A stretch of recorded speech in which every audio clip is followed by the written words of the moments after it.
Anyway, what I wanted to do today was go to Nazareth. Nazareth is a special place. Indy cars ran there at first. It was owned by the Andrettis. It's been bought out, I believe, by the people involved in Pocono. And when they sold it, they had a non-compete clause. Never can race there again, and only agricultural and all that. But the people that made the deals are dead. So I really hope at least at some point we could clean it up, scan it, and race it at least on our racing, man. So anyway, my family has a pretty good history here at Nazareth. I'm playing 95. That's not the first time we went there, but that was the one time that my dad was working with my husband at the time. My husband at the time was on the over-the-wall crew, and my father was the crew chief. It was Moroso's car. It was the first time Joe Bessey drove for them, and they get a pretty good finish. But Nazareth is Nazareth, and you're going to see why I think it's one of the greatest tracks that would go by the wayside if we lose Nazareth. It's freaking incredible. Just incredible. A gorgeous facility. So anyway, let's go to Nazareth, Busch Grand National, 1995, the Meridian Vantage 200.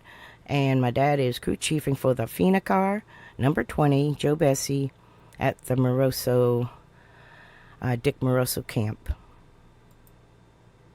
The 1995 Busch Grand National Stock Car season is delivering all the essential elements. Excitement. Excuse me. Speed. And controversy.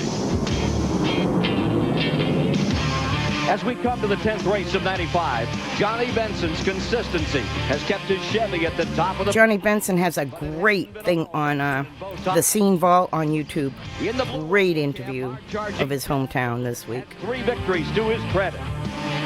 In his home shop. What a smart man. The head-to-head battle. Very much like I grew up, with the machine shop in your backyard. Grand National president, and may very well be the face of NASCAR's future. Happy Saturday, everybody. I hope it's not too early for you. It's pretty damn early for me. But I've been studying this particular track all week.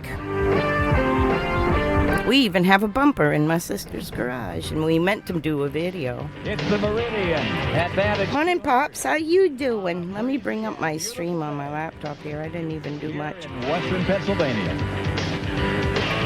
Welcome to Nazareth, folks. A little exhausted from 42 Grand National Stars. Being out in the sun yesterday, but not too bad. As we say, it's a bit on the breezy side, but you couldn't get a better temperature. Doesn't look like any possible... I'm a little cloggy allergy boy, so from being out in the lovelies. Hello, everybody. Ken Squire. We're thrilled to have you with us.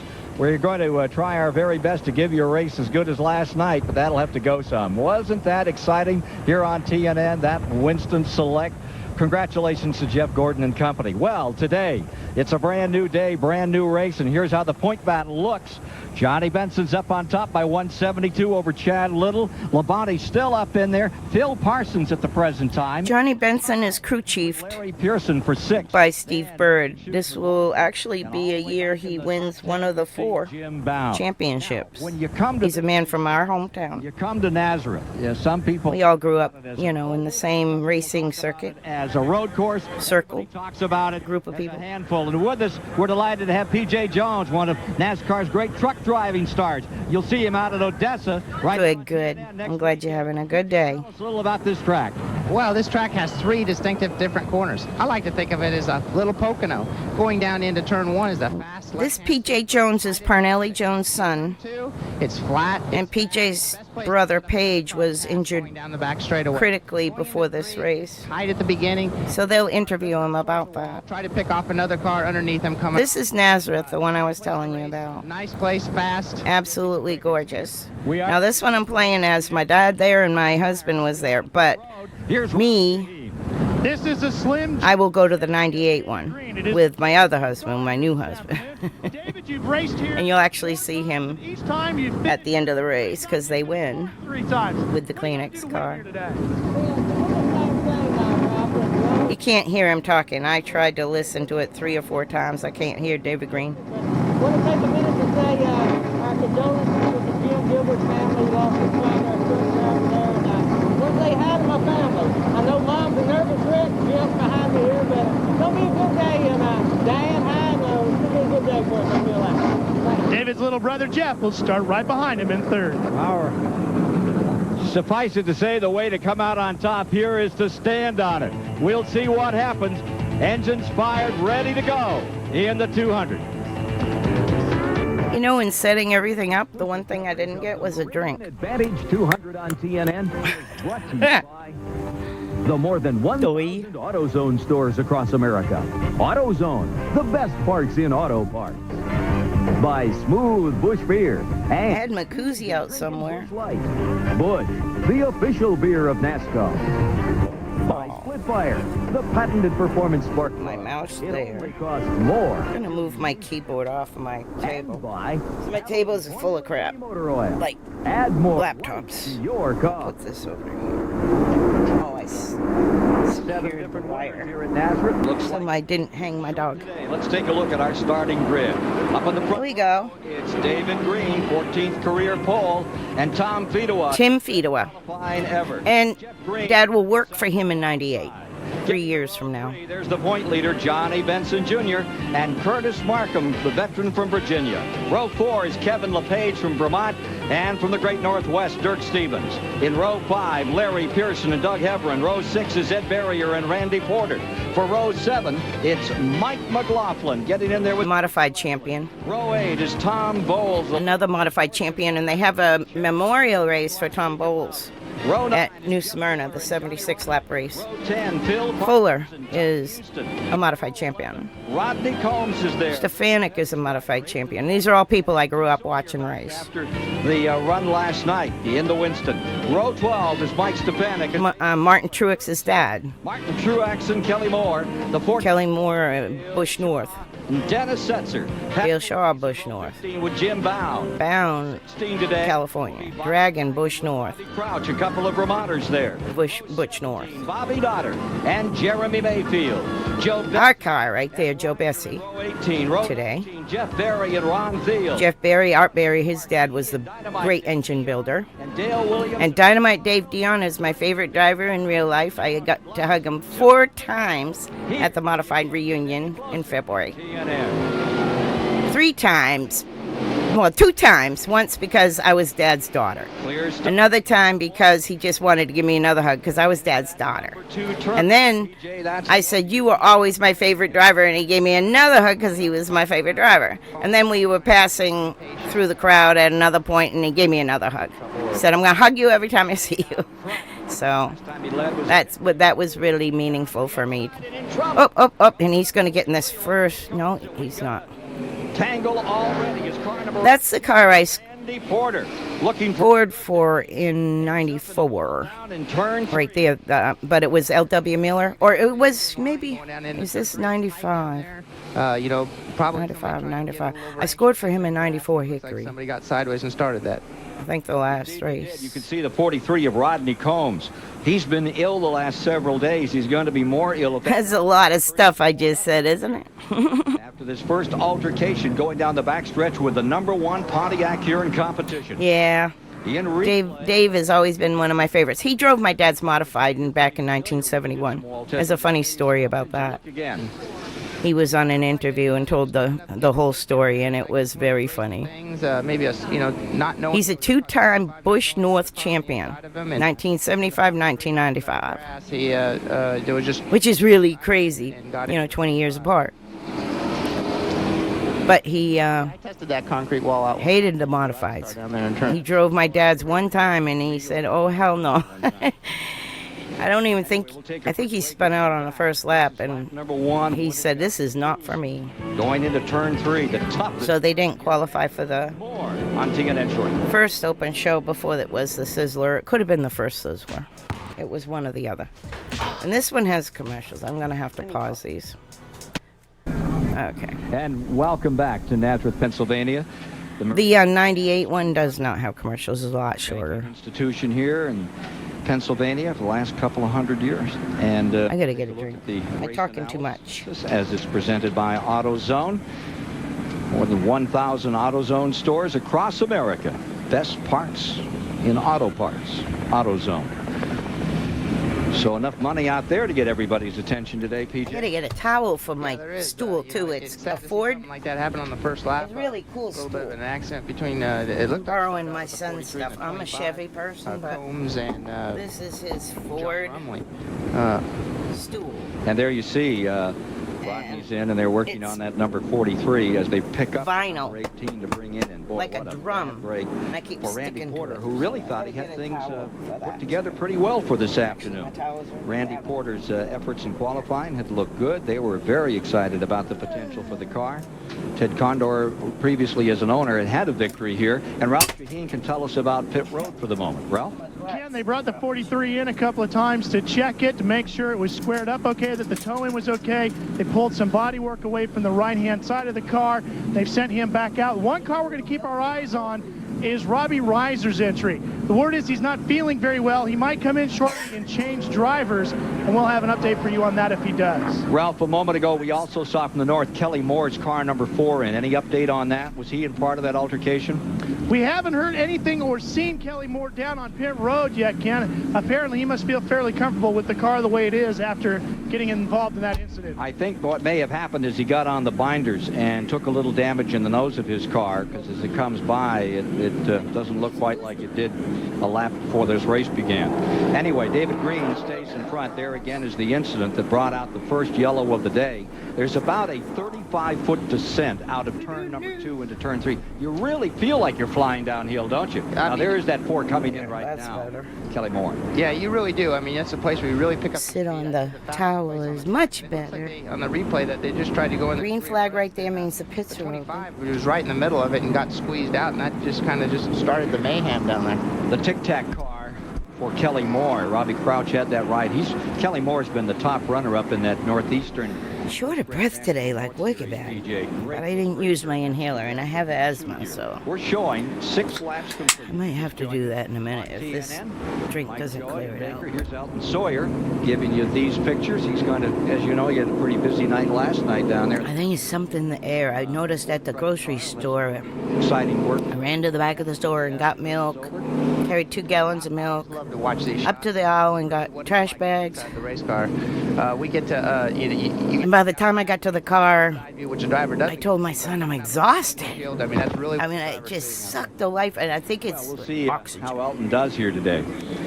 He has been one busy chap. I think it's asthma. I gotta probably Actually, he was down at Charlotte. Came take a little bit of that flew back. albuterol. Ran that Winston Select. Feel the Wasn't that some wheeze. race last night? I'll tell you. I mean, that was an exciting race. I mean, there was probably 10 upset drivers, but I was there more was a thirsty lot of than fans in there, anything. and I know everybody was screaming. We were screaming and yelling, and Jeff Gordon, I mean, did a great job. I tell you, you would have thought it was the Super Bowl. I previewed this race. It has a lot of And the cautions. whole place was jumping. Great job last night for Buddy Baker. Even though the cautions are so interesting, I might skip a lot of the caution time because there's a lot of caution time. We're fast forward it. Weekend.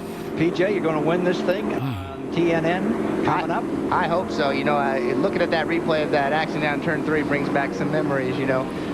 You just got to be patient. That's one of our problems has been, you know, we just haven't been patient enough in traffic. And next week at Odessa, you know, we're just going to ride her out until about the last 20 laps and then stand on the gas. Big time racing, bad trucks. You're going to enjoy it here on TNN. PJ Jones was, his family was kart Indy people, of course, Indianapolis 500 and kart I think we're just races. crank this one up another time. And that's why he's commentating here, because Nazareth was a well-known, was actually built for the Indy type cars when they went to the kart tour, which Started outside of the front. was like if they made another NASCAR or something, you know what I'm saying? Sadler back in that 5th spot. It was a little more than regional in a way, and it was really close to Indy.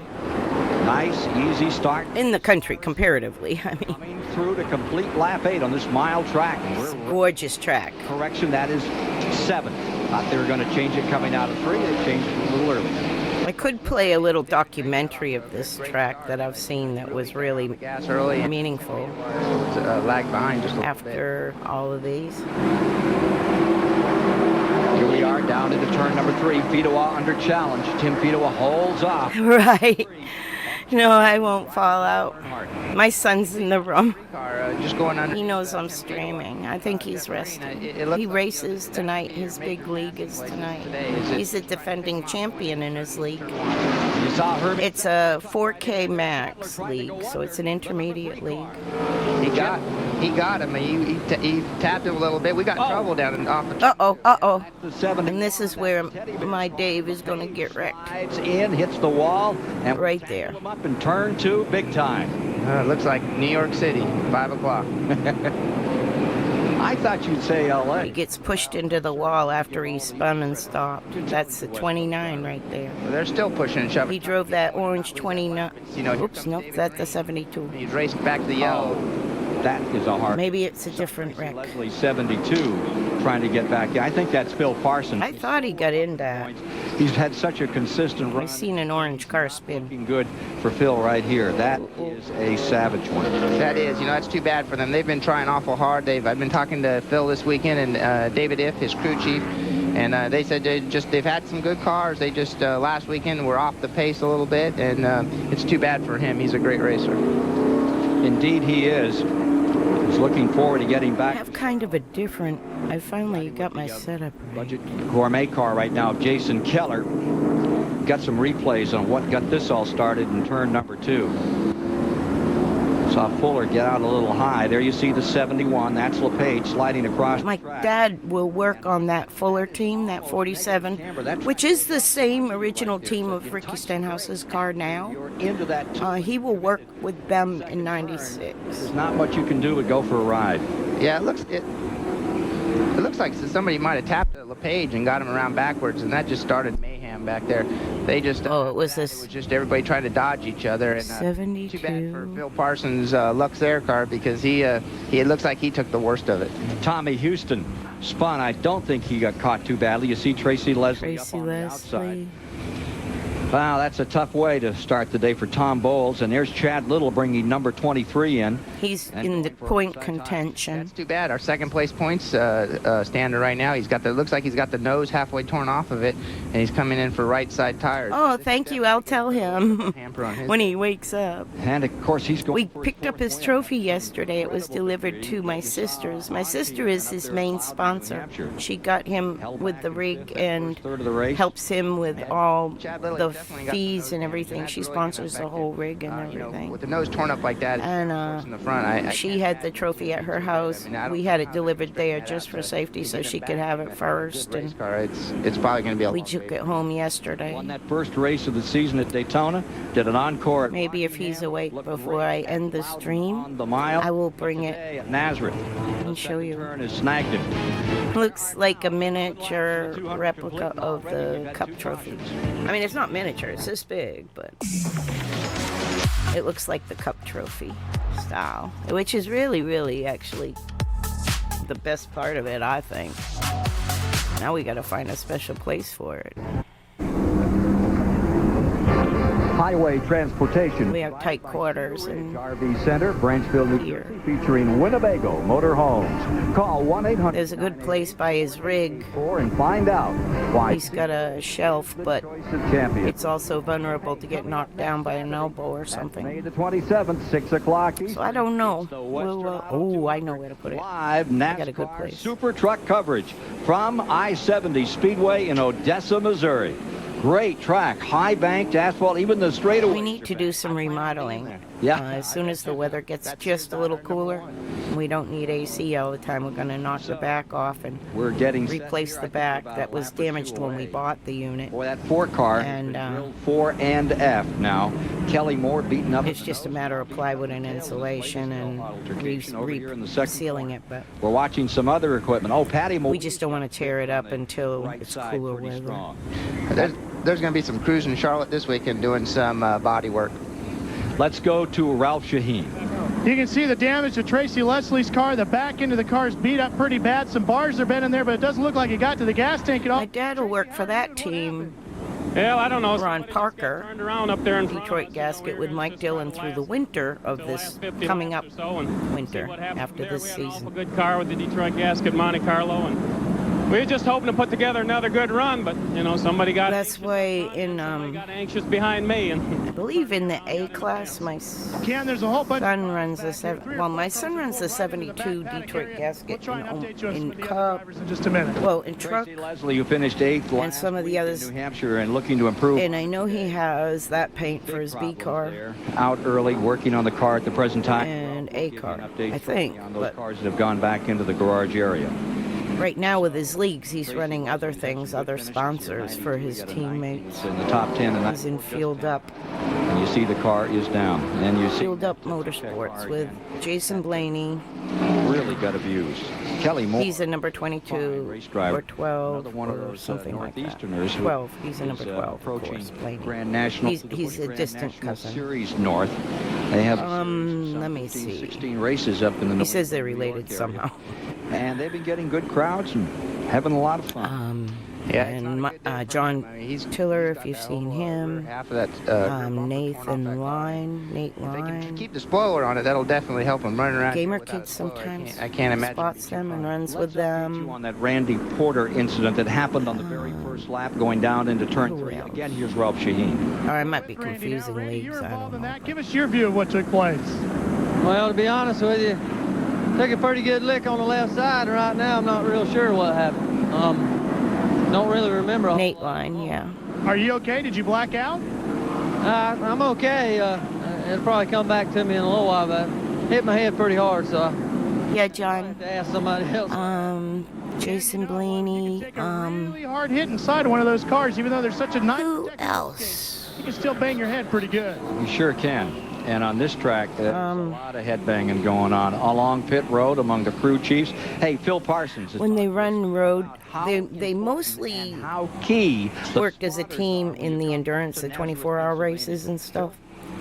But now they actually, like several nights a week, will work on a setup for road course. their open race. One spotter, but you definitely have to have two here. You have to have one on one side of the racetrack and one on the Now, other. Chris is the only one on Field Up that's on that race. using a couple of spotters here on both What am I sides. saying? A couple of The wins league, for Parsons, but this his will not league. be number 3. That spotter is so important. On Saturday night, his Saturday night league, and it's called PSCRL. Jacob Boys used to commentate it. They got a new commentator called Peacemaker. So important for the Pretty popular to have a good commentators, I and tell guess. you that, and So especially Peacemaker will have that tonight. I think it's late, like Phil said. like 9:15, 9:30, something. It's wicked late. Tim Fedewa was number 55 But, as they approach I know it's after turn number 9. 1. And it's time for the Pep Boys driver. But they're on YouTube and Twitch if you're interested in popping in and checking where he's at. It's usually a really long race, like a 200-lapper or something. And I don't even know where they're at Tim today. Fedewa has come up from the ARCO and ASA ranks. I And have a whiteboard over here. I probably should put my whiteboard respect for the future in NASCAR. over there in front of me. Lap under. Move my dream catcher over here by my bed. He's ready to go.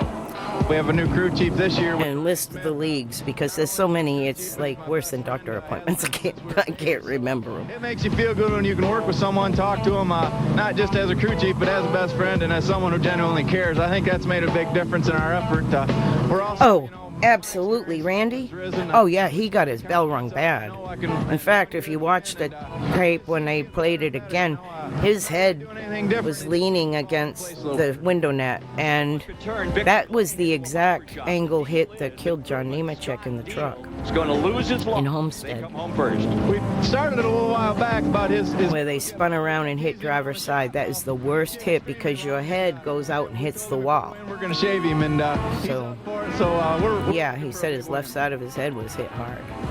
This has been a Pep Boys driver But I think the Hans devices have helped that a lot. who started second today, Tim Fedewa.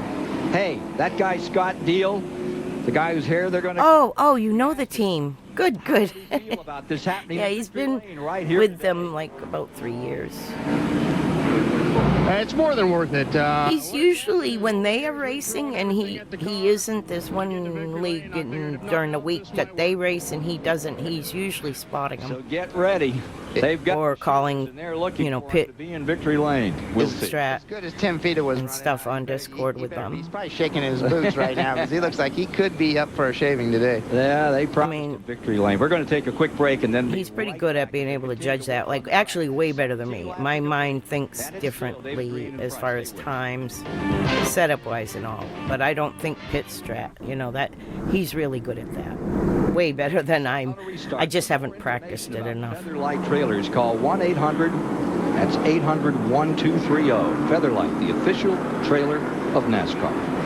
Ready on a restart. I really should make my With David Green posted first. chat bigger. I'm so blind. There. Riding But I also got glasses on because my eyes are still pretty swollen. They're not red no more. They're healing. I used a freeze can to freeze these spots. They get so thick that my eyes just itch all the time, and once I freeze them off, I feel great for a couple months, and then I got to do it again. Running in 7th, Larry Pearson.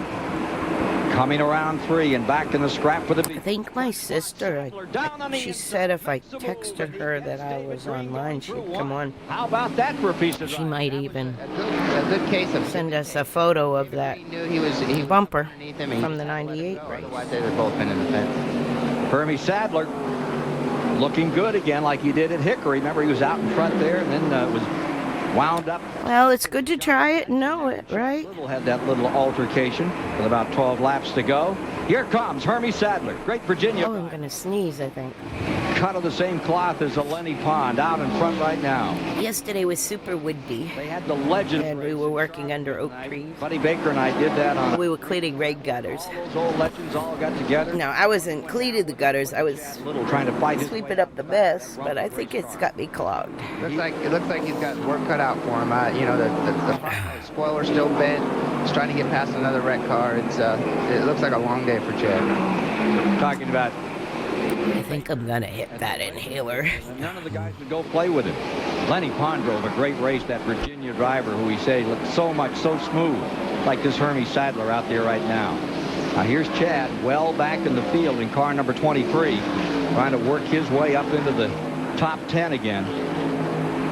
Had that magnificent race at Loudon last week, laid back in the weeds for the first 100 laps, then put on that great show to get out in front, great war, and took it home. Here's Chad trying to follow the 76 car through. Oh, we've got one in the wall in turn 1. Sliding to a halt goes the 09 Mike Stefanik, great modified champion out of the Northeast, who has gone full-time into Grand National Racing. And Mike Stefanik tied, I believe, for first place in the Busch Grand National standings with Stub Fadden from up in North Haverhill, New Hampshire. Took that wall hard. Third caution of the day, this at lap 25. Heavy tire marks going down as you approach turn 1, across the ripple strip, then up into the wall, and another 150 feet before it finally came to a halt. As to that earlier incident, Ralph Shaheen is standing by with what has to be a heartbroken Phil Parsons.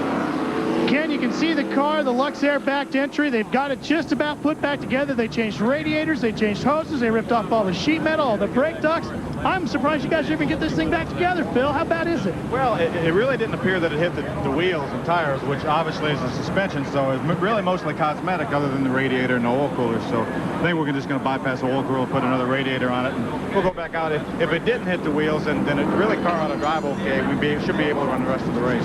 Then you're able to get back in here pretty quick. Oh, my. Incident with Busch Grand National North Point leader there, Mike Stefanik, will help this car out. I can breathe better. I think even my voice is clearer. The cleanup is out there, and you can see the skid marks. That thing spun. That was the trick. And you can see the thrash where it hit the concrete. Yeah, he took an awful hit there coming into turn 1. It was amazing. They were running pretty tight. That's Mike Stefanik walking there. 3 cars in. I grew up with his I think everybody did a great wife.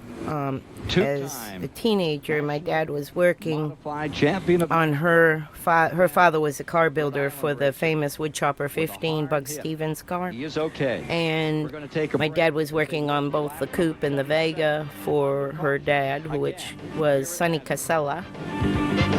K-O-S, Casella. There's a lot of Casellas with there's a lot of Casellas with a C-A-S-S-E-L-A up at Stafford, and it's not that family, it's Cosella. It's Rugged Mountain. Coming to you live. And that's who Dad worked with. I've got pictures of all this. I should probably as soon as we're off the air, show you real quick. But they'll show Julie. catch up on all the latest drag. The nice little story about Julie is she taught me a little craft that all the teenagers did back at the day. When you got bubble gum, you know, the sticks like Doublemint, to Juicy Fruit and all them. You would save the colored wrapper and you'd fold it in half and then cut it in half, and then you'd fold it a certain way, and you make these little tiny quarter-inch pieces, and you put them together, and it makes this zigzag chain. And she had one that was so long, like hundreds of pieces of gum. But it was just one of those crafts that was kind of your things you learned as a teenager that all the teenagers taught each other. It was a good memory of Julie and their family. Because us kids would just hang out when all the guys were working on the cars. So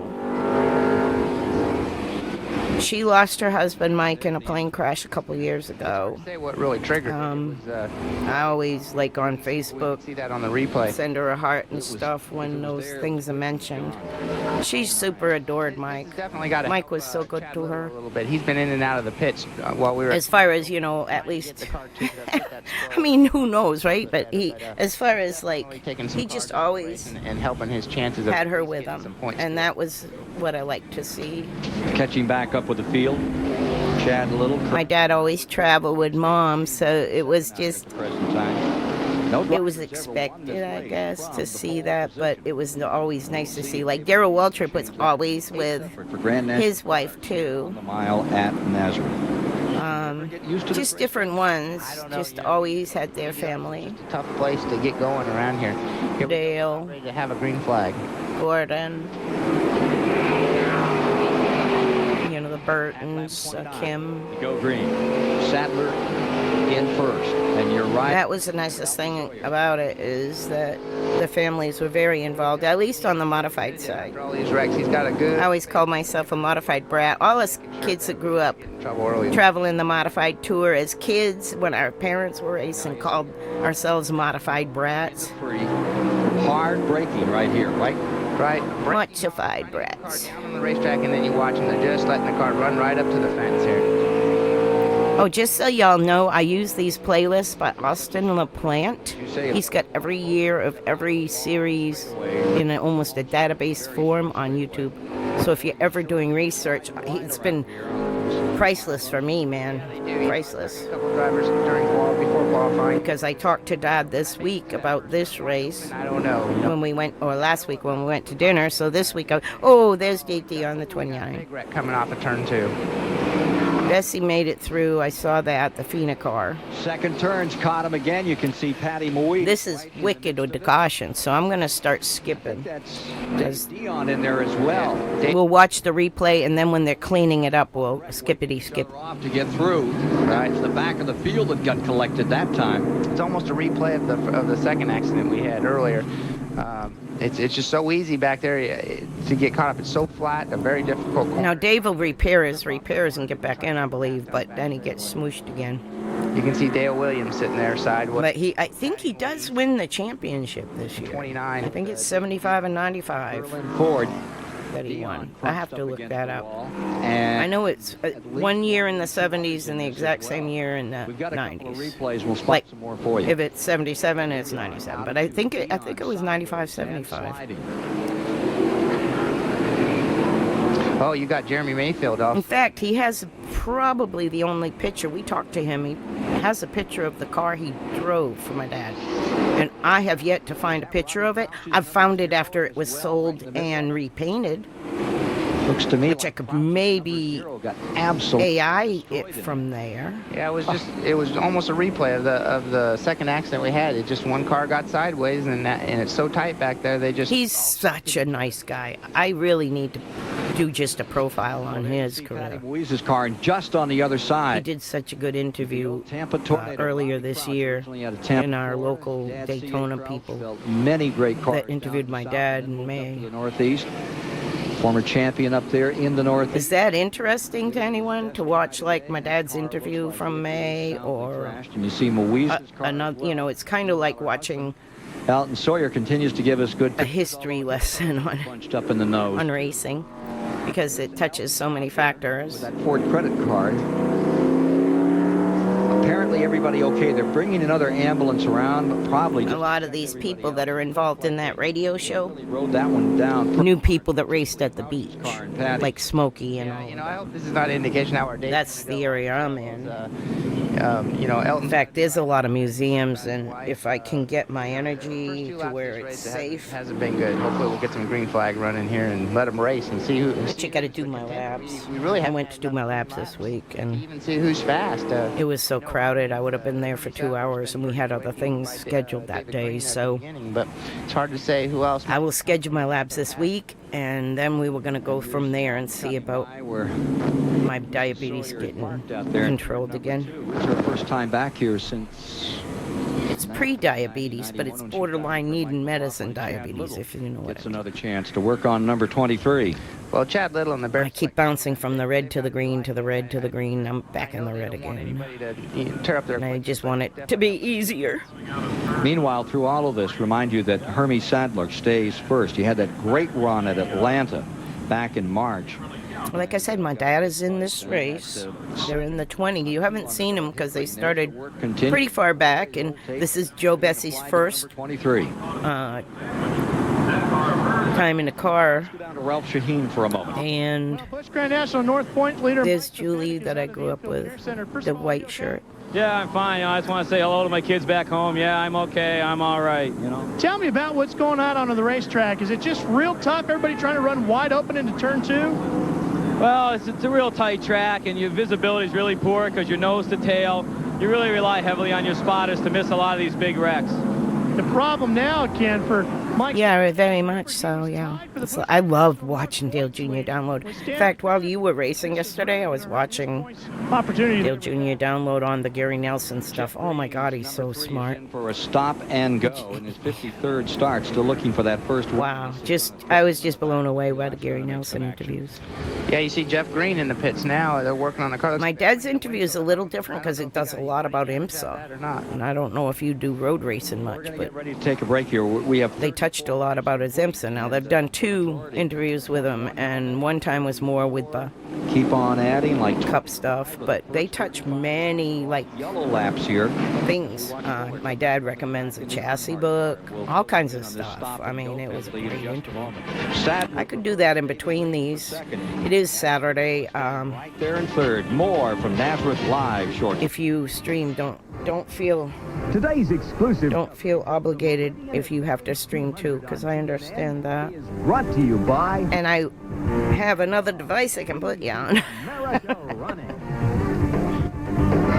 But I'm actually going to get a hold of my sister. Pennsylvania is where the action is, and you can capitalize. And see if she can take a quick video of that, or a photograph that she can share.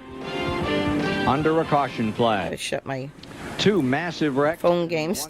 I play phone games a lot too. The situation where we're seeing a lot of cars running at a very slow pace. Now, we saw the 3 car. Tommy Bowles. and being held not once. Stafford, PJ. Yeah, they hold him in one of the modified races, not Stafford. to the yellow. One of the modified well, Stafford might too, but And then he ran as he was one of the modified races and ran the on sign at the end of pit road. Speed Weeks at New Smyrna It didn't. honors that family So he with got a 76 lap the race. problem now is he's got to come back through the path. The 9 nights of speed is what they have at New Smyrna. Everybody is. He's got to stay out of trouble.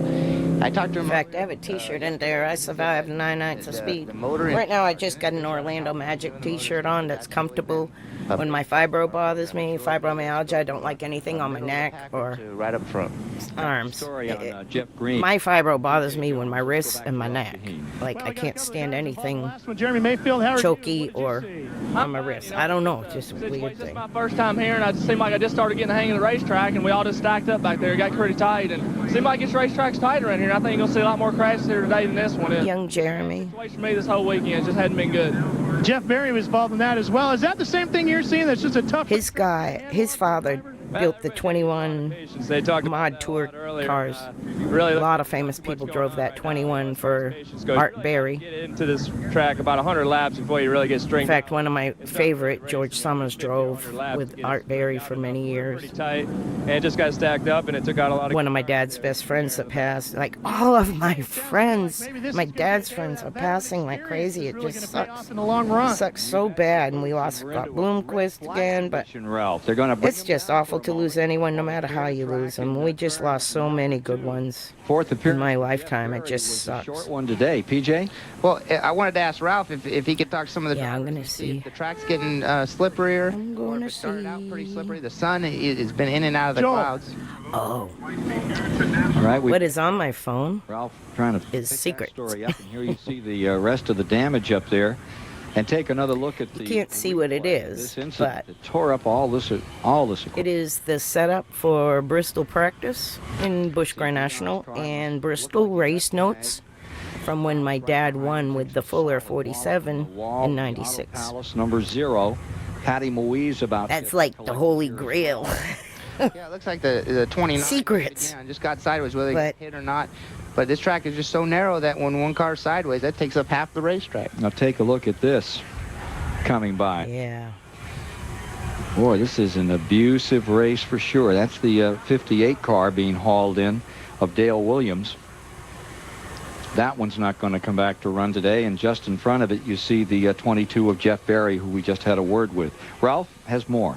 We're with Patty Moise, and Patty, they've had to stop working on her car because of the red flag situation. They cover the pits so well in this during the cautions, I almost don't want to not. I didn't go. I don't want to skip them. Even though we were lapped down because, you know, we had gotten in that first thing whenever they wrecked back there, and I couldn't miss them. They wrecked coming right off the first turn, and, man, you're hard in the gas, and you try to get in the brake, and the track's totally blocked. Well, so I stay at the back thinking, you know, find out what we got for our car now. They wreck again. It was like there was no safe place. I don't know what the problem was. Maybe they all watched the Winston last night. Not quite the same purse, I don't think, Ken. Not quite the same purse, but certainly the same amount of energy and the same amount of commitment. Wasn't that some race? I mean, PJ and I sat there. We couldn't believe that race last night. Oh, I felt for DW. I mean, he was. He was, you know, he looked like he had a good car underneath him. He was really running strong. He was going to stick it out there, and him and Earnhardt just didn't make it through turn 4. Elton Sawyer, who was there last night, back here today, getting ready to go. I know when you get racing and you get working on setup stuff, you think about it the whole time like when you're not racing, right? So you want to try all your ideas. With 38 laps complete. More from Nazareth right after this. You're such a good supporter of what I'm trying to do with my channel, too, so I really appreciate it, Pops. I'm really just trying to preserve history and give everyone a little other side of the story about little anecdotes or things that I experienced. It never. Like I said, I went to this track in '98, and that's a race I want to play too. I just don't want to take so much time with these cautions. Give you a call at 1. I might have to jump it ahead a little. 30 Featherlight. That's the official trailer of NASCAR. Featherlight. Just, you know, no one wants to give anybody an inch, and so you make a little contact, and the rear end comes out from underneath you, and you know, 3 or 4 cars are piled into each other. It's the same turn each time that it's happened, and you know, it's a shame because they're tearing up a lot of really good race cars, and you know, it's just good. It's hard racing, but you just got to give a little take more. Ken, I think that puts a button on that end of the story. Apparently it is the driver's aggression and not the racetrack so much. And the tire rule that Chad was talking about, each team got 2 sets of tires, 8 total, that they could put on their car during caution periods. Now, you didn't have to put the whole set on at once. You could do 2 one time and then 2 another time. But like Chad said, with all these yellows, they used up their 2 sets of tires. So there's the story on tires as we get down to, it looks like 4 or 5 minutes more under red before they're going to turn them loose again, PJ. Big crash in turn number 2. We'll take another break and show you again what developed out here to bring out a red flag in the 30th. Finds his car totally destroyed. See if she still had a race car and gets caught up in another wreck. I mean, there's just some days as a race driver, you just cannot miss anything. You seem to always be in the middle of the action. We should point out that this red flag, 14th, Daughter's got some running. Bobby Dragon in 19. Let's do the rundown. You just think, what a pretty car. Dale Shaw, though. Wow, he hit hard. Corner in turn 2. He wasn't young. Falls either when he was driving that car. Sliding as you come out. Oh, look at front and back of car number 0. Yeah, they got some work to do this weekend. I'd say it's more than just the front and rear clip on that one. Yeah, it's turn 2 is a corner that if your car is loose, it's going to be loose in turn 2 the worst. If you go down into turn 3, that's mostly where the car usually is tight there. And turn 1 is kind of give or take. You could be loose, you could be tight. Said good luck tonight. You know, it's just a tough turn down there, and like it's so important to get off there real well because you're trying to get a run down the back straightaway and trying to get by somebody, you know, another car getting into turn 3. It looks like Robbie Crouch's car was shortened up a foot and a half in the front and a foot and a half in the back. That's about as rough a piece of business as we've seen on any of them. Here's the running order. Running order at the present time as of lap 30 they're showing. Brought to you by Napa. Keep America running. Napa. And there are the standings as you look back through. Larry Pearson, Magic Shoes right there in 8th. Ed Barrier back. He's running 9th.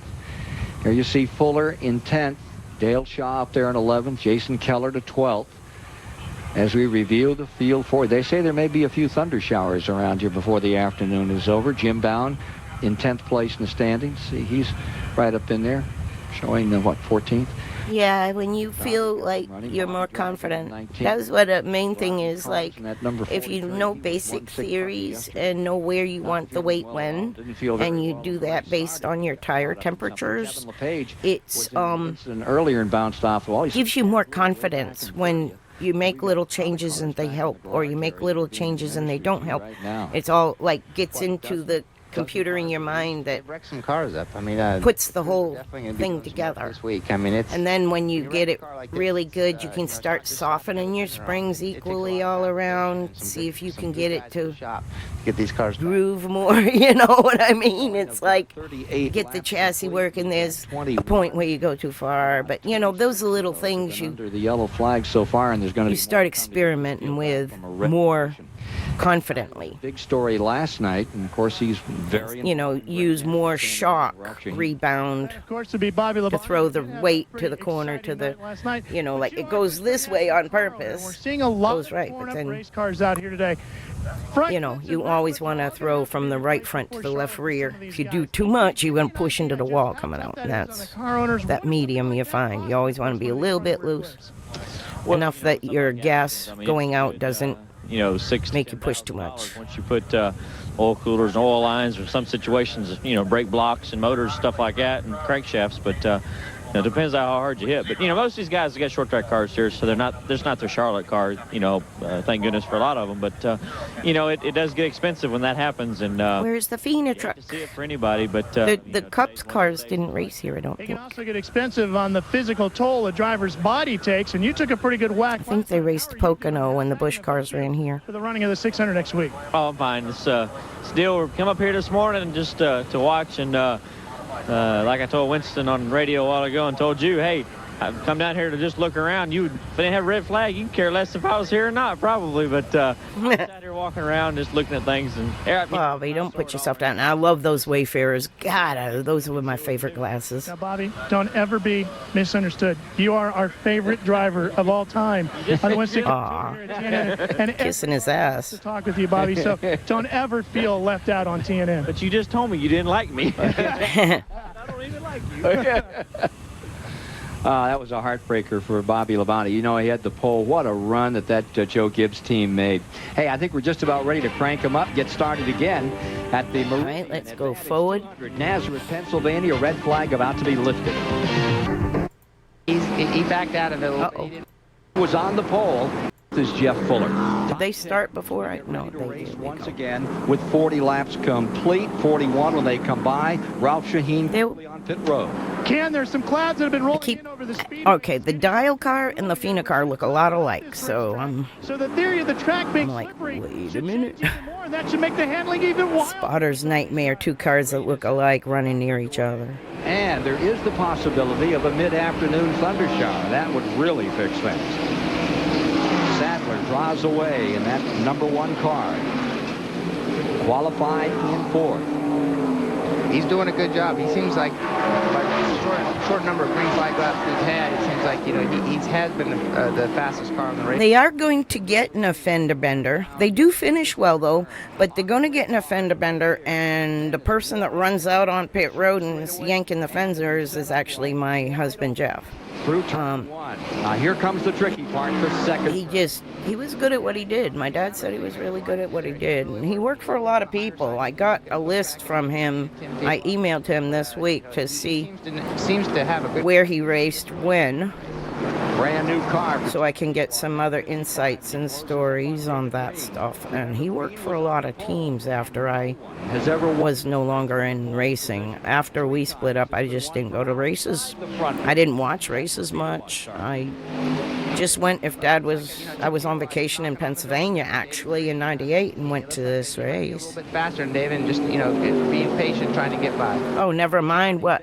His hands full out there. Yeah, it's a battle for 4th place here with Benson. Right with him. No, be right back. Doug Heveron putting on a show.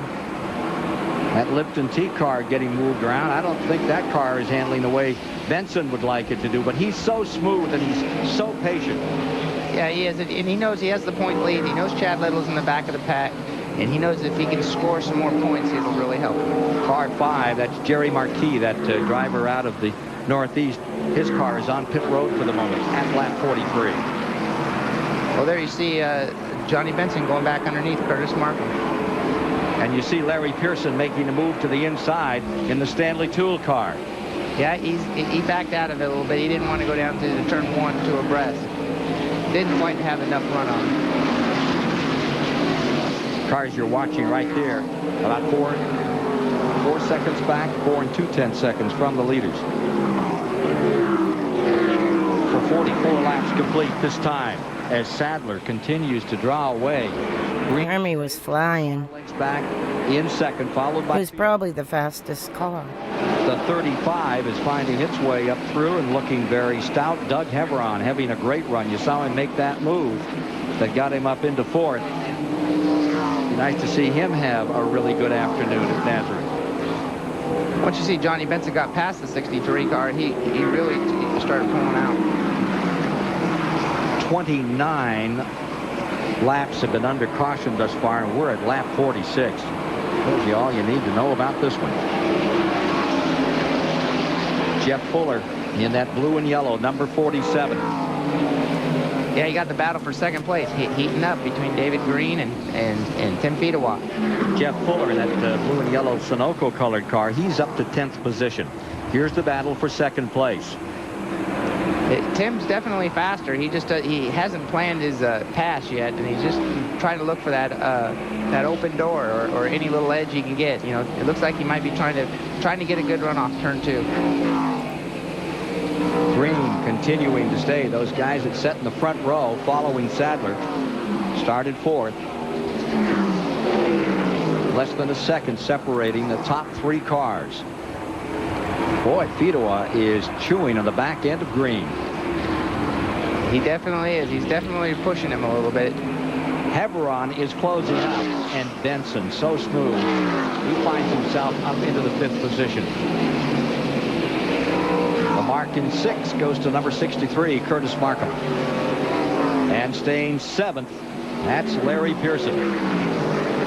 8th is Mike McLaughlin. The 9th position is still Ed Barrier. David Green's number 44 locked in this battle for 2nd. David Green, he loves this. When I told you that I didn't have a picture of the 30 car, that it was a number 30 that Dave Dion drove at And I've got that car here this week. the first Sizzler.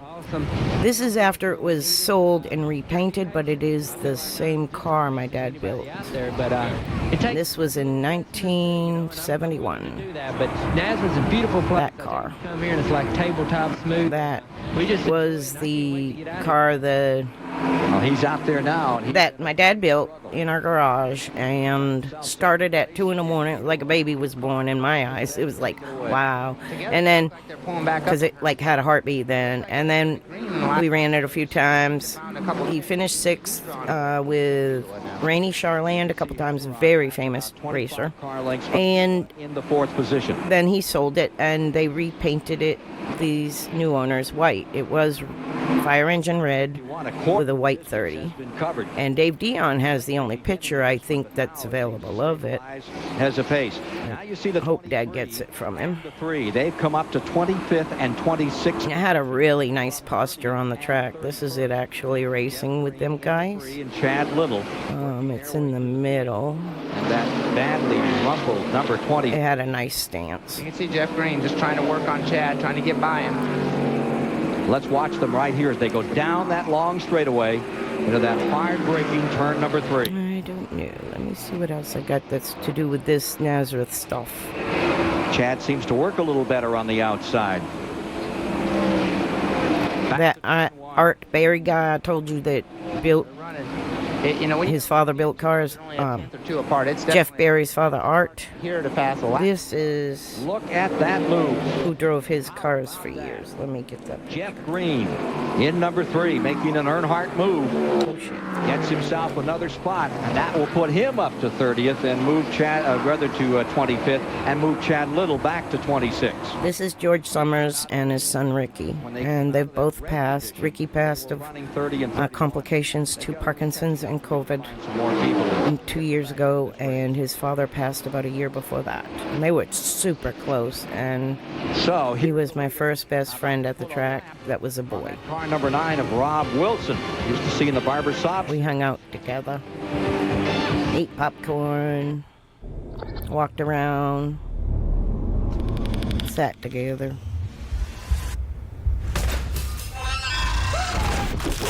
Universal Halloween Horror Nights featuring A Quiet Place. And then the other thing that I was going to 60 in the Meridian Advantage. I was going to see if I had any pictures of the Fina car. A change of leadership. Take a look at how the field got scrambled. There you see Sadler in front. David Green sweeping into this hard-braking turn number 3, down to the inside. He's going to take the spot. He brings Fedewa with him. And Doug Hebron right there. He scooted through as well. A lot of pictures to look at. Just going a little bit backwards. I do. It's good on the older tires. Shocker. It was at the beginning of the race on the newer tires. Indeed, that's the case, PJ. And now Benson, the number 74, has also passed Hermie Sadler. Sadler finds himself back in the 5th position and under challenge from Larry Pearson. Yeah, this is the Lance Fina car. A big part of this race while we were away. This isn't Nazareth. It's a different track. I'll have to look at the background and see. It appears to be Charlotte. This is my ex right here carrying the tires. That's Jeff. Just an outstanding. And my dad is on the pit wall somewhere. Number 55.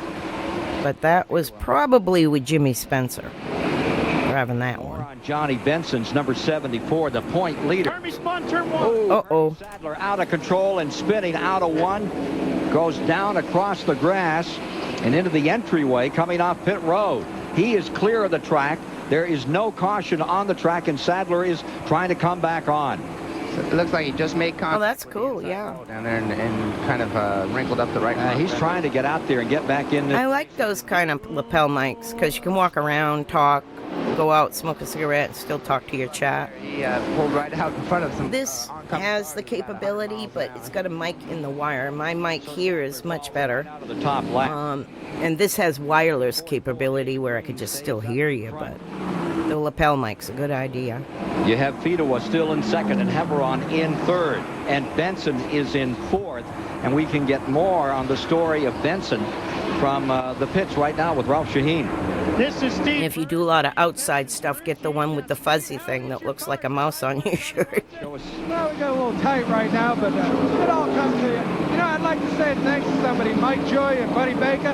They took a group on me. Oh, cool. To the ballet with the leather and lace. I'll check out the Discord. I had posted, remember I had told you about the A-frame jig? I found the clip of that, and I posted it in my Discord as well, under my dad's tab. You know, the tires, we got 2 sets of tires. A couple of About 100 laps, but we'll track facts Joe did. I put them in there. Be careful what you say about Steve Bird, Ken. He will get you back. Yeah. That Baker, boy, he has a unique schedule. Looks like we got Hermie Sadler back in the pit. Buddy Baker is a good one, too. We miss him, too. He was very, very kind to the northern drivers that came down. He taught Ronnie how to do draft and stuff like that. Oh, he got into some lap traffic there. Got himself caught up with Tom Bowles, who was Tommy Bowles. Busch Grand National North. It tore up Bowles' cars. You can see in the back a little. Hermie ends up. I have a feeling that Tommy was high and 66.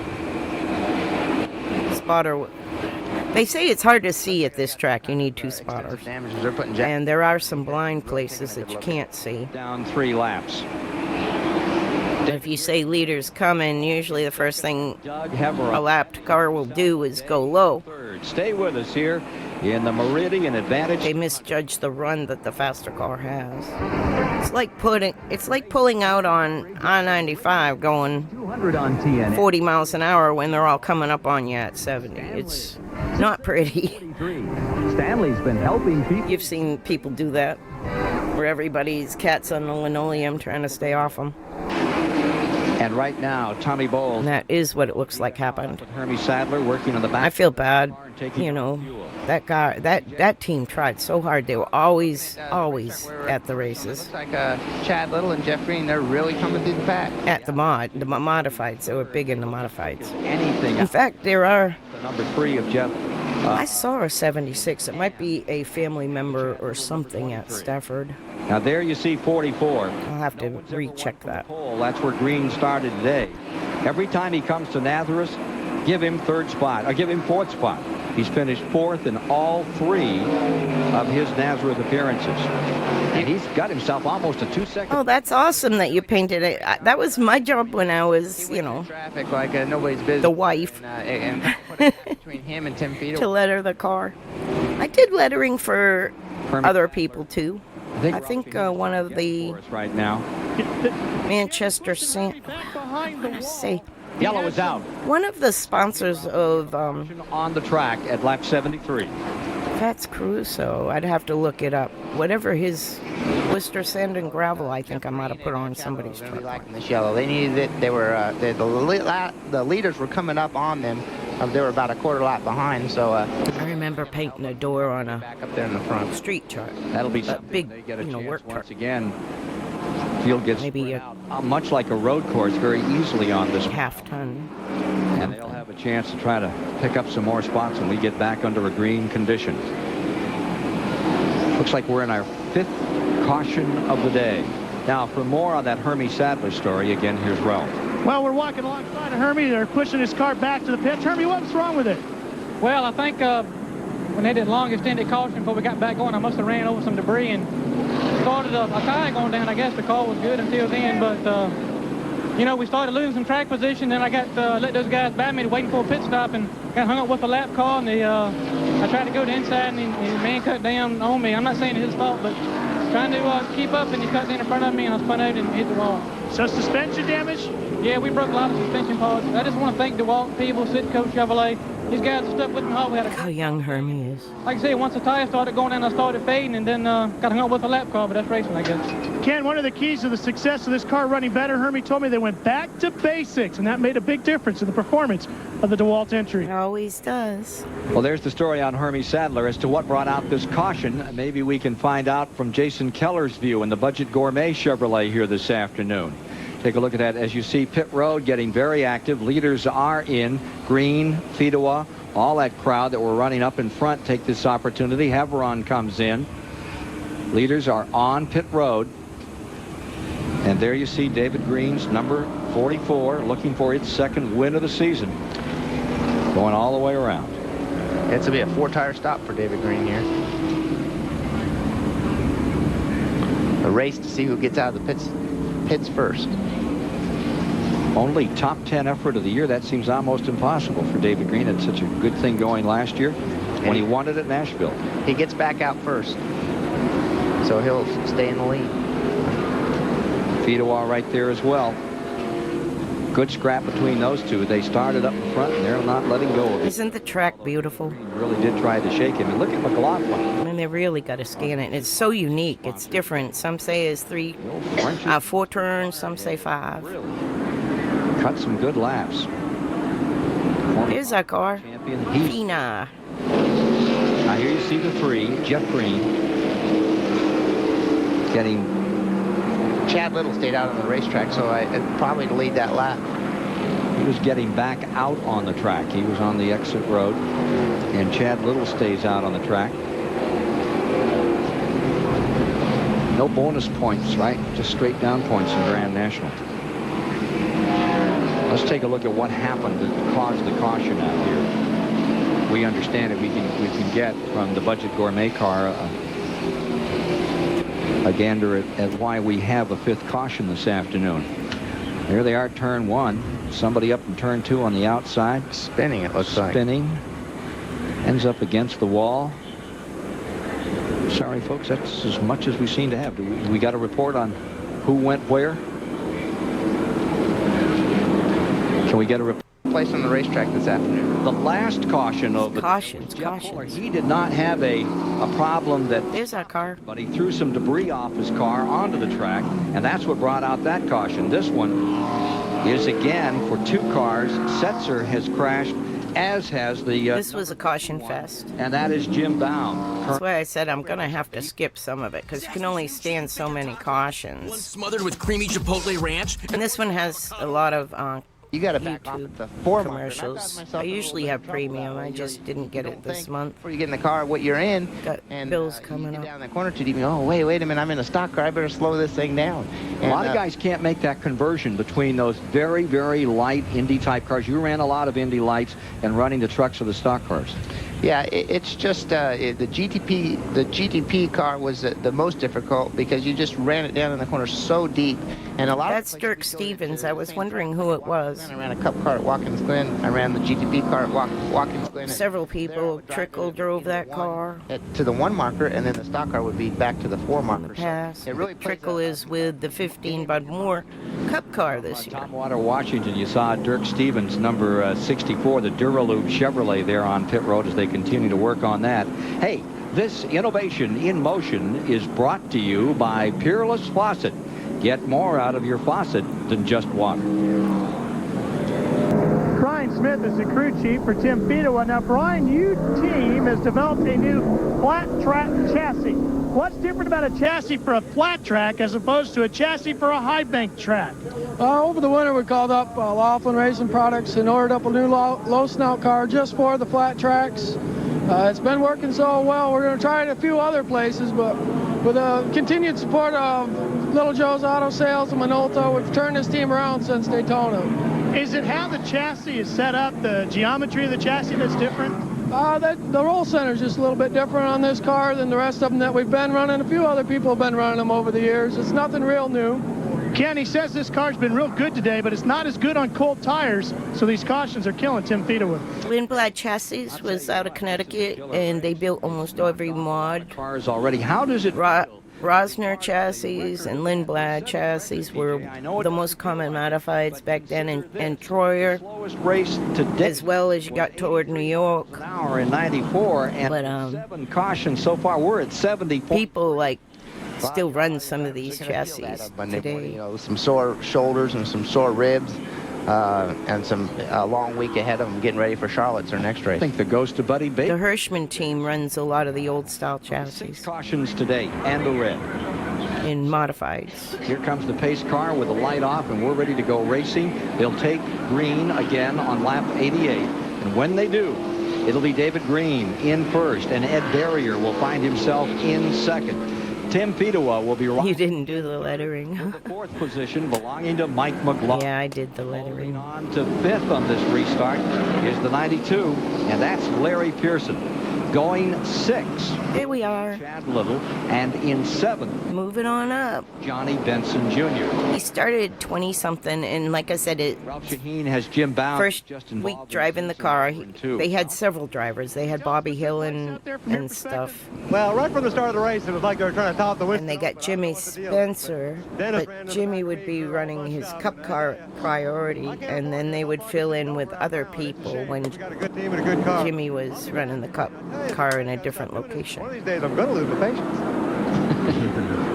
We thought they were very close, didn't we, PJ? We saw them out there in turn 2. It must be something. Here we go, Green. In the wrong place this It weekend. happens or once a year everywhere, doesn't it? Elton Sawyer is in 8th position on this restart. Running 9th is Jason Keller. And up to 10th moves Bobby Dotter. Green. And we're looking good.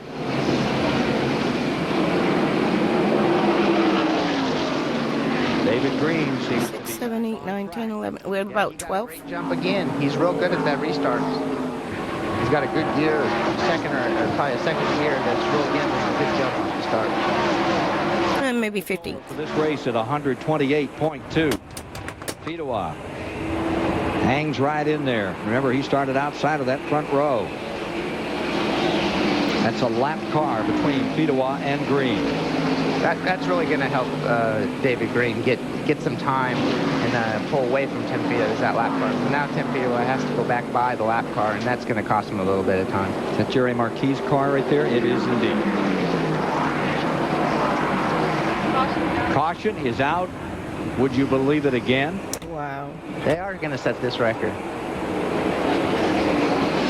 Pace car is on the track. It looks like there might be some debris in one of the corners. It looks like in turn 1 there's a bumper lane. Well, there's so many parts and pieces that are all beaten up on these race cars. It's hard to hold them on. They've got them taped and stapled and every other thing to get them on there. The pop rivets have popped, but not the way they wanted. There you see it. Somebody's looking for another commercial. Another out here to make a little difference. Another crash. Back in a moment. Uh-oh, we got in this one. 2 spinning in the main straightaway. So what's the count now? Oh, bad break. Left front down. See, they had just gone green again, and boom. But they'll show the replay. With that left front flat. You know, one thing the leaders are just dreading is when I watched the they throw a yellow is they got to line up right next to the lap cars, and when you're in 3rd or 4th or 5th spot, running on the inner liner. When we watched the about 2 laps ago in the previous yellow, saw that tread coming off like what Nazareth is like today. It's like 2 years old. The film that I watched. Jeff Fuller. I'm trying to pick out landmarks like those towers and such. A good one here right now. To go from this beautiful, beautiful track. They're gonna have to. Now I know this is a crash fest. 98 wasn't so bad. Let's take a quick gander down on. There's our car. Right, Joe Bessey. You talked a little. Got a flat on the left front. Now you're gonna get to see teams in action. My ex is the one that's gonna run. Jeff's gonna run out the front and pull. Metal of the car. If you got to get it away from it. Pull the tire, the fender from the front tire in the rear. Well, the front mainly. You got to strap some of that bodywork down. 2 things will work. Either a tie strap. He's the first one on the track. On the like this. over the wall, I guess. You can do anything with it. Which tells me Dad trusted him pretty good. It can even hold maybe some headsets back together if you need it. I got And that on my Craftsman. That's the guy yanking the front Watching fender here, is you're seeing Jeff. the number 20. That is Joe Bessey in the Moroso car today. Boy, what a job he did in that truck in one of those early races this series. Bessey is a guy that I think you're going to hear a lot more from, but right now they're trying to get those fenders beat out and get him back in this thing.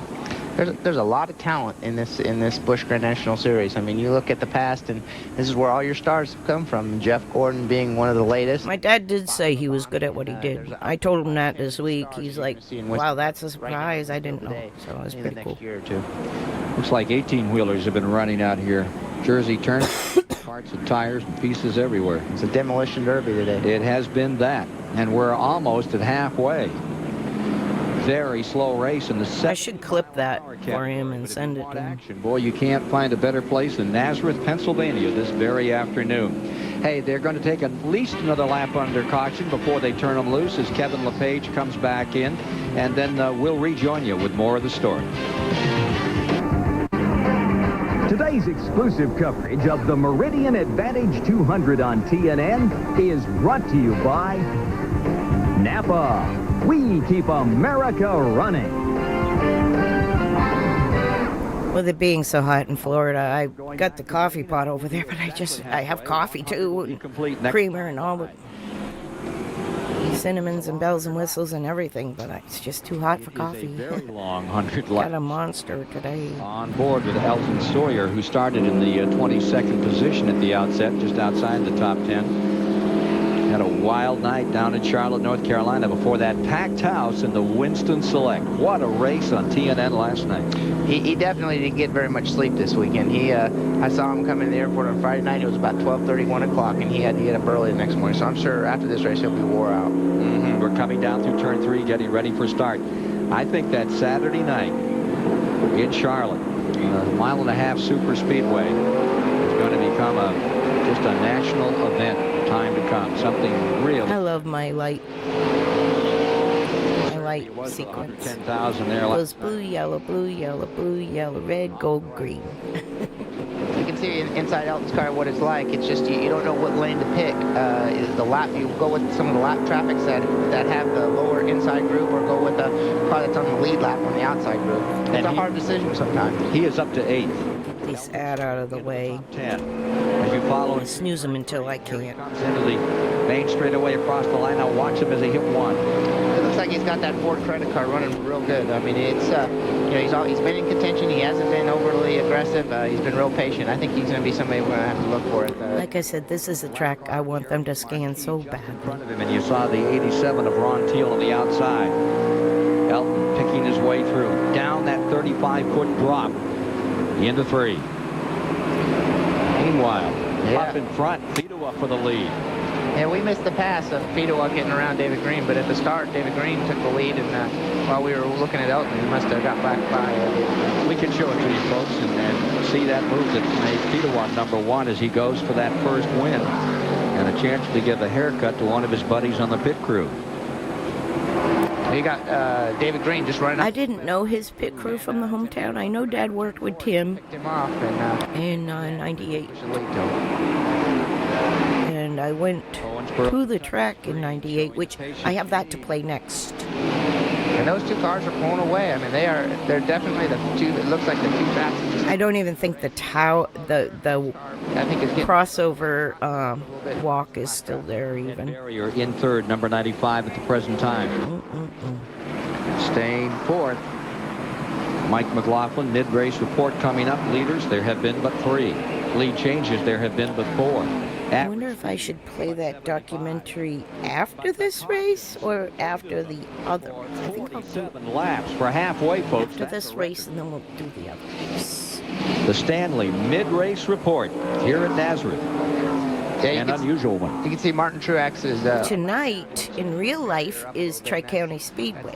It's not broadcasted, but I'm hoping that Huffman Racing and R.J. Williams will film from the track. Sometimes they do. I don't think I'd want to do for that race, which would be really, really awesome. So I'm going to look for that later on this evening. Last night I was watching Ace Speedway. That's right, but he got himself in trouble. Oh, shoot. Everybody. Not completely. Larry Pearson. But see, there's so much room to get away from each other, too. And you see Mike McLaughlin down there on the entry road back out. What a beautiful track. God, it's just gorgeous. It was just gorgeous. It was fun.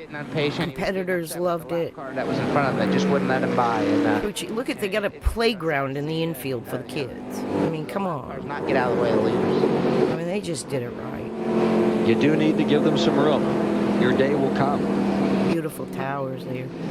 That's going to be a landmark I'm going to look at in the documentary. Are we in record country here? Believe so. I haven't pulled it up yet. I've watched it a gazillion times. Well, up in front, Fedewa. See how, if it's short. These guys, they're having it kind of easy out there. They are, you know, it's, I think Ed Barrier was pretty fast. And it's unfortunate that he couldn't get past the 56 car, and they made contact, and he got caught up in his own wreck. Martin Truax is 56, and let's take a look at exactly what happened in turn 2. It looks like going into turn 2 that the Barrier was almost underneath the 56, and he didn't quite see him, or his spotter didn't call out, and just started coming down, and they made contact. You see Ed Barrier's yellow and black, red numeral number 95, fighting for control as it came out of number 2. And this is a track under these conditions where you need 2 spotters. Here's what Jason Keller in the budget gourmet car saw. A lot of smoke in cars. Hold on. It looks like he got through it pretty good unscathed. Yeah, that rumpled hood is from much earlier, folks. Oh, Chad, it looks like Chad didn't get through it very well. Not completely. Well, at least he already had damage on that part of his car from earlier. He's got damage on every part of his car from earlier. 107 are complete. We're going to take a break. Looks like Chad's pretty well busted up out there. We'll see what's going to happen with 23, number 2 in points, when we come back. These mushrooms make you feel better. All righty.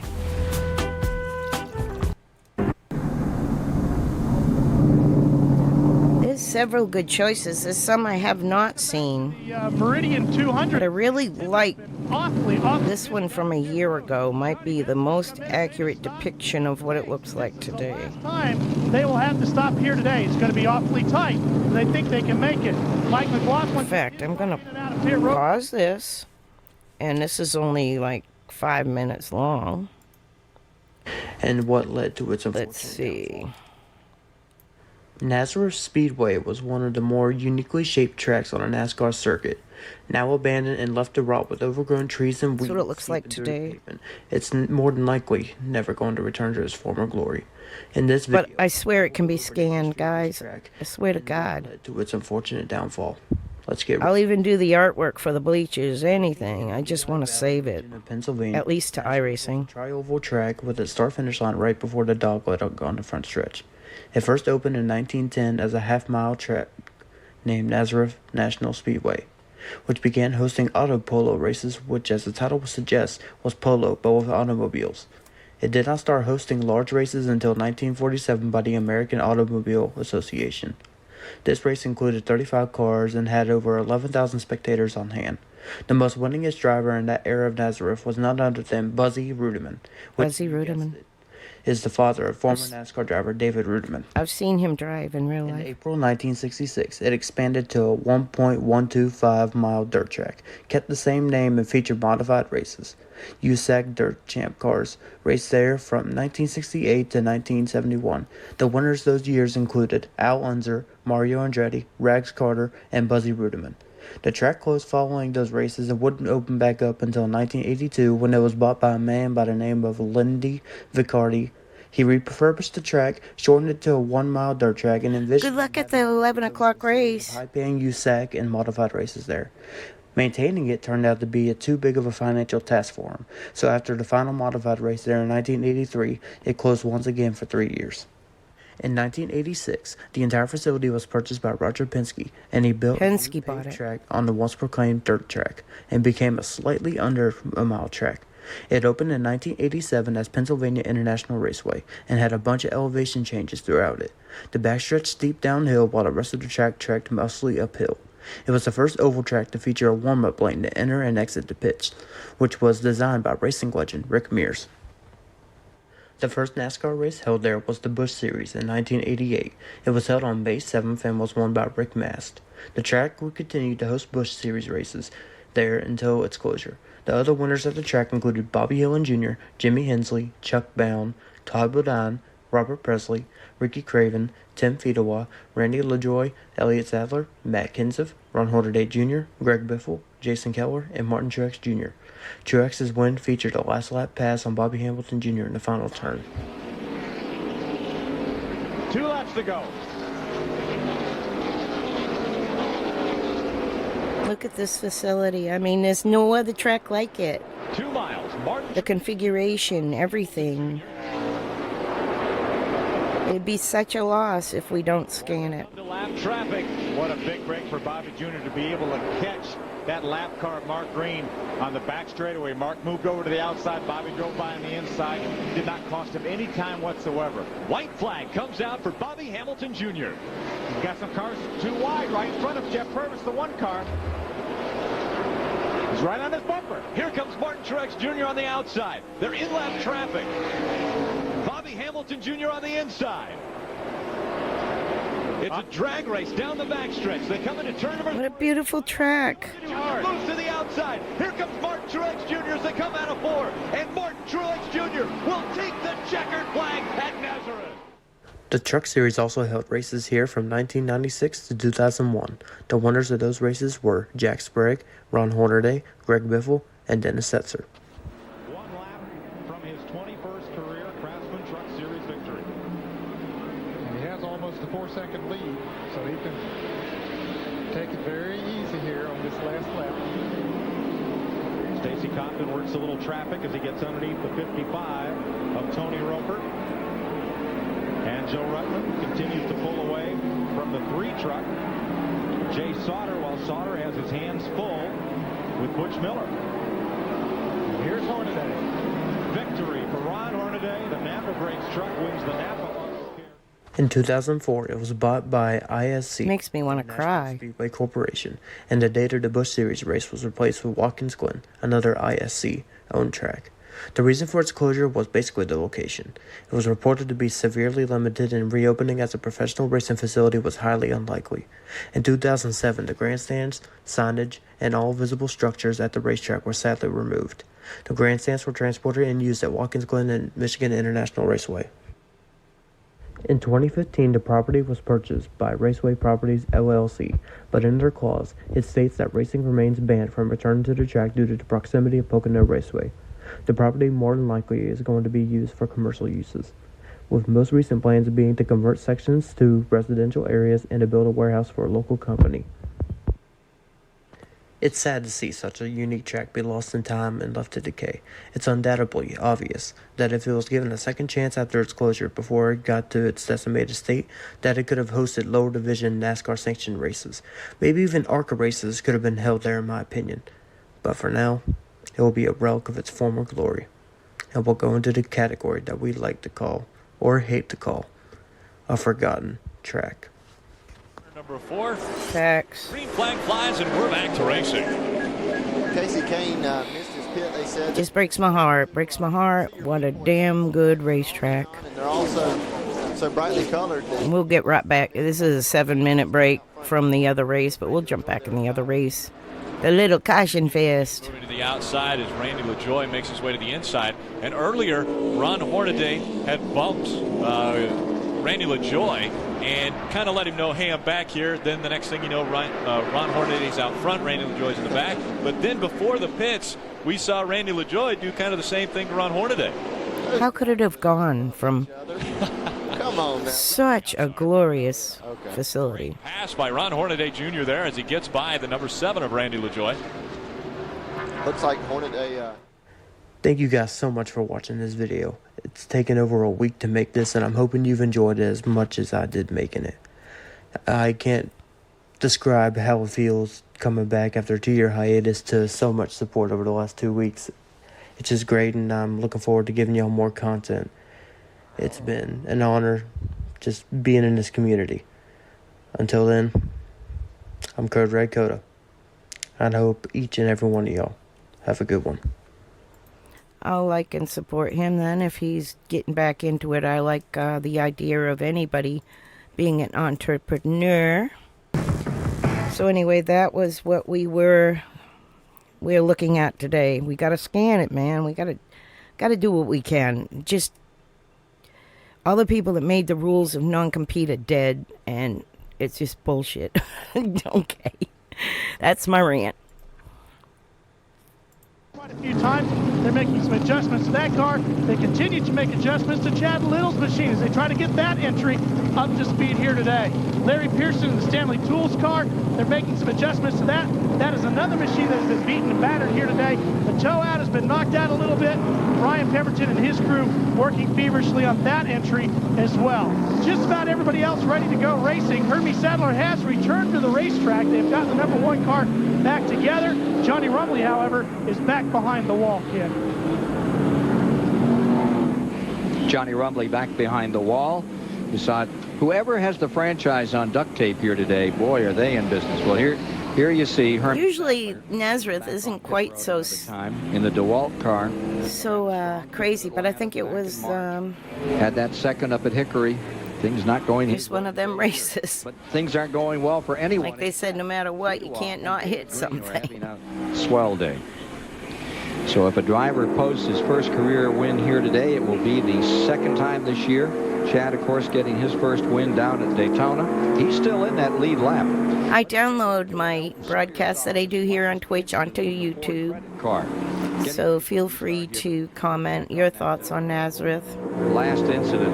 I'm willing to do what I have to do to at least like spearhead something happening, but I don't have no finances. I just want it saved somehow. I mean, have some compassion. Boy, he got lucky, didn't he? For history. I mean, he just got right through the traffic and the smoke. And Alton Sawyer in the number 38 continues to come up through the field. He's now in third. Remember, he was the runner-up in Loudon last week. Did you watch that race on TN? What a great show, PJ. I know that was the day we were running Super Trucks with Monroe, and so we were trying to get ready to practice and qualify. Yeah, sure. We saw you there that night, but we got a chance to go down to Loudon and just sit in the grandstand and watch that one. What a show. That's a beautiful facility. Isn't that a great facility? They've done a great job, putting that track together. And, of course, you'll see the Winston Cup event from there right here on TNN later this year. So, we're at lap 112. We're back underway for a lap or two here as you look at the standings and the Napa board. We are running with the FINA, the 20 car. Oh boy. Oh, I spoke too soon. Right off turn 2. And look who's in the midst of that one. The 3. Yep, Jeff Green is there. And Rodney Combs, the 43, got beaten up. There's McLaughlin on the inside. Here's Dave Dion sneaking through. And that's unfortunate. Jeff Green was driving a heck of a race. I mean, he was really doing a great job in that Goodrich Chevrolet. Coming from the back, he was being patient, and he was fast. David Dion's car. And Larry Pearson is in it as well. Big time. I think he was one of the only cars out there that didn't have a mark on it. Not true any longer. You see Let's skip ahead on that, too, man. Car there. That's the 17. There's McLaughlin's car up against the wall. How's your brother? How's Paige? Paige Jones is doing, he's doing a lot better. He just steadily makes that progress, and they've told us and warned us, hey, you guys got to be patient because it's going to take a while for him to heal. But if everything goes right, we're just hoping and praying he'll make a full recovery, and there's no reason at this point that he can't do that. And he's starting to talk and say some words, and he's starting to. We walked him down a hall the other day, holding on to me. And just steadying him, but he actually takes the steps himself. So he's doing really, really well. And I just encourage all the fans to keep sending those cards and letters and get well cards. He can really use that. He really understands what's going on. He's just, he needs to keep doing his therapy and keep working hard. And, I think, maybe we'll see him back out here. Well, I think all of America feels the same with Parnelli Jones. Hey, Jarhead, how are you today? How is it for you with a brother that This is Nazareth. did last September over there at Eldora and that sprint? One of my favorite tracks that I wish they could just scan for iRacing. It's got all this baloney attached to a non-compete with Pocono and everything when they sold it. It's affected me in the race car, but it's hard not. It's owned by I've been trying to keep myself busy. probably Speedway Corp. It's either the Stuff like that, and SMI. It's not. unfortunate because we do. I don't know if it's SMI or Daytona, but one of them owns it. Put a non-compete. Whoever owns Pocono did it. Anyway, because I can really encourage him and help him get. which is like why just somebody wealthy in our sport can take away Here on TV. all those memories and history. Okay, I think we're still a lap away. Ralph Shaheen can. He's Just makes me crazy. We lost so many good tracks to greed. You are able to walk out of the care center. I take it you're okay. Tell me what happened out there. A couple cars up, somebody got turned sideways. I see it starting to happen. Kind of checked up, and then they just turned around and. You can see the modifieds ran there too. You can see a modified in the background, tour mod. What is it going to be to get these cars all put back together between now and when you start getting ready for the Red Dog 300 down in Charlotte next week? Well, thank God we don't run that car at Charlotte. But the facts, Pretty good. if you know the story of North Wilkesboro, how Do the best we can. Bruton Smith bought it out to let it rot so he could build Texas and have the date. Similar situation here. Somebody bought it from the Penske's and Well, I don't have it. It's Page. I don't have it offhand, but I left it to rot so they could build another track or run Pocono or get the date. He's staying at the Casa. With no regard to history, no regard to the Can you spell Casa Colina? heroes that drove here, Al Unser and Andretti, Mario Andretti, and just... We'll ask Ralph Shaheen. He knows everything. So many more. This is probably one of my favorite tracks I had ever been to. Now, this is 96. My father is working with the 20 team. He's crew chiefing it, and my husband at the time, Jeff, is on the over-the-wall crew and drove the transporter. So... Well, there's the story. I wasn't there at this race, but my family was. We get ready to go with 120. Now, the next race I'm going to play, I was at Nazareth in 98. It'll be Fedewa. I took a trip to Pennsylvania. My third husband, his name would be Doug. He is on the crew. My dad always let our family or friends right there in fourth. He's been moving up through the field and give a hand in the pit crew and be part of it for the day. And he gets to hand the second second gas can. And showing Doug does, and at the end of the race, of all things, he's the one that's on the wall high-fiving everybody like he belonged there, and it was pretty cool. From the Budget Gourmet. Because they'll win the race I'll play next. Jason Keller, best to his mom. And I was there. I briefly see me just a split second. Just a split second. On board with Alton Sawyer, looking over there at the 4 car of Kelly Moore as they come down the line. But yeah, I was in 98. I was there. This is 95. And I talked to my dad at lunch last week about this race. New Hampshire with Spencer. We're away at lap 120. And Nazareth 98 with Tim Fedewa. The way they're tearing them up today. Tim Fedewa. My sister might have the rear bumper to that car that won in 98. We're doing a little research to see if it's the same bumper. Lifelong buddy. Likes long hair. They all got on. Dad would know the answer. What does it today? You're going to get scalped in Victory Lane. I'm going to search my old pictures, see if I got a picture. Member of that pit crew for Charlotte. Look at Alton. The bumper. So smooth. Such a dependable racer. Riding with Alton today in that Ford credit car machine. He's just steadily moving up the pack. Every caution gets a little bit closer, a little bit closer. And, Fedewa and David Green got to be, concerned about how fast is he. At this point in the race, we're coming down to the last 75 laps, and he's right up in there.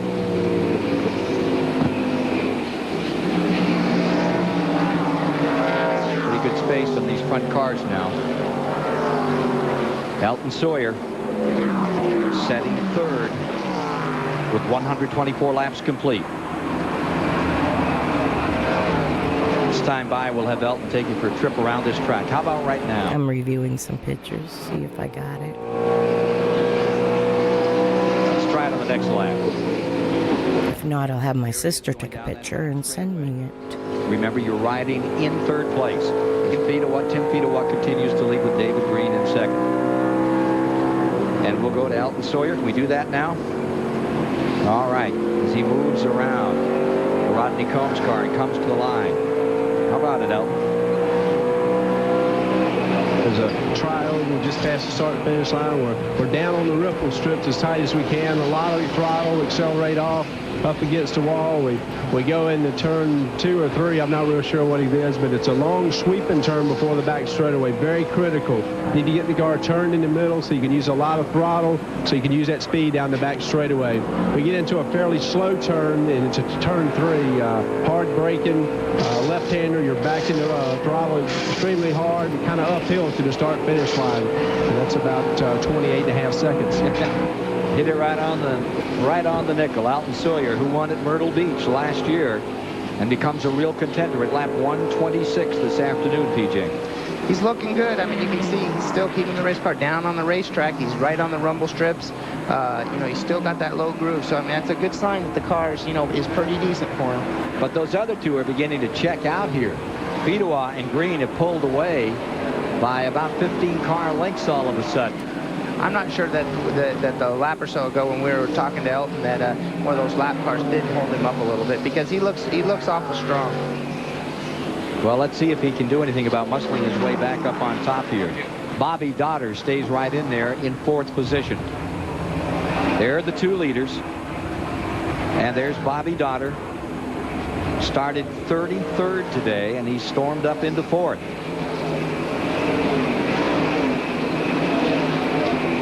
The 57 car. Jason Keller, 5th with Elton Sawyer. You can see Elton, I mean, he's just not moving that steering wheel a whole lot. I mean, it seems... There's Jason Keller giving you those shots from the budget gourmet car, now in 5th position. Well, those cars are all rumpled up. Both Jason Keller and Elton Sawyer have suffered abuse, but they're staying up in those top 5 positions. Doug Heveron, who run in the top 3 for some time, he's back in the 6th position, and in the 7th position is car number 6, Tommy Houston. Tommy, he's been around a while. Oh, Busch Grand National Racing. Such a good man, and such a great racer. It's better. It's nice to see that he's having a good run here. I know they've struggled a little bit through the last few. Actually, I found the photo and I was able to crop it in pretty well. He stayed out of a lot of the trouble. Of the 98 car bumper, but I'm not sure. I have to check if it's from. Get to celebrate today. This race. To do that, 13 cars you see on that lead lap. And David Green right there. I mean, the 98 race. Yeah, the first 2 are... I'm going to run an ad so I'll get them over with so it doesn't bother us for about a half hour. Split-wise, they seem to be pulling about 2 or 3 tenths a lap. I'm going to get a drink. There you see the front 2. And here comes that 3rd place car. You can see that they have separated themselves from Elton Sawyer. About 4 6/10 of a second now.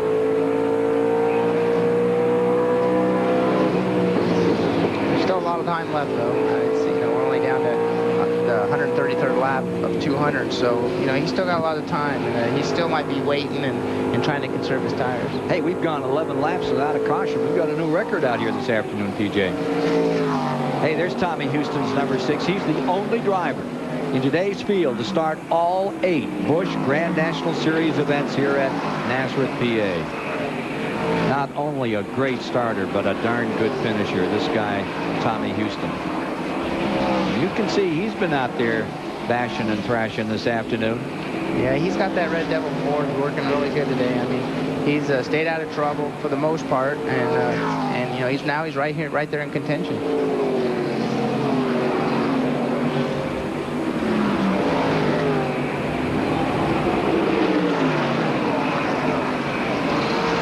See him just going by a lap car. And coming up off turn 4.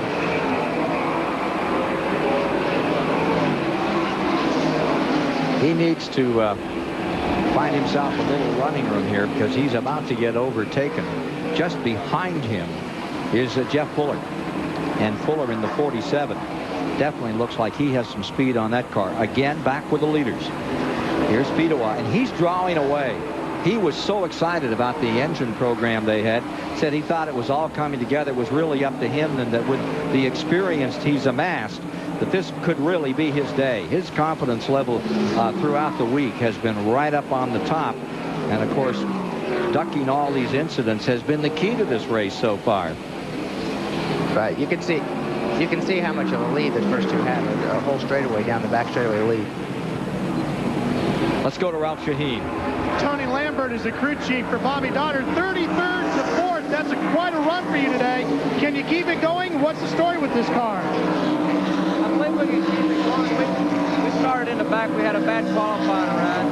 And we just made a major change this morning, hoping it worked. And so far, it's done pretty good. And I'd like to thank all these guys while I got the chance to. They've really worked hard.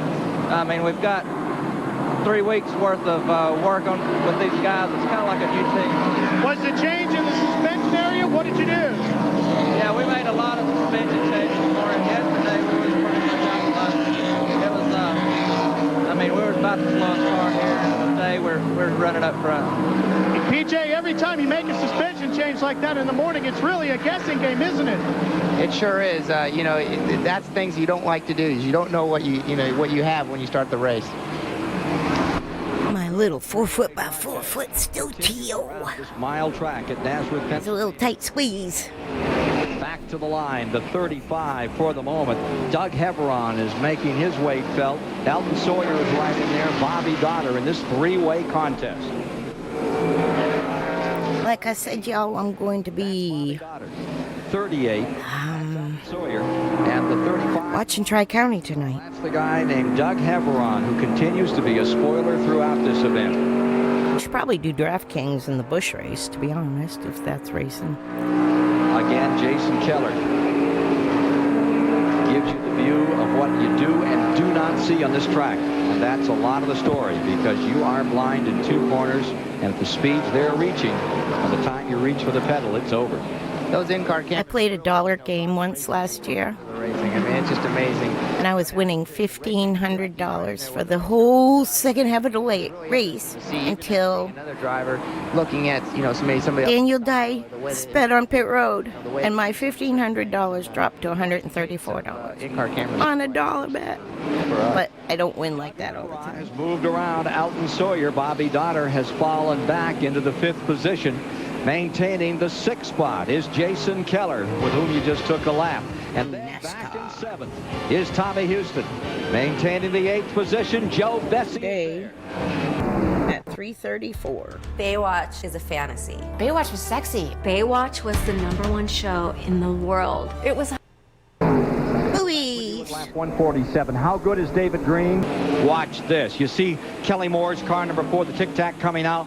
Watch this in the main straightaway, about 135 miles an hour. Fedewa 55 in front. Green in second. Gets brushed going into turn number 1. It throws Kelly Moore into a 360, and David Green just kept right on trucking.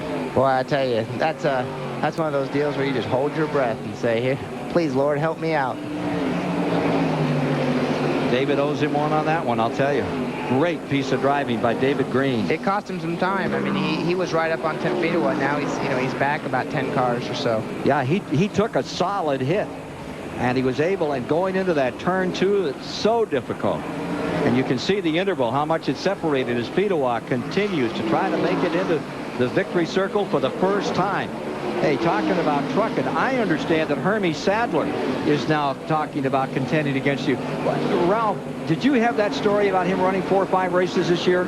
That's correct, Ken. Hermie Sadler is going to run 5. I saved a couple, I reserved a couple of games which will for this afternoon. National cars on 4th of July weekend. And I need to bring Pops and lurk Pops while he's racing at 11. Like the Super Truck Series could start about this time last year in exhibition races, and and end up being a strong 30-car field. And if you viewers haven't seen it, Truck field, because that's $1, right? Truck field.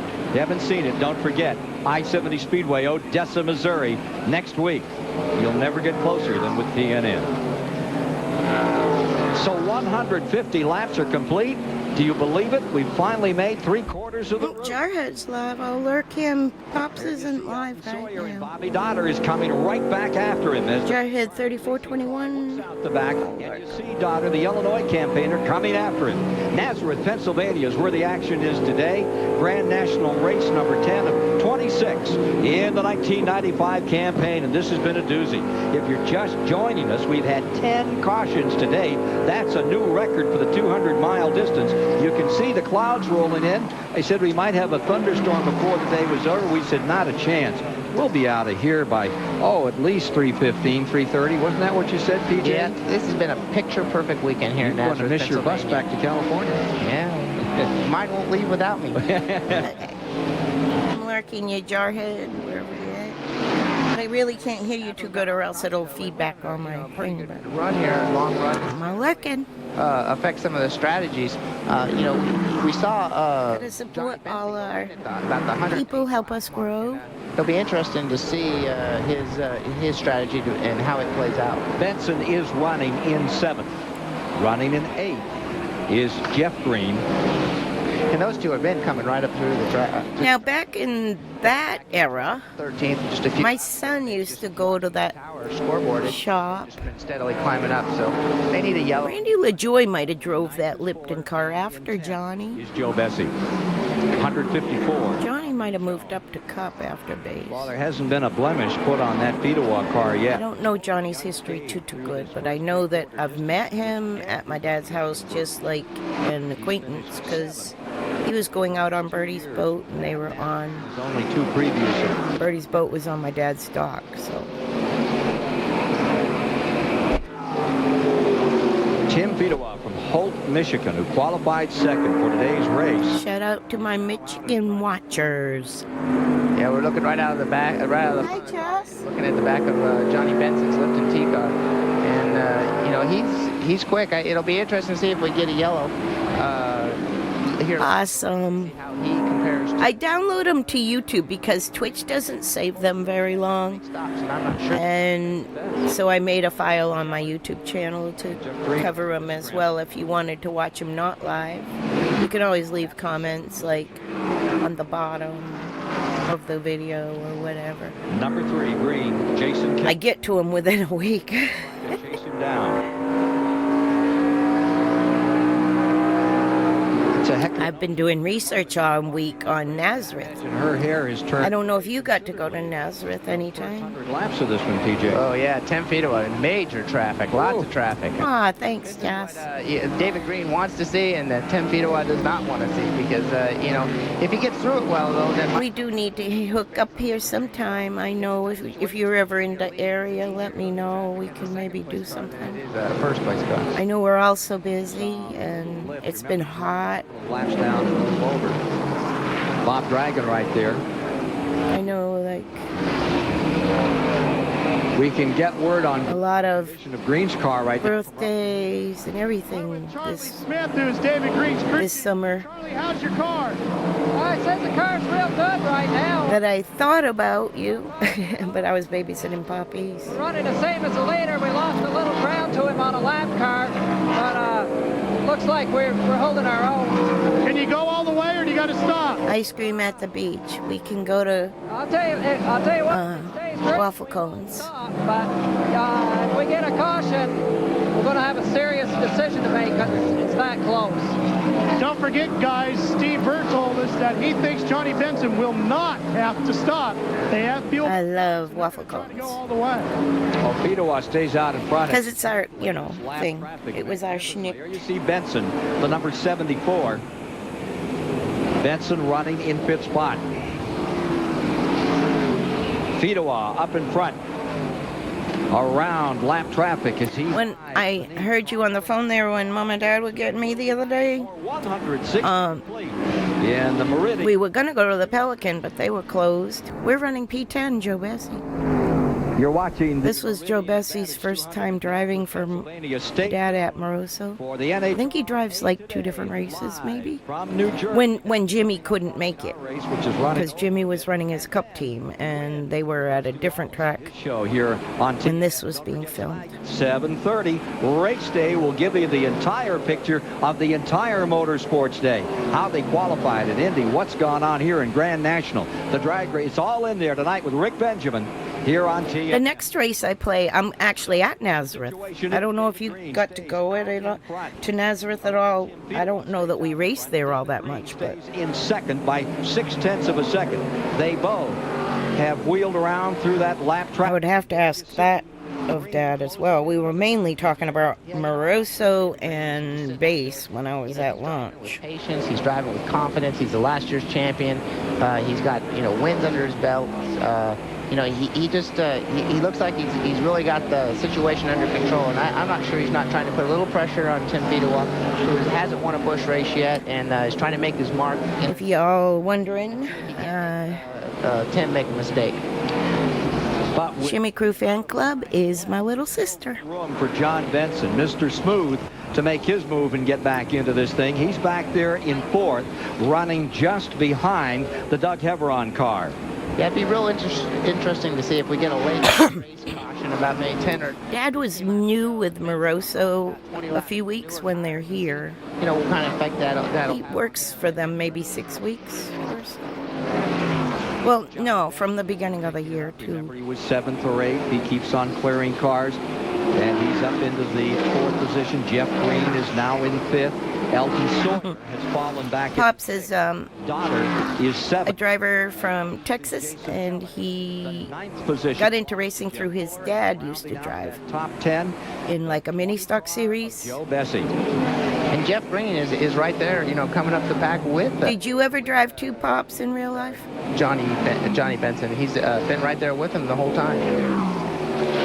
Here we have David Green. Or you just got your dad's genes. Being calm and driving his race. It looks like Tim might be, getting away from him a little bit, but we'll just have to see. We still got a lot. Pops might be racing actually right now. He was going to race Xfinity race on iRacing. For you about Tim Fedewa, he's got a couple of things in his favor here today. Joe Falk, who is a good friend of his, a big fan of his, gave him a gold dollar piece, which he's carrying around with him today as a. Oh, you drove too. That's right. That's right. You said you showed me the 12. I thought that was your dad's. Tomorrow, and she said the best present Timmy could give her would be a win here today, so he's got some added heat. Yes, I thought you said you put it up over your car, but I wasn't sure if you meant your dad's car or your car because you worked on it, because like we call it our car even though we don't drive. We're going to have to pit before this is over. And finally, Jason Keller's mother, Diane, was in the hospital earlier this week suffering from some sort of a virus. She's feeling much better, was supposed to be released today, and a good run by her son, Jason, who's currently 8th, will really help that recovery process. Yeah, he's giving her some vitamins. He's right up in the top 10.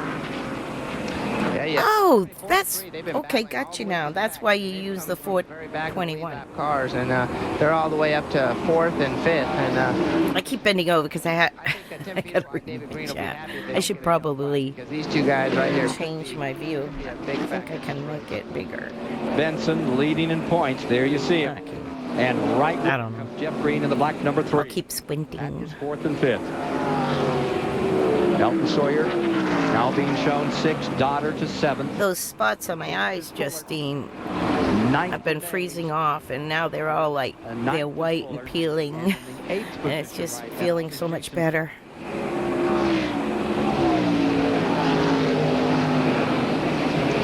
.173. I see even though it looks horrid, it feels so much better. Black in this series. I don't think you want any more part of that silver stuff after last night.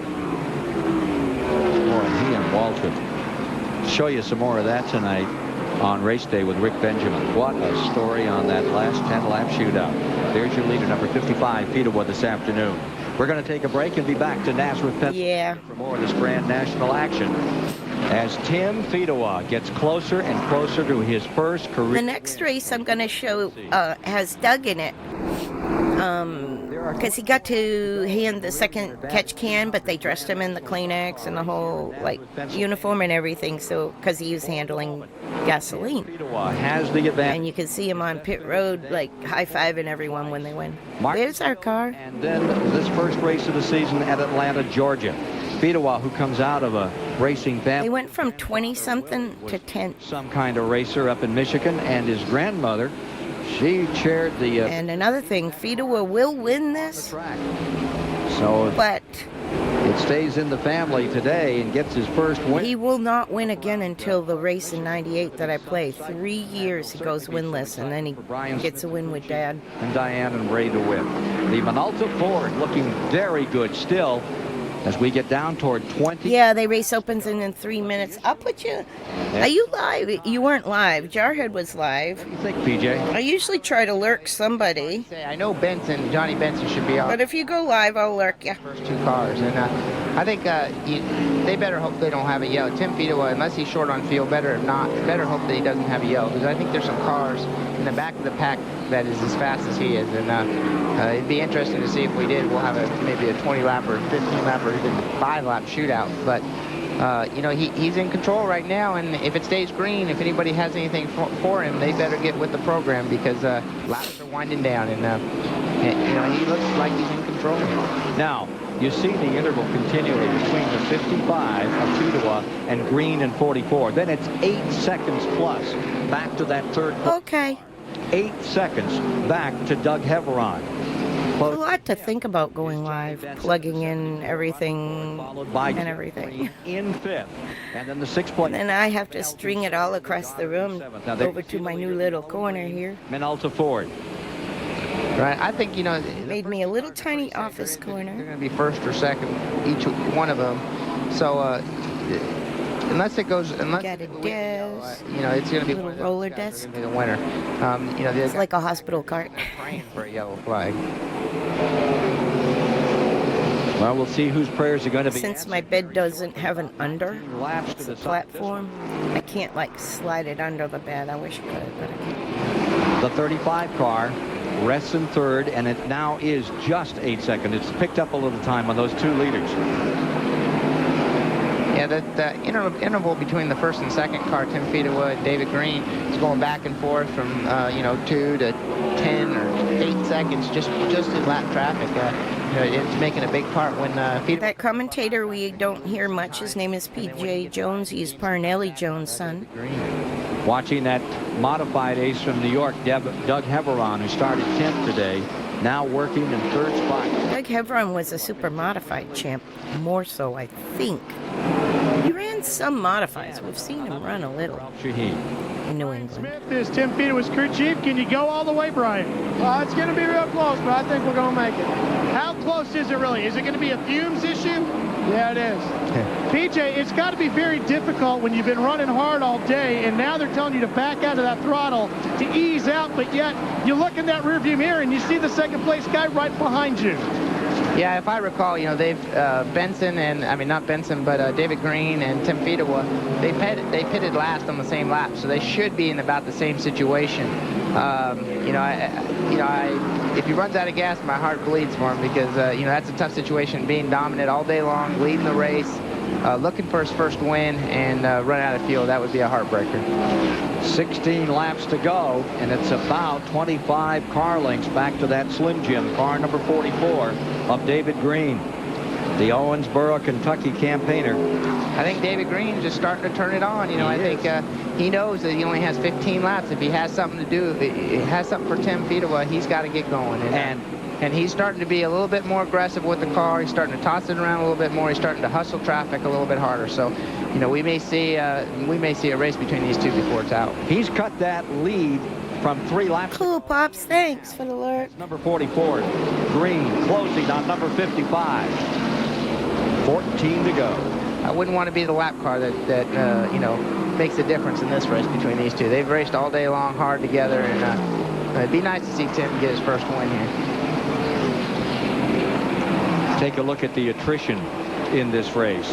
Crouch, hard crash, took him out.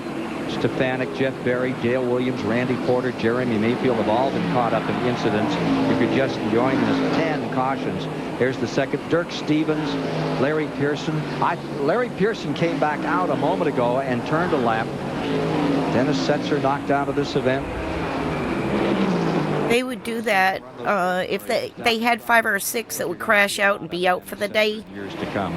Good. A couple of them would try to at least put enough together so they could do a lap and finish ahead of those 5. That's a big gain in points when they were 3 points per position, I think, back then.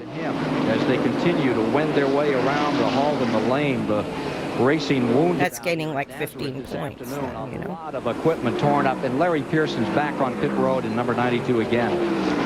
And going back to the garage, front end kinked up, back end corked up. Bad day for the Stanley Tool car out of this one. Tim Fedewa's got to look at it. If he just, you know, if he's got to run hard. If he runs out of gas, he runs out of gas. He went pretty much caution-free for a long time now. You know, breathing down his throat, and you know, he's just got to do what he's doing. And he's been doing all day long in the car. Stay out of trouble, hustle through traffic, and you know, and try not to slide the car, heat those tires up so David Green runs up on it. I have a really good race coming up next. The next race will be shorter. Here you see the 08. But it's a great race. On car 57. And I was there.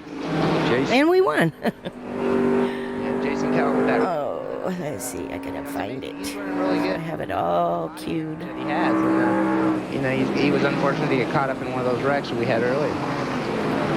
Fedewa's driven a masterful race. To get through this thing without marks on your car is remarkable. You get an A for that alone. And the lead is, no matter where you've been in lap practice, he's bound to get abused, but somehow he's kept that car away from the incidents and leads by better than a second, and for the moment is drawing away. For this track being a mile in length, I mean, it's almost like a short track. I mean, there's not a car around here that doesn't have a mark on it. It's like they just got through running at a place that was a quarter-mile long and real narrow and real hard to pass. Take a look at Doddard down on the inside into turn 1. Bobby Doddard just under the Budget Gourmet car of Jason Keller. Good fight there.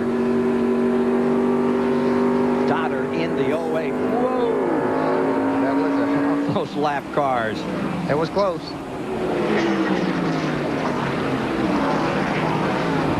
Meanwhile, up in front, Fedewa by almost 1 8/10 as that high tool car continues to put on a great show here.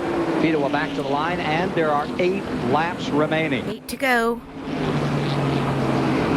How about it, Ralph Shaheen? Any word down there in Fedewa's pits? They getting a little anxious? He's about to put Jeff Fuller down a lap, and Jeff's in P9, I think. And so forth. It's nervous time for sure. In fact, so he's already put Bessey down a lap. Here in a little while, they're already starting to show him the scissors, and he's starting to get a little nervous as well. Scott Deal. Hang in there, Jeff. Ooh, the 47 car down on the bottom. Jeff Fuller giving way, letting Fedewa through. That entry was a little sketch. You know, can't back off. He was a childhood friend too, man. Just one of my favorite people in the world. He's really got to, you know, he'd like to keep that space, that cushion. Still is. I haven't talked to him in 30 years. Lap traffic. I need to. 5 laps or so. He's got 6 laps to go. Need to get the skinny on my dad for the book. A week ago, Loudon, New Hampshire, Fedewa 2 laps down, made up one under green, and came right back up through the field in those last laps. Another 50 laps. He would have been a real contender had everything stayed together. Today, he started from outside of the front row. He has fought his way through 10 caution periods, a lot of major disasters for some great teams, and it looks like he's going to be the 8th different winner. And he'd be the 4th driver to win from outside of the front row. Nobody's ever done it from the pole. If anybody's going to do it, and there's the haircut boy. Okay, Pops, I'm lurking. You too. Can't hear you, but I'm lurking. This would be like the dunk when you win a sailboat race, huh? Yeah, or the ice chest. Good luck. Tim Fedewa never has won a grand national race. He's been working on the Xfinity setup all week. He's still got his work cut out for him. 4 laps to go. He's coming up on 4 slower cars. You know, this is where if there's a chance for David Green in this race, it's coming up here in the next lap. Giving him some pointers like for a couple days, and I'll tell you what, it burns your brain out. Oh my God, I so respect what my dad did. They're being polite. How you don't burn your brain out. There's just so many little factors and this and that. But if you get the basics okay, The Minolta Ford. it at least puts you in the right direction to know why and get confident on making changes. But man, I'll tell you what, it burns your brain. Setup really is like a lot of thinking. Ralph? PJ, if this car hiccups on him with 3 to go, how does he slosh the car to the victory lane? I don't know. I think he'll have to start weaving back and forth, and you know, if it hiccups as close as David Green is, I think he'll be in trouble. Couple laps to go, and this one's over. 1 lap to go now as he comes out of turn 3 and up to the line into 1. White flag.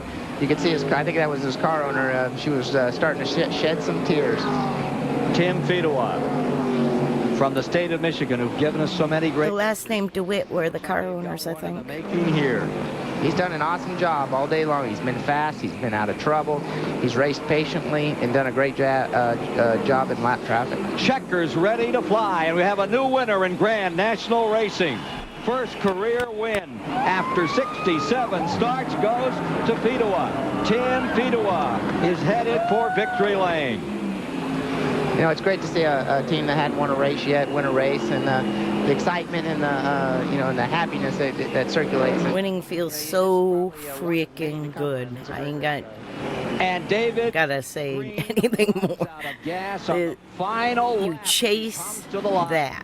You chase what it feels like to win. That's why you race. Victory lane's going to be something. It's like get off here for a second, take a quick big drug. Come right back to see winning is become a barbershop. The best there is. All the pit crew, all the track crew giving thumbs up. That's real sweet. Actually. Today's exclusive coverage of the Meridian Advantage that they show it on TNN has been brought to you by Haviland.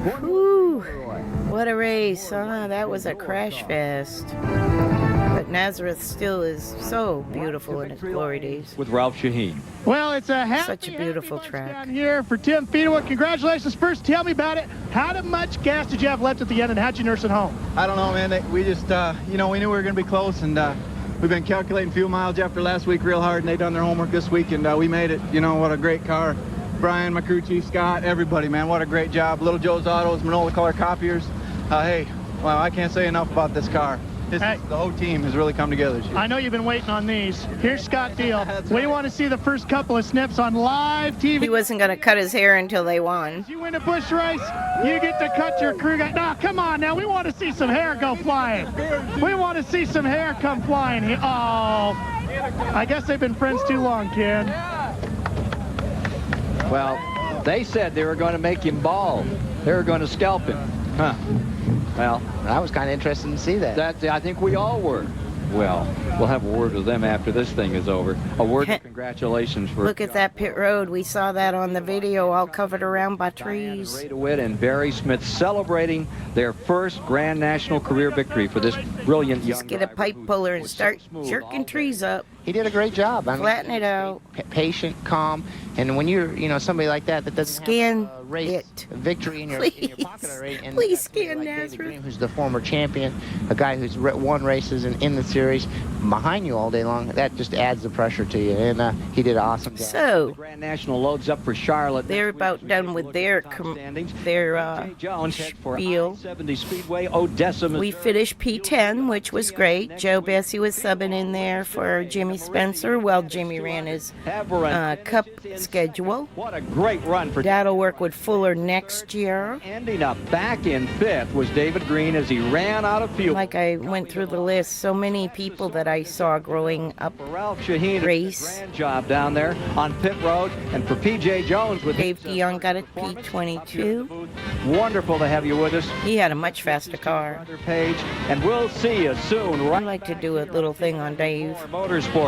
Stay tuned for NHRA today, then win with Rusty Wallace, and race day catches you all up tonight. Right. Shut that one. There I am at Talladega with Lori. Okay, let's see. For you that don't know, Lori was J.D. Gibbs' assistant and Bobby Labonte's 18-car interstate scorer. That few years I was there. And she actually dated one of the guys on the Spam crew in '96 when we were there. We, let's see, are at Nazareth 1998. Now, I am here in person.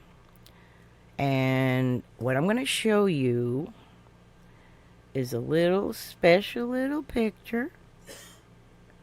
Where is it? I got to go into my photos of this race. I don't know if this is the correct iconic piece or not. But let me go down in my pictures. Now I had it up, and I edited it and shut it like a dum-dum. I thought it would put it to the top of my stuff, but it didn't. Where is the picture? It's coming. It's coming. I got it real soon here. I just have a lot of photos, and I could do a better job sorting them, but I don't. Here it is. Check this out.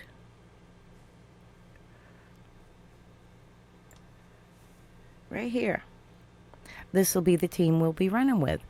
Okay, my things I'm looking at are the Kleenex in the left, the Care, to see if the quality Care like that, it was the parts wash stuff, if he got dinged on the bottom left-hand corner in this race or not, I don't know. But anyway, this is one of the bumpers off of the Fedewa car, and it's a Chevrolet, and I don't have much to go on. But we're going to see if it's similar to the one on the car when they win today. Let's shut that. Let's go to Nazareth. This one's shorter, not so many cautions, and a little bit fun, I think. But it shows Nazareth in its glory. And that's my point today. And salutes the National Association for Stock Car Auto Racing on its 50th anniversary year. 1998 has been a season of magic in the Busch Series, a pumped-up points leader. A breath of fresh air has brought 9 different drivers to victory lane, including new faces with famous names and bright futures, like father, like son. Sometimes you'll come up a buck short, but winning is a shot in the arm in this daring world of high fives and high hopes. Buckshot Jones Jr. has a new look and a refreshed out. Dale Jr., man. This season, a Busch. See, we moved ahead 3 years. Shit happened. It's become a goal. He already has 1 win this Bill Weber. And today, for the second time, the AC Delco Chevy starts from the pole, hoping to show the rest of the We Care bumper. We're right behind him now. You see, we're a P2, but Earnhardt Jr. got a lot of play. He was kind of famous. Outside, it's not the right move, though, and Elliott Sadler wins at Nazareth. Oh, good. Congratulations, man. Elliott Sadler always ran pretty good there. I love it. A trip to victory lane at Nazareth makes this tricky multi-turn speedway easy to love. Unpredictable, though, may be the best way to describe this roller. Here we are. Mile. There's been 10 different winners year before. Races, but it's the faces. But we weren't. Busch Grand National's best. There's Mike Dillon. My dad was with him for a brief time around the winter of 95 to 96. Time winners here at Nazareth. He's gonna and he began 96 with them. Yesterday he qualified on the then went to Fuller. But look where he starts, at the tail of the field because of an illegal. Our family always ended up going either like to the Bouchards or Fullers. All of our local, stay there. You know, hometown people. Dad would help all the time anyway. I mean, they'd talk all the time. Back then, We were talking at lunch that Fuller's about the only one left alive that Dad worked for. Speed World welcomes you live. It's awful to say. I mean, there's a few. Tim's still around and stuff. The first Union 200. Yeah, we lost Bugsy this year. 11th race of the 1998 NASCAR Busch Series. We lost And Mike Herbie Simpson lead right now, but in the last year. Matt Kenseth, our pole sitter Dale Earnhardt. Stinks. That's the stinkiest part. When you have such the defending two-time winner. Great people that you look up to. Take a look now at our minus track description, and indeed that's the hardest part of writing this book, is having to go back and look at the history 1200 and get that longing for missing the people that you were 4 degrees and turns 3 in contact with, even if it was for a year. But it was like weekly, daily. Here's the Suzuki, racing. There we are, the Kleenex car. His second career pole position, and Tim Fedewa alongside. He won his So our bumper is off of one of these cars.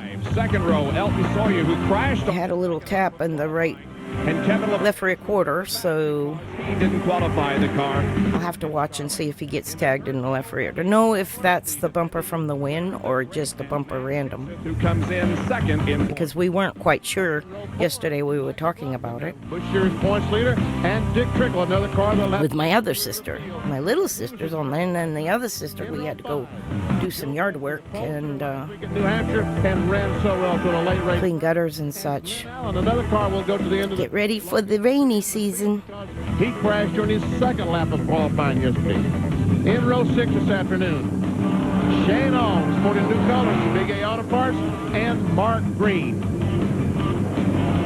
As we look at the rest of the starting. Now this is 3 years later than the race we just watched, and Tim will not win until this race again. So it's going to mean a lot. And Randy LaJoy is now in the Fina car, and the Fina sponsorship went to Base Motorsports, which was where Johnny Benson was when he won last the 95 point series in Busch Grand National. Busch Grand National, for those who wonder what BGN or Busch Grand National is, it is Xfinity. Same class. They used to call it Sportsman. Remember when the Cup cars were called Grand National, and the Xfinity cars were called Sportsman. Now they're called the back of the field and whatever the Cup from the cars are now, and today, second Xfinity, and it went from Grand National Sportsman to Winston Cup. Now let's take a look at our Busch Grand National 200 lap. To Chuck Bound holds the record for the next gen, whatever that, Cup, whatever. I don't even know who sponsors Cup. That's how awful I am right now. Who sponsors Cup right now? I don't even know. They can make it's not Winston. Stop as we're looking on. It was Sprint Cup. It was like so many, and I don't know. I don't pay attention enough to the new races because I'm so sunk into doing history right now to get this book done. And as soon as I 7 cautions during the 200 get through to 2000, then I can slam this book like bam, bam, bam.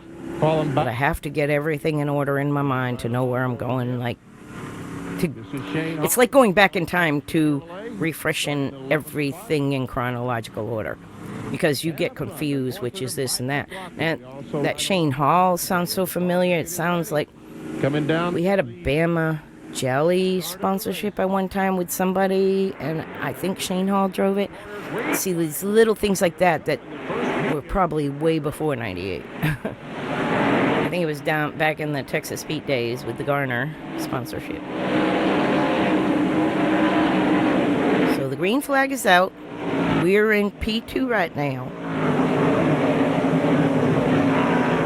No, we're in P1. No, we're in P2. Boy, the 2 blue cars. All right, Dale Jr. Slow down, Dale. Yeah, Dale Jr. is flying. Now, if you have heard me in previous on board with Shane Hall here, running back in 12 previous races, I've said that Dale Earnhardt Jr. leading Dad always set up for the end of the run. So the car will start off a little bit loose, and then the tires will come in about 7 laps, and that will be his optimal speed in about 7 laps, and it will maintain there for a good amount of the race until the tires wear out. Tough racetrack. This is turn 1. And a long sweeping corner down. But these have got some really cool guys in it now. We got Dale Jr., man. Here's the spot that Glenn Allen crashed in qualifying yesterday.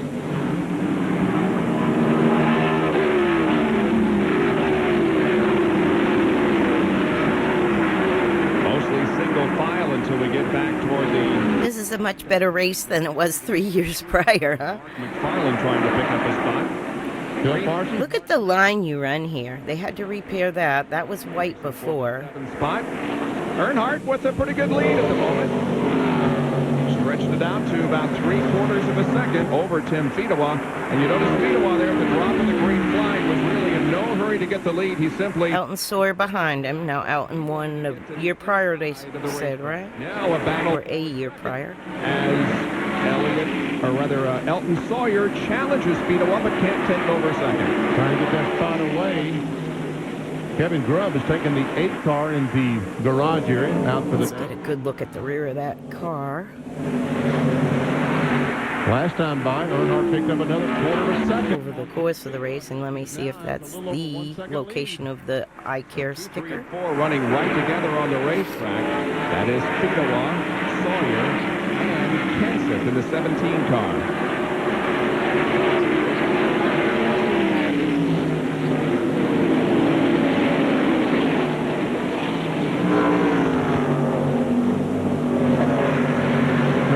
Elton Sawyer is now running in third. That light blue running board's pretty with that dark blue. So good in front. Note to self with the gold. First lap or second lap involved in a crash down in turn 1. Really never got to show how good he is. He was last year. We'll keep our eye on Ron Hornaday as we watch second, third, and fourth here. Oh, we have a crash and it's looking. Uh-oh. Oh, my God. He took the whole rear of that car off. Boy, the back end of that car is just totally... I think he was a points leader then. Wow. And that's got to be gasoline that's running across the racetrack. Yeah, he did take over at base in the 74. Could ignite it. We do see him moving around in the car. Like it's 3 years later. I'm skipping a lot of third straight moments in time just to do this special race with my Nazareth rant. And look at the gasoline that is going around there. This early in the race, you know that the gas tank is completely full of fuel. So he mastered. For those that don't know, the gas tank has what they call a bladder, and it also has a huge foam penetratable sponge basically in there too to keep the water from, the gas from gushing out. Never mind. Said it's a 00, of course, and they've had the problems on the racetrack a number of times. You can see by the look on Randy's face there, he's pretty dejected. Yes, he is. He is. Got his bell rung, too. He hit damn hard. There's Buckshot Jones. See how the media tried to always make like there was rivals? Starting 20 seconds. So the caution out here at Nazareth after 7 laps. Dale Earnhardt Jr. is the leader, and a crash on the course has caused the yellow.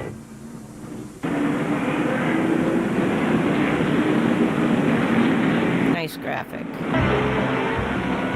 ESPN Speed World coverage of the First Union 200 being brought to you by Suzuki Motorcycles and ATVs. Now during Suzuki Fest 98, get $500 worth of accessories free and choose from great deals like 0 down or low APR financing on selected models.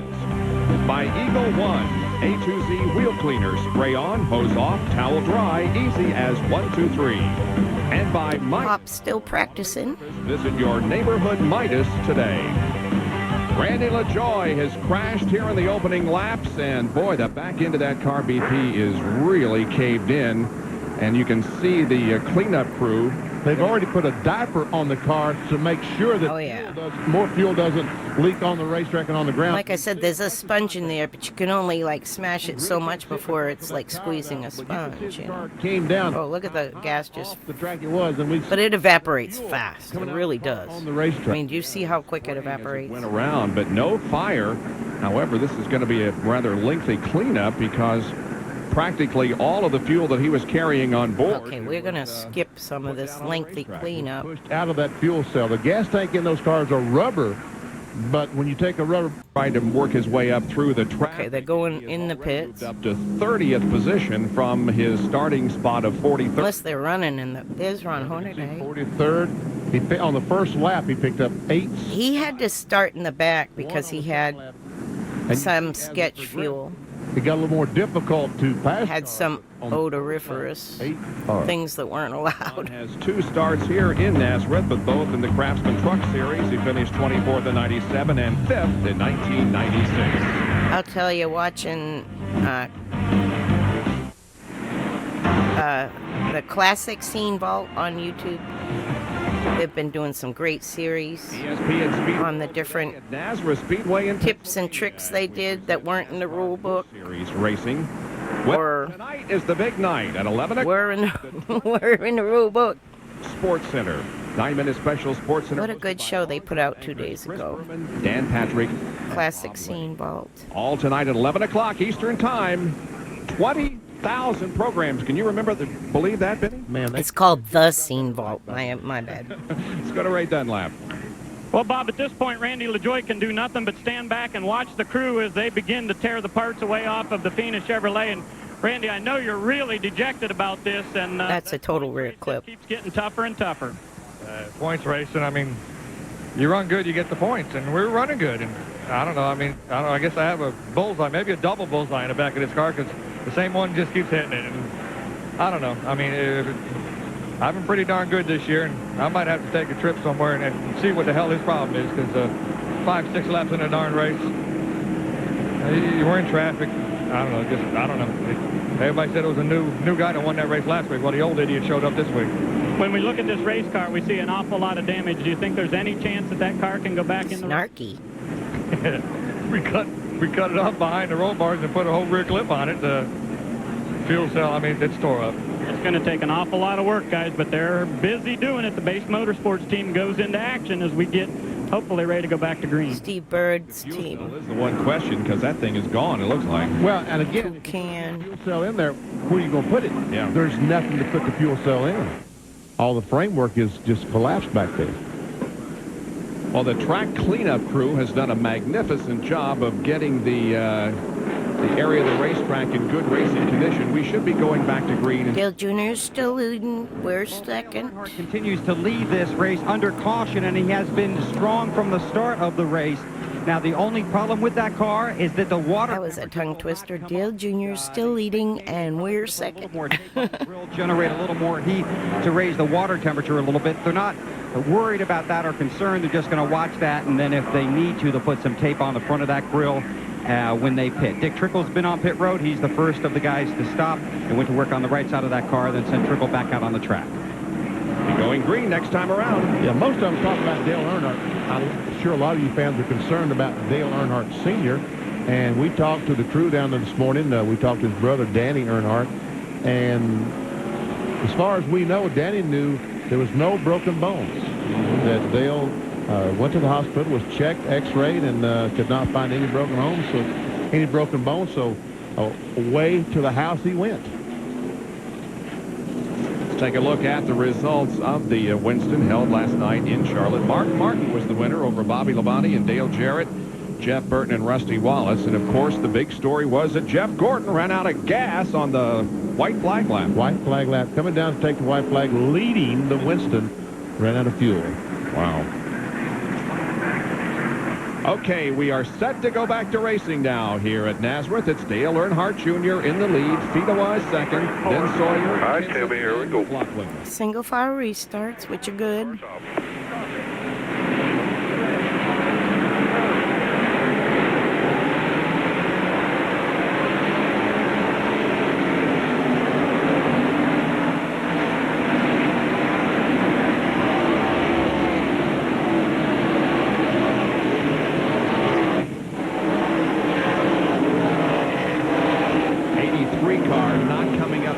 That's Wayne Grubb being passed as he enters turn 2. And a spin or a partial spin out in the backstretch. 2 cars involved. Looks like the 87 car, John Ed Spencer. Ed Spencer, I'm sorry. Ed Spencer. That's a nephew of Jimmy Spencer, and right now, no caution flag. The other car involved, I believe, was McFarland. He kept going, however, and now Spencer also gets going again, so we have no caution. We'll take a look, and we see that's Mark McFarland, the yellow car that's almost going around. He finally does go around, and Ed Spencer was going straight for him when he tried to avoid. He himself spins out. Oh, and almost made some contact there, but really no contact between the two cars at all. Once again, Dale Earnhardt Jr. has been able to separate himself from the rest of the field here. Now about 3/4 of a second advantage over Tim Fedewa and the others.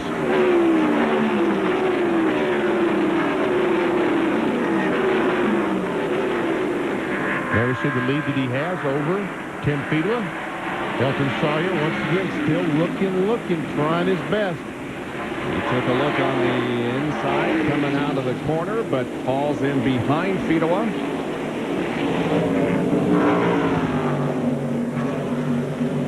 The white car back in fifth spot is Mike McLaughlin, their this year's points leader.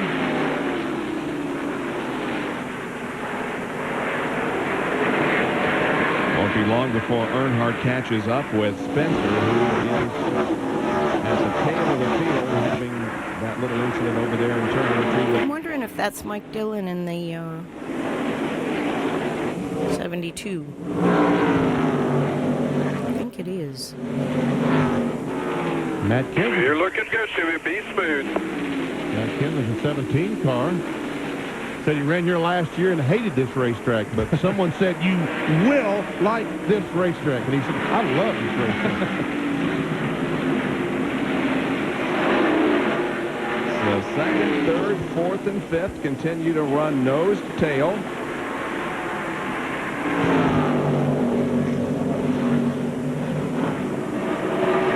Dale Jr.'s walking the dog right now. How did we get the lead, I wonder? Sawyer right now is a little quicker. I wonder if it was pit strategy or what. Obviously, two things is Earnhardt Jr. easily goes by Ed Spencer, and that's Ed Spencer the third.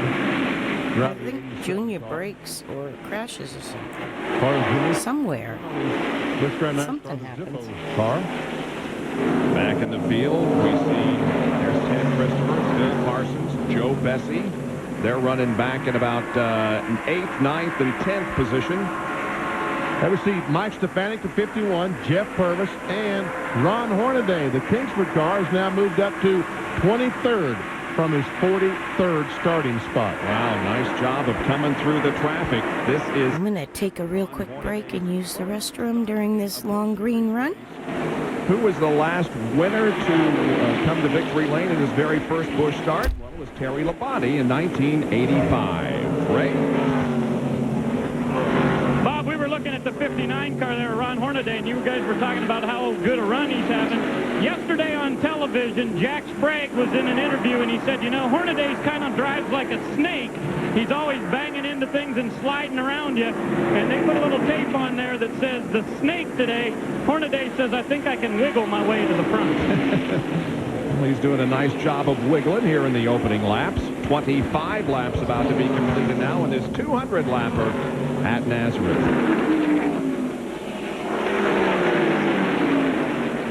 That's Jeff Purvis in the number 4 car, and Mike Stefanik, who is the reigning Featherlight Modified Tour champion and the reigning Busch North champion.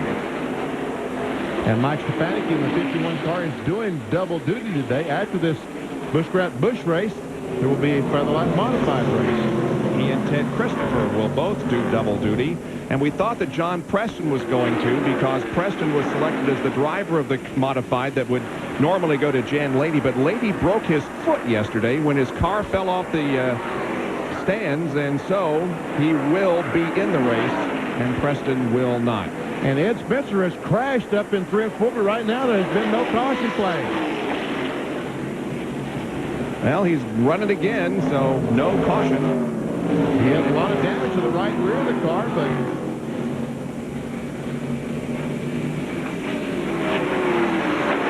there we see Kevin LePage, Mike Cope, LePage in the 40 car. There's our leader, Dale Earnhardt Jr. now has lengthened his lead by over 2 3/4 seconds over Tim Fedewa and Elton Sawyer, who's running in third spot. There's the interval between first and second position. There we see the white car on the right coming down pit road. That is Ed Spencer the third, and we now see the damage on the rear of that car. Pretty significant damage. Not quite as bad, however, as Randy LaJoie's car sustained in that incident in the early going. Ray Dunlap right there. Well, Ed Spencer, guys, has an awful lot of driving to do during the week because when he runs in the Busch North Series, he has to do it going from Mooresville, North Carolina. He moved down there to work on his Uncle Jimmy's race cars, so he drives all the way up here in North to run each week. But he said, you know what? Today, the only thing we have to do is finish this race because this is the only car that we have. And that might get a little tougher today because there's a good bit of damage on the right rear of the number 87. Yes, indeed, as Dale Earnhardt Jr. continues to circle the field and, in fact, put a lap on Mark McFarland, who's running in 36th position. They're the top 10. Back in a moment.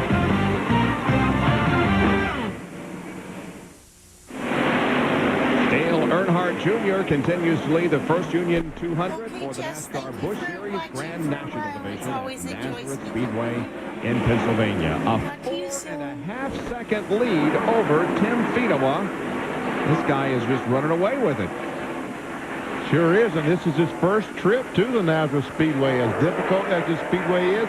Now, he did come up and he tested, I think last week, for just a few laps. It rained while he was here. He's only able to run about 15 or 20 laps on the racetrack at speed.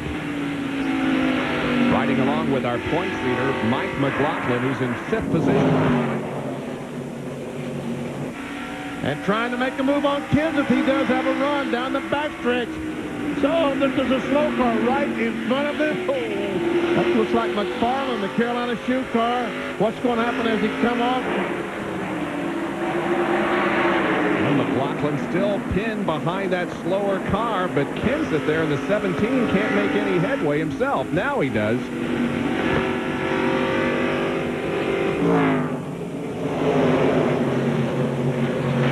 Sadler right behind McLaughlin. Sadler running in 6th spot, the defending champion of this race. And again, McLaughlin looking to the inside of Kenseth. And while they did that, tried to pass that slower car, McFarland, they lost about 3 seconds to the car in front of them, which was Elton Sawyer. Where you catch traffic, where you're able to pass them at this racetrack is going to be the key to maintaining those big leads. Now looking out the back. But then it's Sadler, the Phillips 56 car. Right behind him is Mark Green. Now here's McLaughlin again trying to get the nose under Kenseth.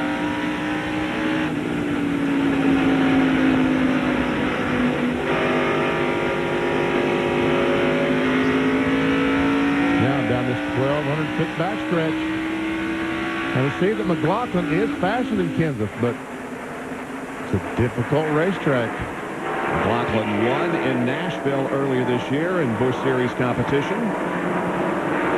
There's Ted Christopher, and Ted has moved up to 8th position. He has 6 previous starts here at Nazareth, 3 in modified tour competition, 2 in the NASCAR Busch Series, and 1 in Busch North competition. Best finish 13th in the 97 NASCAR Busch Series. And we see he started in 16th spot. Has moved up. That Ted Christopher is another hero New England lost from the modified racing. His nephew Mike Christopher drives today at Stafford, or drives this day and age at Stafford on Friday nights. So it's their fault. And showing you the difference between second place. Ted and Mike were twins. They raced all the way up here is at Stafford, Thompson, the Tour, all that. A lot of guys down. So well liked by the fans, that team, the family, and they lost Ted in a race accident. Earnhardt is and yeah, now Mike, his nephew, is driving. So you got to keep on keeping on. It's just, you know, it's part of the sport. You know, I know they lost Bloomquist, and His car was qualified here at Nazareth yesterday. that was awful this week. But it was also the same day they lost To the rear of the field. Bill Weber. Jimmy Blewett the third, or John Blewett the third. I mean, and Jimmy Blewett races still today. They have a John Blewett Memorial. The leaders are coming in a hurry, especially Earnhardt. It's just, it's part of racing. I learned that when I was Help the handle of the race car. The with has his hands full trying to hold off a very young age. I was a Fireball Roberts fan, and we lost him. I was 7 years old, so I learned a valuable lesson that that's part of the sport. And it just became an acceptance. Earnhardt's chances. This is letting those guys catch up. It sure is. Earnhardt. That sucks. It stinks. It downright stinks. But it stinks even when they die when they're old, too. It just stinks. It stinks to lose your years. Go try down the back. That's the hardest part of writing the book and researching history. Do it. Is you can't get caught up in, like, you got to remember how darn fun it was to be around these guys. Dick Trickle right there in that Schneider car. I mean, that guy was just fun to be around. I know a Dick Trickle story that no one would have known. My friend from Mooresville used to work at a bar down in Charlotte. And Dick Trickle would frequent that bar, and he always bought her a shot of Grand Marnier every time he came in. And that's just the little things he would do for people. The 5-car, I think. But those are things that you won't maybe hear from somebody else, but it's just, I lived in that Race City area for many years. Laps down to Earnhardt. So I got to know the locals, and my son went to school in Mooresville. And this was fun a few laps ago. Since he's been... Everybody had a connection somehow to someone in racing, but it was a colloquial connection outside of the track. So it was kind of cool to learn these little things about people. Traffic is at 124.3. Junior's still flying. The first Union 200 is on. Well, it is. A fourth of the way over. 50 laps have been completed. Nobody wants to lap Dick. Dick Trickle, he finally did it. Nobody wants to do that. Unless you got him. To the inside and blew by. He was just so well liked. But now the lead that he has over Fedewa is down to less than 2 seconds. Trickle is running in 30th spot, so there are now 29 cars. So like I said, I was here at this track watching this. Is right now ahead of Dale Earnhardt Jr. She will be his next victim. And we were with the 33 Kleenex car. Like I said, we're still trying to figure out if that bumper was from this race or a different one. Earnhardt speed back. I'll have to look through some 98 races to see where he got tagged in that left rear. 24 after being around the 119-mile-an-hour mark for several laps until he could pass Dick Trickle and some other slower cars. Now he passes Patty Moise, and there are 28 cars on the lead lap. As we watch Earnhardt. Patty Moise is Elton Sawyer's wife. Car down pit road, Ron Hornaday. Goods gotten by Shane Hall. That moves him up to 17th spot. Wow, a nice move through the field by Hornaday. Bill Weber has an update on his fuel situation, Bill. Well, he certainly had a wild weekend, Bob. He had a great qualifying run here yesterday. And for those of you that monitored RPM today, the reason Hornaday went to the back is because his fuel did not pass post-qualifying inspection. Well, y'all that know me, you know I'm in Florida, and I'm about 15 miles north of Daytona. Most of my family is about 15 miles away down near Daytona. Well, the track might be 20. The fuel that Hornaday had here was Sunoco. Most of my family live about 15 miles away here, close to the like my mom and dad and middle sister. But the smallest sister, she lives in an Orlando suburb, so she's about an hour and 15 minutes away. And all of my cousins that I grew up with are down near Satellite Beach in the Melbourne area. And they headed in that direction are about 2 hours away. So most of my family is within 2 hours. Has pull behind the wall, Andy Benny. Yes, he was on pit road. They took the car back inside the garage here. Ray Dunlap? But it all began at the New England short tracks in Massachusetts. These guys can really help out their effort in the season. Kind of cool. 17 regular races in the Busch North Series and 2 combo events. Well, if you have a really good finish in a combo event, you can use that finish to replace one of your poor ones from the regular season. That's not going to happen today for Mike Stefanik. He is done. The locker in the rear end has locked up. They said they are definitely done for the day. See, Glenn Allen, the 99 car, NASCAR car, going a lap down to Earnhardt. And boy, what, just a few seconds. Glenn Allen is like Loy Allen's family, maybe? 6th fastest car here. I guess he ended up being 9th fastest. But he crashed on that second lap, had to go to a backup, and they struggled to get that car up to speed. Riding along with Dick Trickle back in 28th position. There is the leader, Dale Earnhardt Jr. He's coming up now on Mike Pope to try to put him a lap down. I wonder if Tim is just biding his time. 4 hours.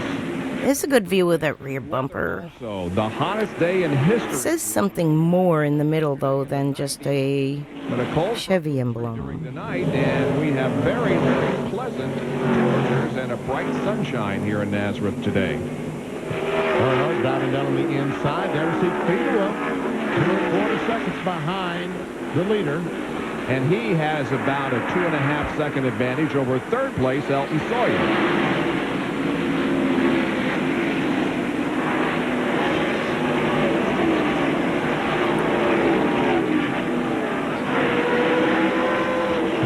Sawyer.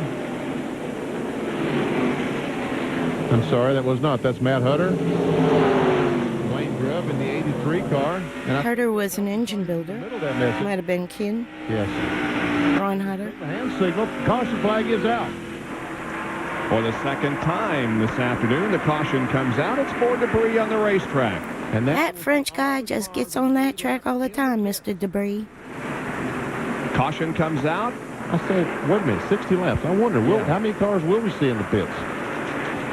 60 laps are completed. Caution on lap number 61. Well, we'll see here in just a few seconds. The pace car has picked up Dale Earnhardt Jr. over in the backstretch.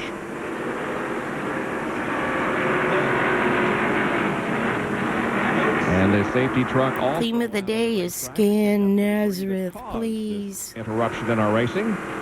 It's gorgeous. Pits are open, so we'll know here in just a second if anybody chooses to come in. Well, looks like that Earnhardt is. You see the 17 car, Matt Kenseth, is coming down pit road. There we see Earnhardt. I'm sorry, that's Fedewa, not Kenseth. Here we go. Looks like all the cars on the lead lap, about all the cars are going to pit. Yeah, Sawyer, McLaughlin, yes. Kenseth, Sadler, Green, everybody on the lead lap is indeed coming down for the change of tires. And Bill is right there. My husband, Doug, he's passed away since. He remarried and passed away like last year. But anyway, he was doing the second gas can.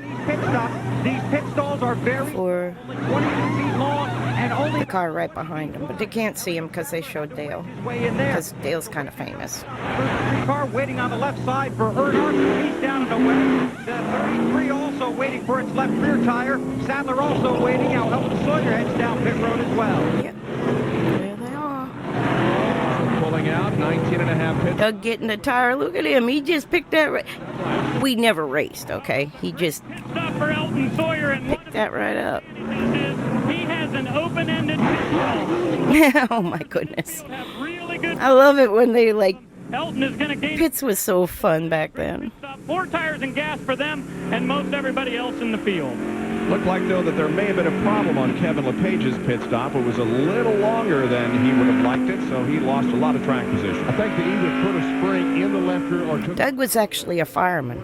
He was a fireman in Pennsylvania. He was a fireman in North Carolina, but he unfortunately developed a brain. Here's Joe Bessey. A brain, the illness called... A couple of spots he started to take off. They left the wedge wrench in the... Type 1 bipolar, type 1 with schizophrenic... So that cost him precious seconds and position. ...tendencies. He... And He became about 35 years old and just started to get... That first time by with all the other lead lap cars. It took, schizophrenic a little bit. It wasn't my only bout with schizophrenia. I would then, later... I'll go back to probably about 25th spot. In 2015, I would be with a guy for 5 years that had schizophrenia. It's an unforgiving illness. Absolutely unforgiving. Who was that? Mike Dillon car. Yeah. The 72 car. But anyway, yeah, that's but he passed away. I'm not sure why. It was just suddenly. So he had suicidal tendencies as well. So none of that was apparent when he was firefighting and all that. I mean, he did a lot of big things. You want to protect your brain. You got to protect the squash. Parsons, Ray Dunlap, and Bill Weber back at Nazareth Speedway in Pittsburgh. Got to protect the squash. 200 NASCAR Busch Series race. The leader is Ed Barrier, and I don't believe he pitted. I don't think he did either. Where's Earnhardt? He's second. That's a 33 car. Oh, you're right. Where is Earnhardt? Was second until I guess he made another pit stop, huh? In any case, he's fallen way back in the serial scoring. Oh my. He's at the end. There we see Earnhardt. He has fallen back to 20. He had a problem on pit road, and I think he's once again. Yep. Got something else wrong. Something's wrong. They are penalizing him. Oh, they got penal? The grass, they're saying. And see, Tony, you're arguing with Chip. Uh-oh. Official.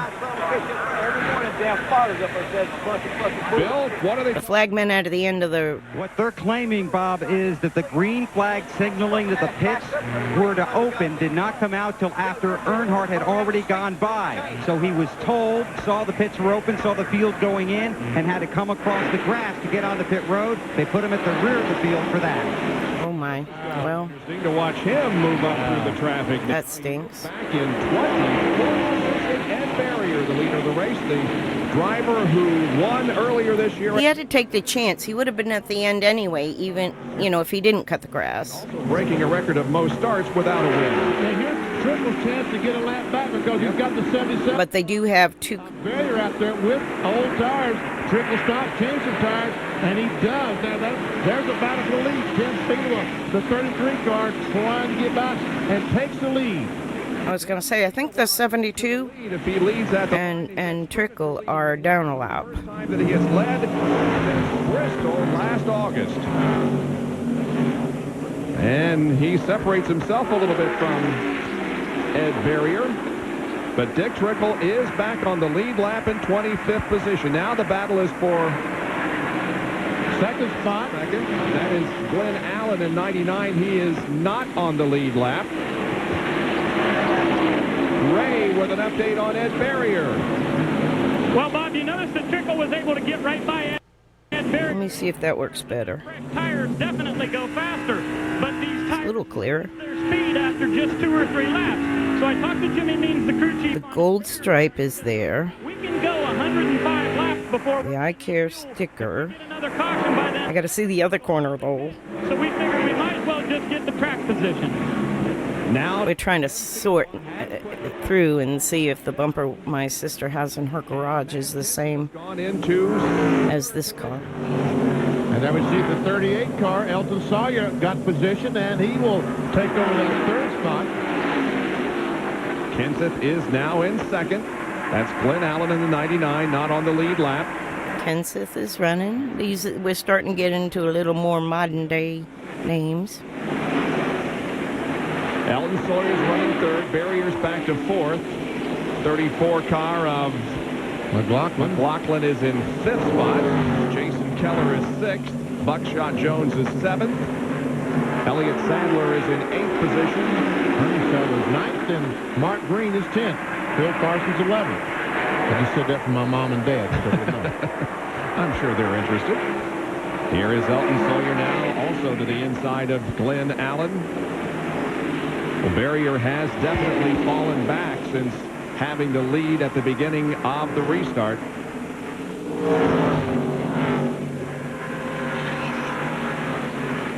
Dale Earnhardt Jr. has moved up to 19th, so he's gained 5 positions since the green flag dropped. Coming from the back just wears your equipment out so badly.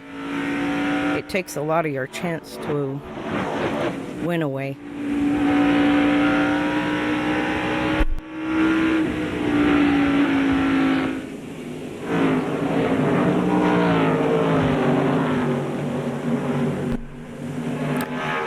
I'm back. I moved my light. It's a little more direct and above me. Gone good with those. Instead of under my chin. I got more chins than a Chinese phone book. I don't mean that derogatorily, other than I am fat. Wets. W-E-T-S. 72 laps completed here, 10 feet up. That would have been a good shot. Might have to screenshot that, zoom in, see if we see the bumper. But I still haven't seen him get hit in the left rear quarter, so. Good to know. Uh-oh. Caution of the day waves over Nazareth Speedway. The number 5 car of Barney McRae spun down in corner number 4 or 5, whichever. That's an old name from Bush North. Brought out the caution. Now we see Ron Hornaday going toward pit road. And the 77 car once again chose not to pit. Is that Purvis's 4 with the Lance? That's Jake Finch car. Now have been run. Phil Parsons coming down pit. I mean, James Finch car. Jake is his kid. Drives. Or grandkid, I'm not sure. Is coming in for a pit stop in the 36 car. There's Phil Parsons as he makes his way down pit road at 40 miles an hour, Bill. And he had just lost a couple of positions on the racetrack. So they're come out, they're going to make a tire pressure adjustment and a big wedge adjustment, clean off the grill, top off the fuel. And musical sponsors. So they work on the air pressure adjustment on that left front tire. Then Phil Parsons will go back out on the track, but he's giving up precious track position by stopping here. Ray Dunlap. Well, Bill, we saw the Kingsford Charcoal Chevrolet number 59 come in, which is Ron Hornaday. The reason they had to pit again was the last time the caution came out, the crew did not tell Ron to pit early enough, so he had to slide across to get in there, and they Kingsford Charcoal side tires on that car. So this time they came in to put lefts on it. So now he's got some pretty fresh tires on the. With all the gas grills nowadays, but charcoal just probably bad as heck for you, but God, it tastes good. They're going to go at least one more lap before we go back when you cook with it. So we'll take a break. It's Tim Fedewa leading the I live in a here at Nazareth RV resort area, and all you can smell all weekend is charcoal. It's just wonderful. ESPN Speed World coverage of the First Union 200 at Nazareth Speedway in Pennsylvania, being brought to you by Shell, moving at the. I should jerk some hot dogs out and grill mine. Across America, AutoZone, the best. Grill mine this afternoon. And by Luxair Air Conditioning. Give myself a treat. Source for high efficiency, dependable home comfort. I do need a gas grill, though. I'll tell you what, cooking inside in an RV, you got to cut the power off, you know, got to cut the AC off and all this crazy stuff. Trying to get a lap back here. Tim Fedewa, the leader of the race. So. That's Mark Crogate. Yep. Also had vision. We're leading now. Again. Go, go, go. We see the 17. Matt Kendall, that's the second place. Elton Sawyer, 38, is third. Both try to get to the inside of Krog. Mark Krog. That bumper that I showed you a picture of had a very distinct tear on the left rear quarter panel. Oh, who was that squeezing in there? Barrier. Made it work. Ed Barrier running in 4th spot. McLaughlin is in 5th. So we'll have to see if he gets dinged. Straightaway, trouble on the back straightaway. Caution this out. That's a big thing over there, Timmy. Wow. Big wad. We see the 59 car. Hornaday's in that. Purvis. Phil Parsons just gets his car rolling. Joey McCarthy in 41. Wow, that was a... Is that Earnhardt? Is that... Yes, Dale Earnhardt's in the race. Jesus. His car torn up. Dale Jr. And also the front's torn up. Tracy Less is in there. And there's the leader coming right behind y'all. Oh, shoot. Junior got smushed. Look at every corner. Up to about 17th position from spoiler dangling. Start spot. Like a half a limb. Of the violation that NASCAR ruled against him. Let's take a look at how all this occurred. Boom, boom, boom. See, the 72 car had run in the back. Called the accordion. Backed up and hit the brakes. Then Earnhardt ran into the 72 car, and then all of a sudden there's no place for the cars to go. Just all jammed up. Cars spinning and hitting the wall everywhere over there in the backstretch. Oh, my goodness. Here it is from another angle. Purvis in the 4, Dillon the 72. There's Earnhardt making contact. Blaze Alexander also involved. Oh, Blaze, we lost him too. Good God, lost him in an accident. A lot of machinery over there. Looks like Blaze Alexander's car still over there. And there is Dale Earnhardt Jr. See, Blaze was from Pennsylvania, and my husband, Doug, rooted for him, too. So it was really cool for him to go to the track here and be able to see Blaze Alexander and be able to, like, participate in a race and be a part of the team. He's had some good runs. And a lot of teams do that when you get an opportunity to go to the track and be in the pits. A lot of times, though, there's always so much to do. They'll give you a little task, you know? Pretty bad. And here comes Earnhardt down pit road. Bill Weber, he's headed toward you. I don't know a lot of the people on the Kleenex crew. The front's bashed in, the sides are caved in, the rear end is partially ripped away. They'll try and pull the sheet metal out the first time and then send them around. In '98, I was working at the Fomex International Company in Cornelius for about 6 years, and I had a pretty high up position. I had to travel a lot with them. I was an executive secretary for the Southeast, so I didn't watch a lot of races. I didn't go to a lot of races. Now you stay on the lead lap. Tony, you're a senior. After Jeff and I broke up, I kind of just let him go. Tried to send my life in a different direction. Some serious problems. Met a fireman, married him, and we were married 6 years. He did not lie about that. But he actually, like I said, got to play on the team here and be that car as it goes around. Part of it. Well, the good news from all which was the that Glenn Allen did fun part of the sport, you know. He's back on the lead lap, but a lot of bent machinery from a multi-car accident in Nashville. It doesn't sound much like handing the second can of gas. It doesn't sound like a big deal, but it's an important thing, and it's something that Doug was strong enough to do. You know, he's pretty hefty. Once again, watch the 3 car. Dale Earnhardt Jr., boom. And look, the car gets off the ground. Jeff Purvis comes into the same. The other car is Tracy Leslie, boom, hits that 3 car. Was it Tracy Leslie? Another car's with Mike Dillon. You see the wall. I don't know who was in that car then. You're running through a tunnel back. Sometimes nothing you can do. And I get confused, but it sure looks like Mike Dillon's paint.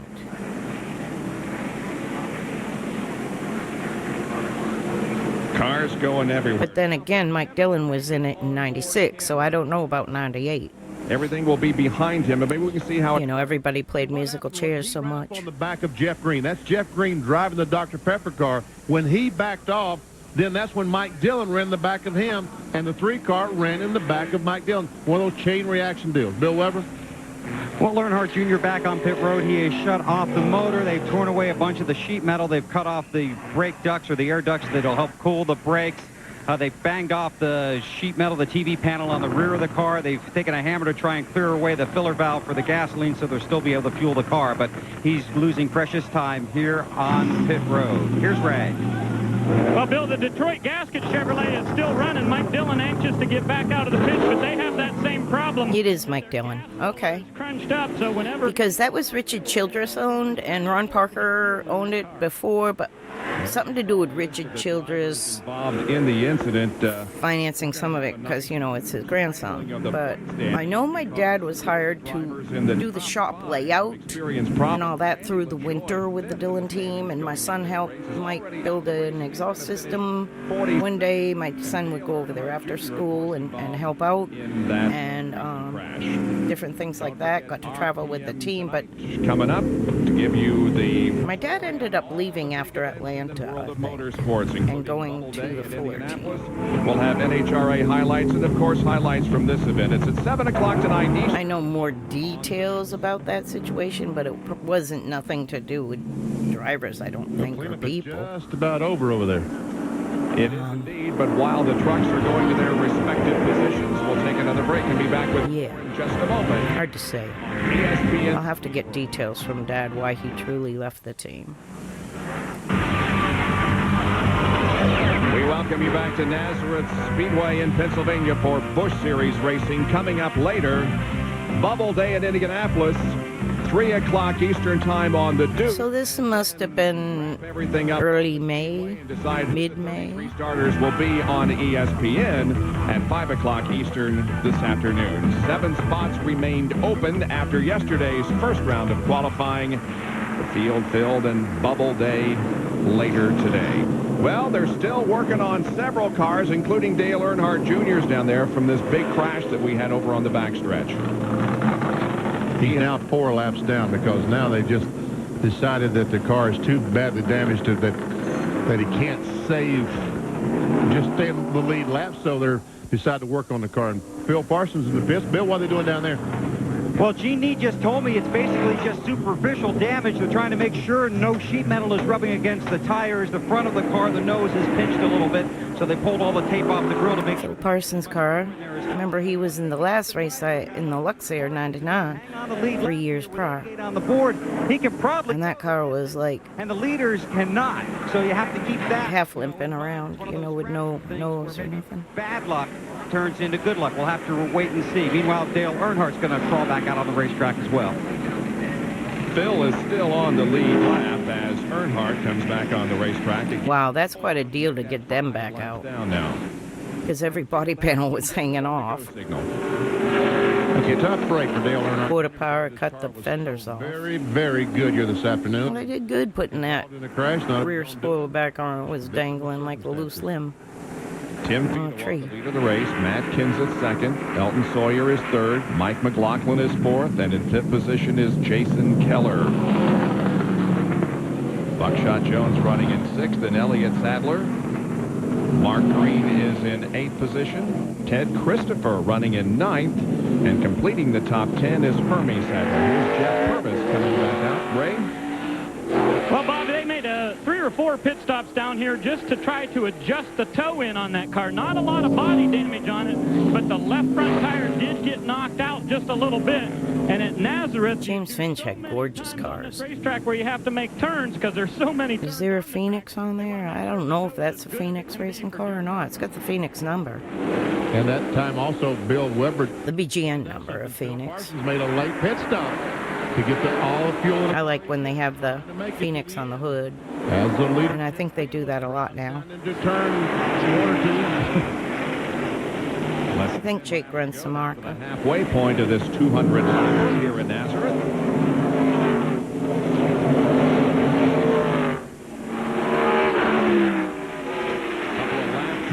We have a few lap cars to clear, don't we? Sawyer and Matt Kenseth are side by side coming out of 4 or 5 onto the straightaway. And they go by the start finish line. That time I think Kenseth was in front, but Elton Sawyer has position, takes it away.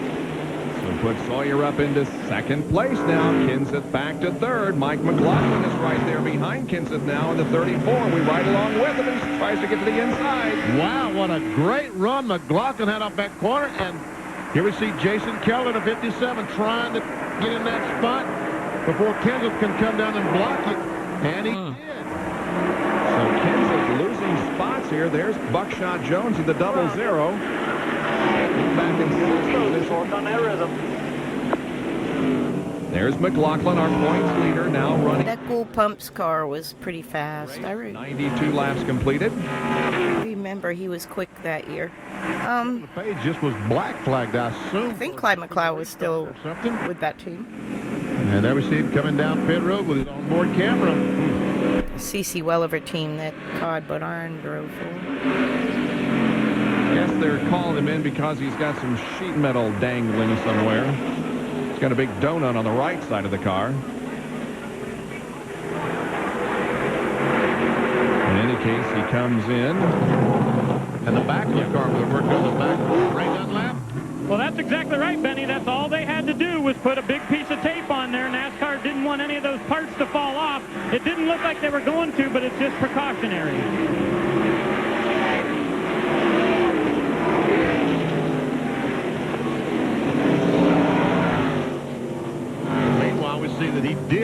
lose a lap. So another car goes a lap down. We now have 20 cars. Yeah, 20 cars on the lead lap.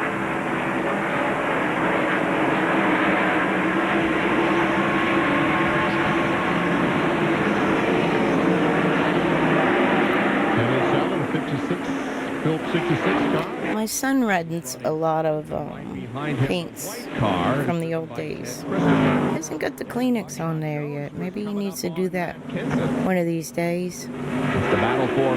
He runs the 72 scheme a lot, and that's mainly because he helped on that team. Something has happened to his car because it was much better. When Mike Dillon had that car, and that, like I say, it was 96, not 98 like this, but... The green flag came out. My son has a lot of experience in a garage. He did a lot of drag racing and street racing. Car on the lead lap. At Mooresville Dragway, Test and Tune. He was a test driver because he had a really quick reaction time. Him to get his rhythm back. But he ran at Rockingham Dragway before. Irritating a lot of guys in real life. Down here. Several have had conversation with NASCAR officials along. My son got a pretty good racing resume as well. They're not getting any help from these guys that are several laps off. Not to mention his stepfather drove late models forever in New England, so he was just around racing his whole life. Irregularly shaped and then he was lucky enough when he was 8 years old to go south for the summer and travel the NASCAR circuit with my parents. So he would go to Florida for the summer. So pretty good battle between those four cars. He's been to a lot of speedways as well. The black one all in the... Through his 11, 12, 13-year-old, well, 8, 9, 10, 11, 12 years old. The car up high on the racetrack. Elton Sora. No, he makes it down to the entrance of the pits. Our second place car in trouble. Wow. Elton Sawyer brings it in. Ray, what happened? Bob, pretty simple to explain this one. A big disappointment down here for the Barbasol team as they... Taking that sharp left. ...on the 38 car. And he has taken it right back to the hauler. It blew. For Elton Sawyer. That's a steamy blow. That means, water is in your wheel. on the 38 car. There's the leader of the race, Tim Fedewa. He has a 3 1/4 second advantage over Mike. Oh, he's running like he stole it now. Halfway point. When he comes by this time, he'll see the cross flags indicating 100 laps completed. So Tim Fedewa is trying to win his second Busch Series event in his career. Hi, Stella. What occurred here at NASCAR. Here's our pit. 95. That was my dad on top of the box. I didn't know we saw him. Tim Fedewa has a 2.5 second advantage on Mike McLaughlin as we are at the 105 lap mark. McLaughlin has his hands full with Jason Keller. Jason Keller, the red-white unsponsored car. Closing up right on the back bumper of McLaughlin. Ray Dunlap, what you got for us? This is my I Love Nazareth stream. On lap 61, and of course they took on 4 tires. Scan it, please. Somebody please scan this. You gamble on 2 tires next time in here to try to get track position. He said, no way. We'll take on 4, probably somewhere around. I will pull weeds, and hopefully we'll still cut brush, and anything I have to do to be able to scan this race track. Finished 8th here in this event last year. Keller right behind him, and right behind Keller is Buckshot Jones in the 00. Up to 4th place, the Bayer car. Jones, the most recent winner in Busch Series competition at New Hampshire.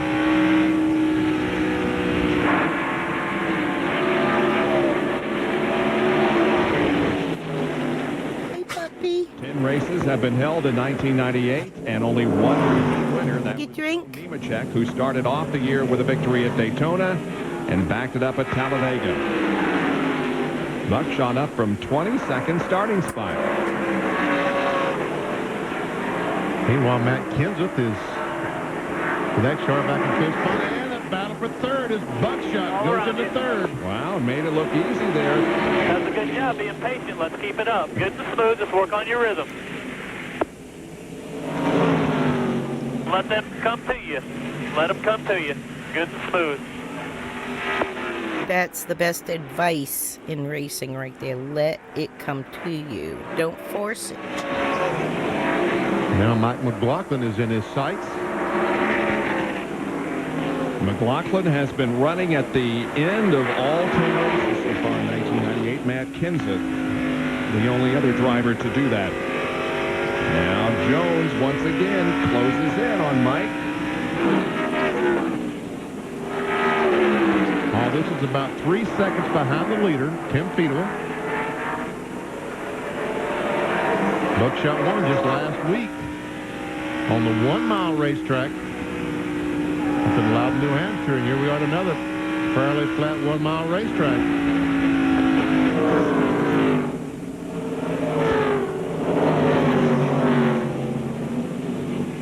Looks like Jones has another good run, but I don't think he's got to be able to do anything about it. Ray Dunlap. Well, Bob, you guys are watching the 00 of Buckshot Jones, and Benny just mentioned that he won last week at Loudon. Most of the teams that come here bring the car that they raced at Loudon, but not them. They brought their car that they raced at Bristol. They led 121 laps at Bristol, and they said, we think that car is just as good as the one we ran last week, and it's already ready to go. So he's got a different car than they won with last week. Clear all around you.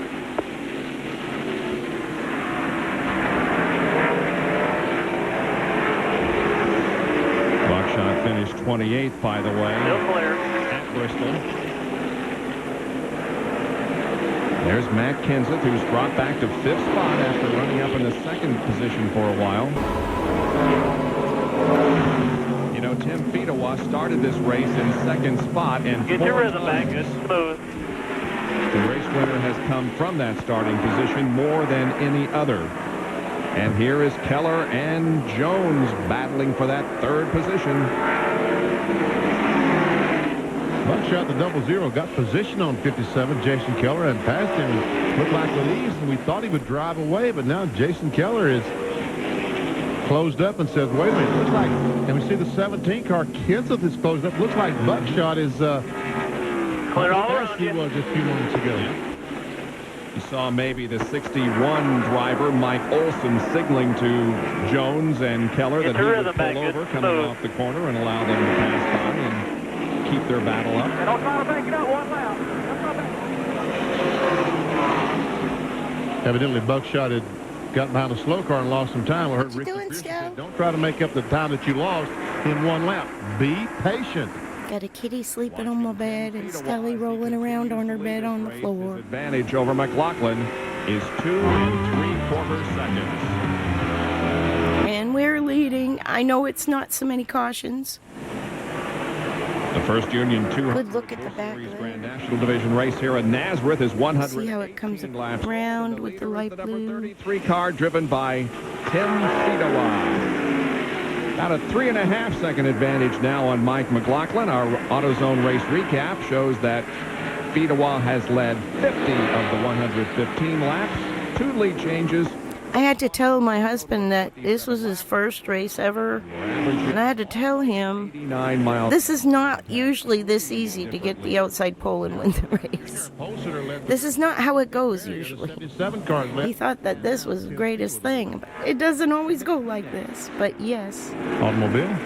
Kleenex. Now I think the bumper we have says Scott. From Sandown, New Hampshire, got a few laps ago, over up in turn 4-5. Ooh, he got coming through the corner, tried to pass someone on the outside, got in the loose stuff and just could not turn it and went in the wall. And Ryan Wall's now in the pits, probably with a flat tire. Gives up his 22nd position, 1 lap down to get the tire changed. He's one of those Busch Series, North Series drivers. He finished 25th here at Nazareth last year. Fedewa has things pretty much in control right now.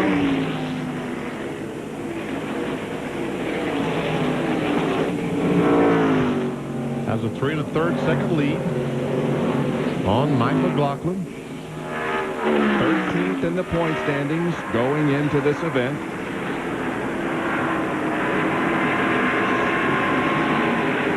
Never saw Joe Bessey just go. It is Kleenex now, and Scott on the other side. Into the 6th spot. There's Elliott Sadler, the Phillips. What I'm looking at is this. This is in my sister's garage. It's the rear bumper. 64 car is. And it's got a ding in the left rear, but I don't know if this is Nazareth or not. Boy, he runs so. Or that Nazareth winning car. We'll have to check it out. He and Elliott Sadler made contact, hit the wall. Bill has more on Kleenex and Scott. Just like you were talking about, BP, he was fast at Loudon last week. I don't think it's the same one, though. Run into the back. I'm going to say why.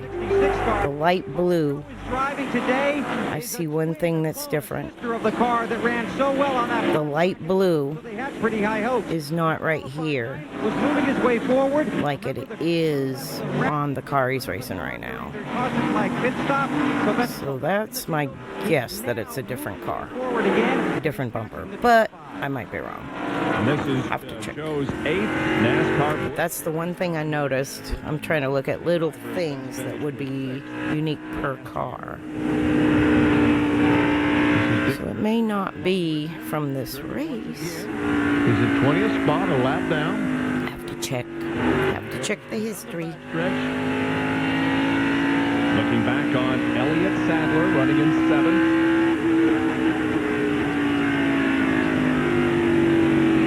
The average speed today is well off the track record because of the cautions that we have had so far. And a couple of those caution flags were very long. Randy LaJoy ruptured a gas tank when he backed it in the fence. No fire, but took some time to clean the gasoline up. And the big crash on the backstretch had almost blocked the racetrack.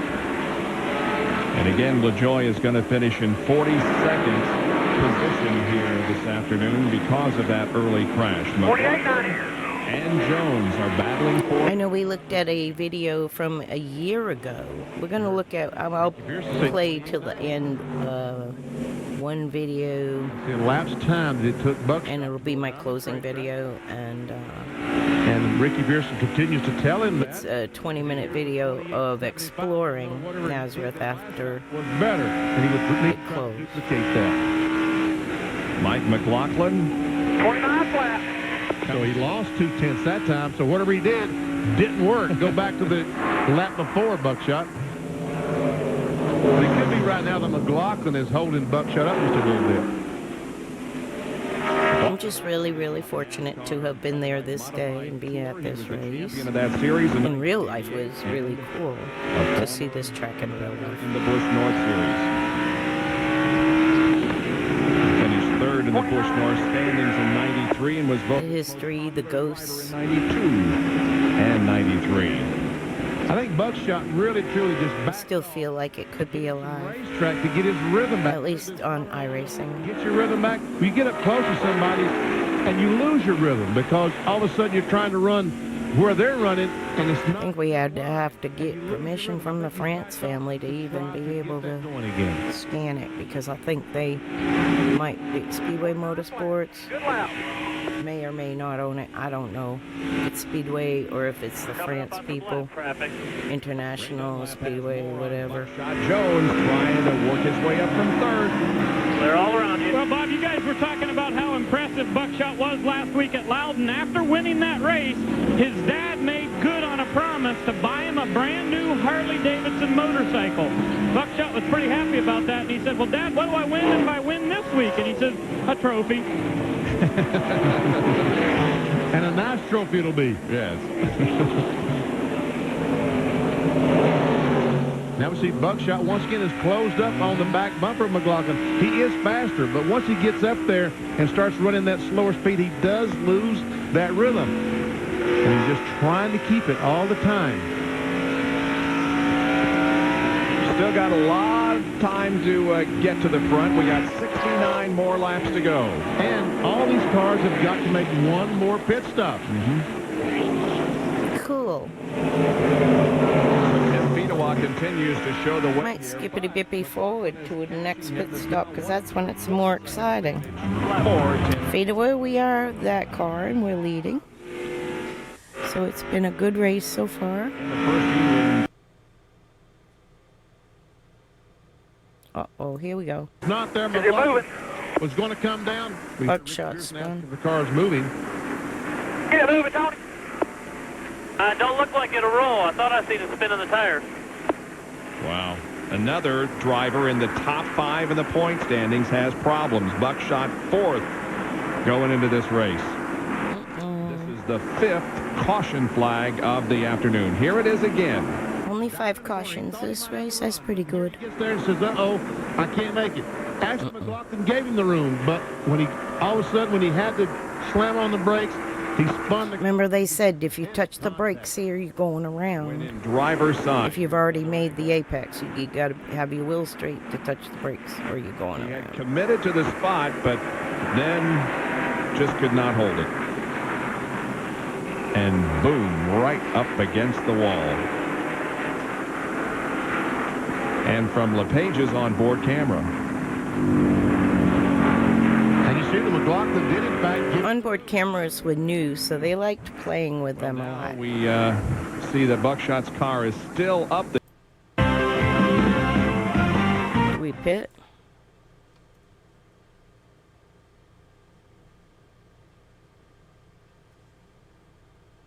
Oh yeah, everybody pits. Let's watch that. We're right here. No, that's the 3. My bad. Did we pit? Back onto the racetrack, and the leader is Jeff Purvis. Oh, we had to have pit. Fedewa. Okay, there we are. 4 tires for everybody. Plenty of fuel to go to this. No, wait. We're going to back up. I want to see this. Okay. Well, now we see that Buckshot's car is still up there. Apparently will not roll. And the cars on the lead lap coming in for pit stops. Fedewa, McLaughlin, Keller, Keswick, Bessey, Sadler, Barrier, Green, and the pit crew scramble out to go. There we are right here. Front tire carrier. The gas guy. Well, what I was saying about strategy, you can forget because this will be 4 tires for everybody. Plenty of spare can. It's 143 laps. No spare can. Tim has his right side. Sadler's right behind. Nope. Elliott Sadler, he already has right. Yes, no. Come around to the left side. It'll be left for the 33. Also for the 66, which is right behind him. Left's going on the 17 behind them. Jason Kelly first out of the pit, but he left the wedge wrench in the car. That's a horse race. 29 to 66. McLaughlin and then Bessey. The first guys off of pit road. The 57 will be. I want to see that one more time and see if we can see me. I was looking at what they were doing. The point standings has problems. Car is still up there. Apparently will not roll. Cars on the lead lap coming in for pit stop. Just checking this one more time. Fedewa, McLaughlin, Keller, so I can see. Sadler, Barrier, Green, and the pit crew scramble out to go to work. Pit stop 2. Oh, he angled it nice. Bill Weber right there. Well, what I was saying about strategy, you can forget because this will be 4 tires for everybody. Plenty of fuel to go to this. It's 143 laps already on the board. Tim has his right side. Sadler's right behind him. Elliott Sadler, he already has rights. Now they come around to the left side. It'll be left for the 33. Also for the 66, which is right behind him. Left's going on the 17 behind them. Jason Kelly first out of the pit, but he left the wedge wrench in the car. That's a horse race. I didn't see me. I only saw the car. Bessey, the first guys off of pit road. The 57 will be back. You can't race with a wow to the rear of your car. Just trying to get out a little too quickly. Oh, man, what a tough break. A team that really needs a good run with Jason Keller. And now he's got to go back to at least 16th spot. Man, that's a tough break. Speeding on pit road stinks. And he knows that he has to come in beat him at the line on if the there's any entrance. discussion. Here's Shane Hall. Still on pit road. Now he's down off the jacks and is moving away. By the way, he gets this Big A Auto Parts sponsorship because the Andretti Laird team has, for the most part, shut down at least for a while until this team. I wonder if that was thunder. I felt that. By owners John Andretti and Don Laird. I see Kevin LePage and Chandlock car in the pits. Maybe there was a rocket launch. They're working. Looks like they're changing something in the right rear. There's also a chassis adjustment going on. 4 tires. Well, all the cars can safely now go to the end of the race on fuel. That will not be a problem. Just a little over 50 laps to go.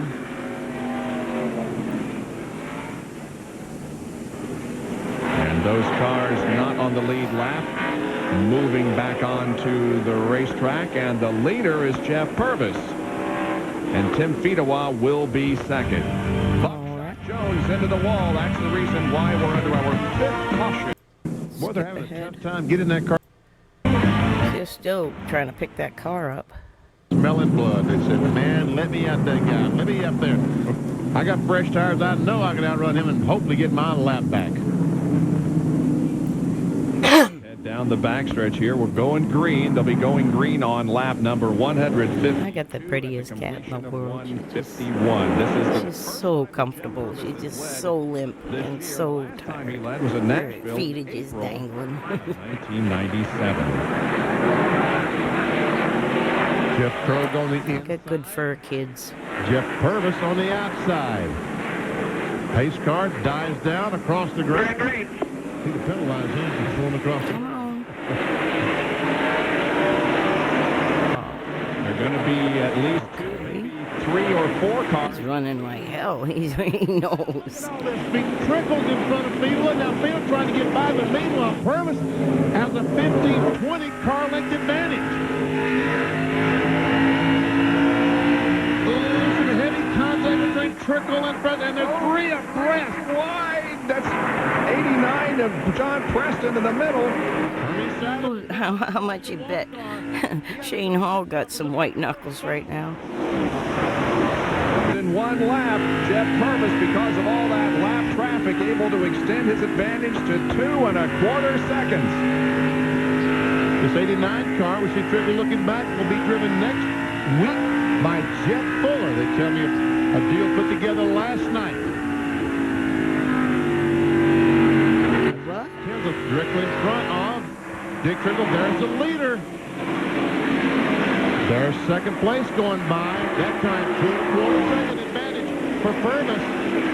It was the fastest car in the top 6 that last lap, running a lap of 123.410. Next quick was Fedewa, 122.7. There is Fedewa running in second spot. Kenseth is right behind him in third.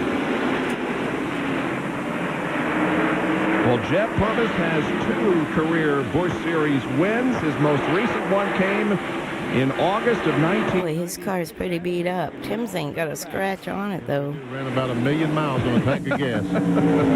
At least. Ray is standing by with Buckshot Jones, who crashed not too long ago. Yeah, I sure am, Bob, and it takes 200 laps here to get a good finish. You had 140 good laps, but the 00 car's on the rollback. What happened?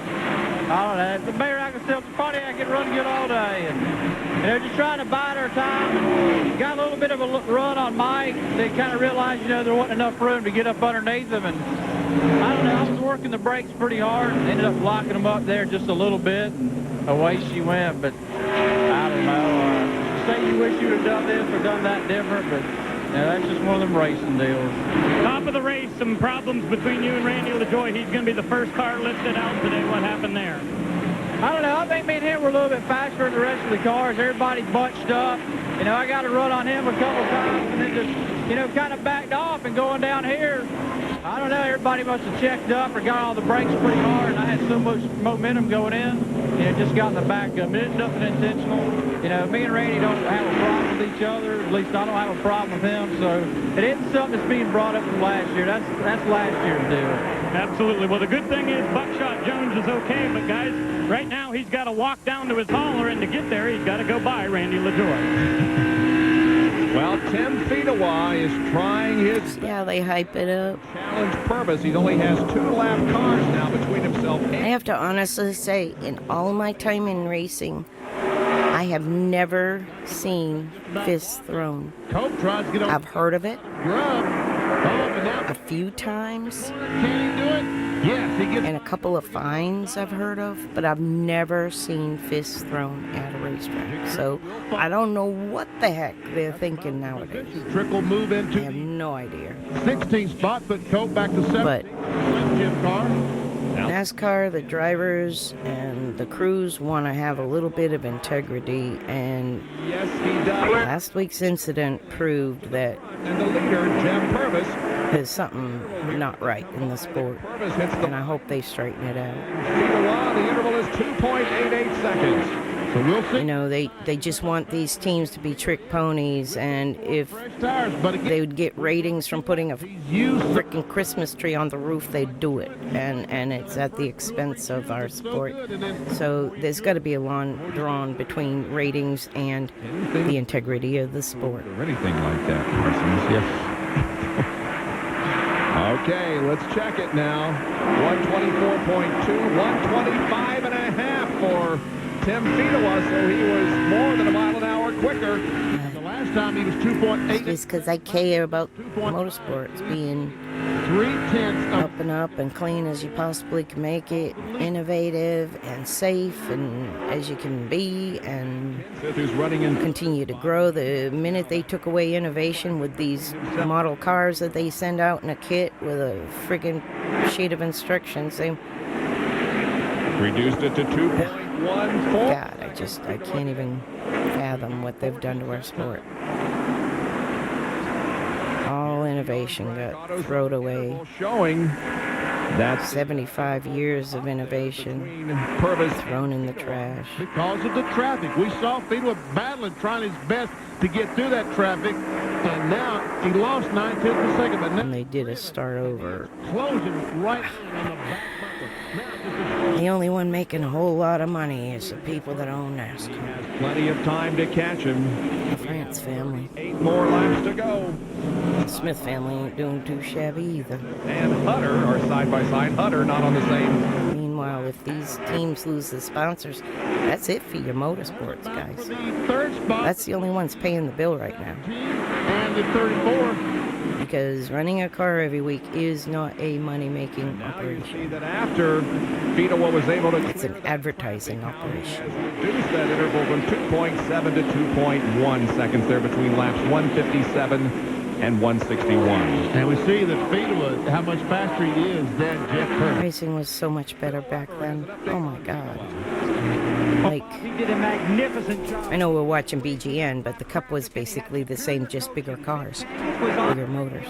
Telling him to take your time. There are a lot of laps left. Be very, very patient. He was patient and maybe a little bit lucky. The left front tire on Fedewa's car has no yellow Goodyear paint on it. So he definitely rubbed against somebody, but he patiently got through the lap cars.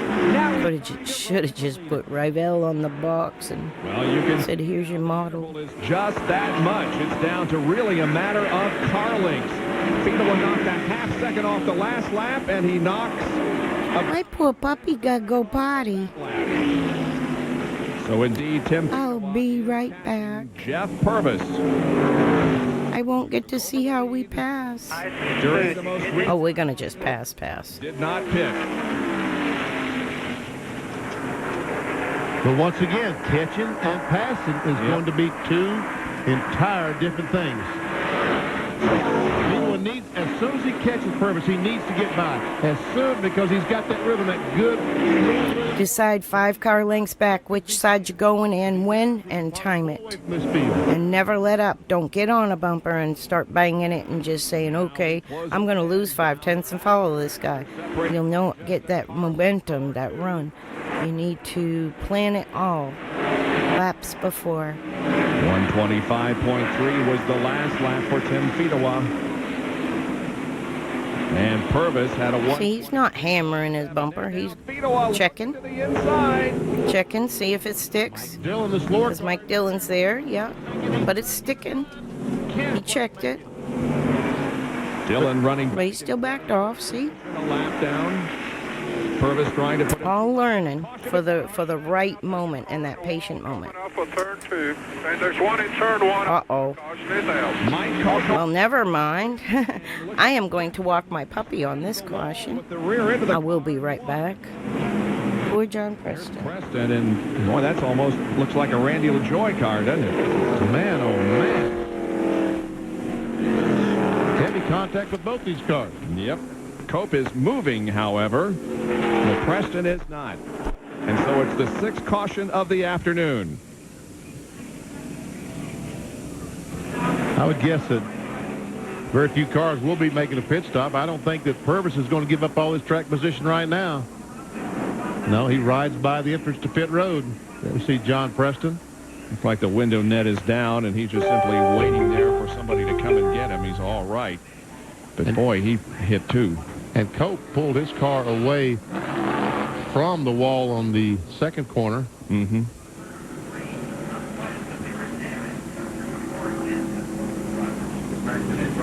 Right side of your screen, watch Mike Cope up into the fence. Yeah. And we see some pretty heavy contact with the fence with a 30 car.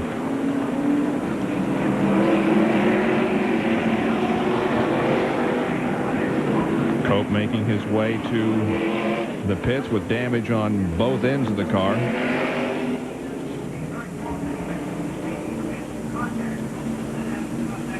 Well, we sure have seen some tore-up equipment here this afternoon. Yes, we have. Man, oh man. Including John Preston, whose car is still on the racetrack in turn number 1 as they re-shod the number 30 Slim Jim car.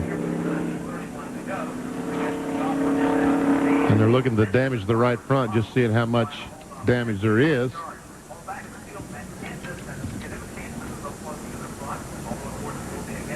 Well, another car now, as the NASCAR official is checking things out, letting the tower know. Well, 169 laps are in the books of this 200-lap race here at Nazareth. Stay with us. We'll be right back. Welcome back to Nazareth. For those of you tuning in to see the Senior PGA St. Luke's Classic from Missouri, it will be coming up as soon as we conclude this race. Carl Ravage and Andy North standing by for that, but we have to conclude our race first. We're under the caution on lap 172. They continue to work in turn number 1. The car of John Preston is being loaded up on the wrecker and off the racetrack. Down to Ray Dunlap.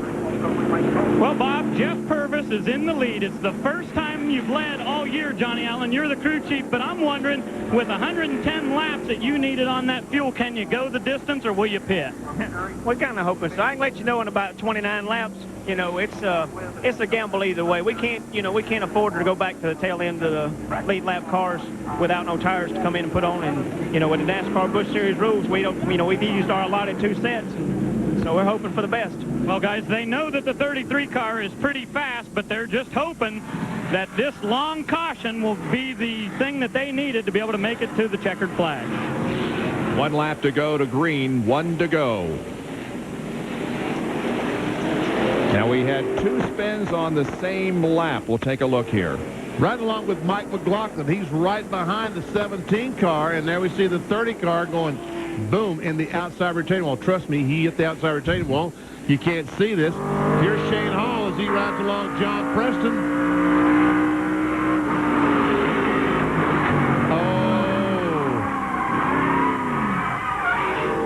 Well, that explains that. We didn't know that Shane Hall had also spun, but he did, in fact, spinning down to the exit of the pits. And Shane Hall did not hit anything.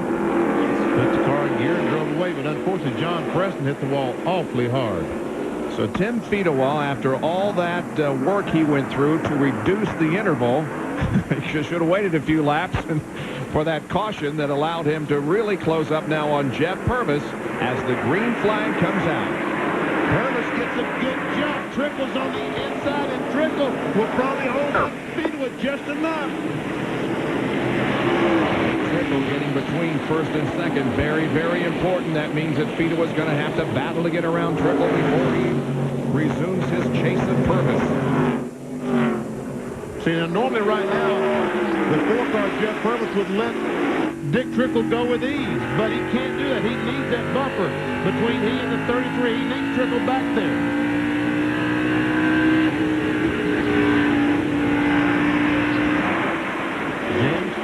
That 4-car, that last car, not here today, back home in Florida, watching this and hoping that Trickle gets through. He is certainly but Fedewa probably won't go with him. Let's see if he's able to go. Fedewa now is Boy, Trickle, he's a lap down. Trickle is a lap down, and Trickle gets his lap back. And Fedewa was not able to take the spot away from Purvis. Could not follow Trickle through. Now we see Fedewa go to the inside of Purvis. Is he going to be able to make a move? Down the back stretch. Looks like he might be able to, Bob. Yep, he's going to get the lead as they come down the back stretch. Clear. Good job, buddy.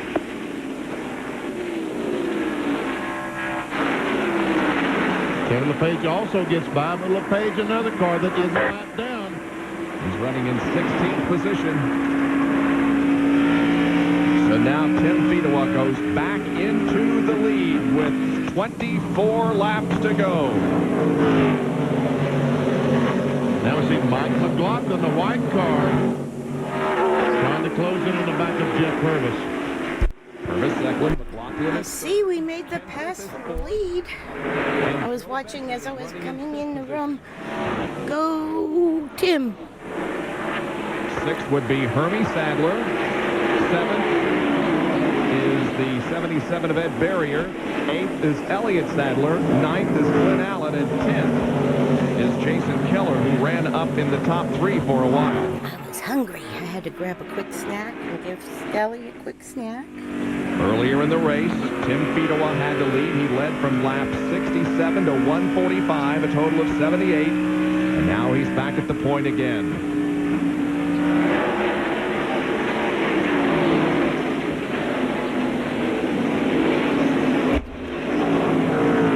McLaughlin is not able to close in right on the back of this car, Kevin LePage.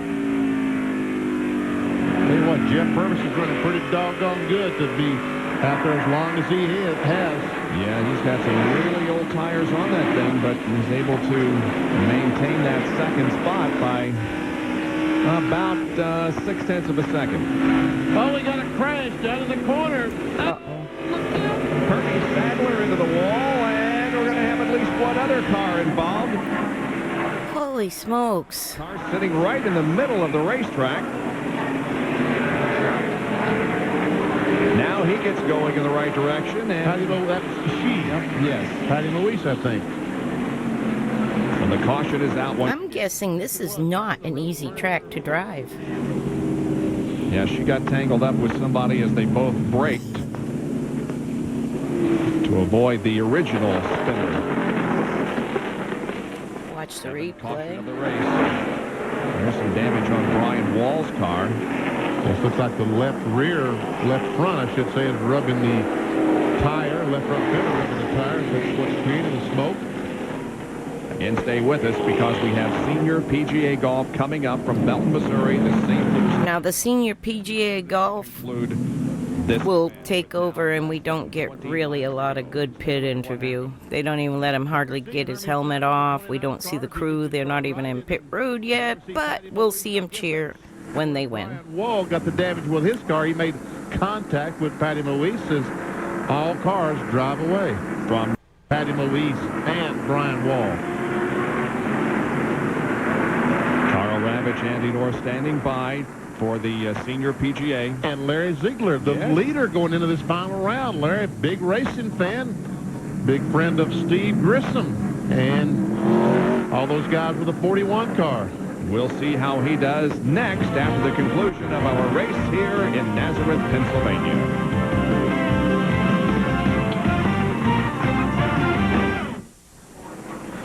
Welcome back to Nazareth Speedway in Pennsylvania, where the Busch Grand National Division is competing in the First Union 200. Still under caution. This will complete lap number 183. I don't think they're going to get the one-to-go signal. Looks like that we still have some equipment. No. Okay, since here it is. Good. Okay, they are getting one to go. Senior PGA St. Luke's Classic. They're saying good because the PGA people are probably blowing up the radio station or the TV station, getting mad if the golf isn't on. 16 to go. When you come back, take the green to me. Tim's wife. Terry Fedewa. You think she's nervous? Oh, yes. Oh, yes. Probably as nervous as Tim is, as a matter of fact. Yep. Meanwhile, Jeff Purvis's crew also a little bit on edge. Their driver is in second position. Cars realigned for the restart. Once again, Tim Fedewa has only won one time in this series, and that was here 3 years ago. If he wins 3 years since his last win. And Dad'll get it for him. and he will add his name to the list of winners in 1998. Only one repeat winner in the series all year so far, that Joe Nemechek. Okay, here comes the pace car off the corner and diving toward pit lane, and the field now has the green flag, and we're back to racing. And Kevin LePage is there trying his best to get a lap back. The Cadillac car is there. And inside line is the first one, but Felix turned left and almost dared LePage to hit. LePage is between Fedewa and Purvis. Mike McLaughlin is back there in third spot, and he has a car between himself. Well, he did. Looks like he was able to pass it. I don't think that they get a ding in this bumper in this race, to be honest. McLaughlin in the white car with blue numbers. Nobody could touch him. But right now, Tim Fedewa is just not running as fast as he was a moment ago. Doesn't seem like he has the speed he had earlier. I think you're right.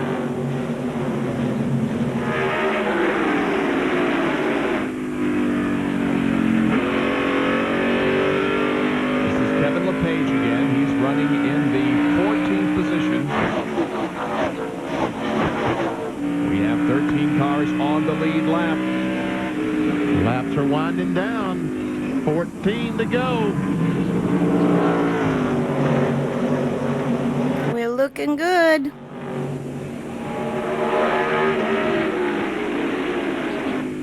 Tim Fedewa, a former Artco late model rookie of the year. He was the 1991 ASA rookie of the year.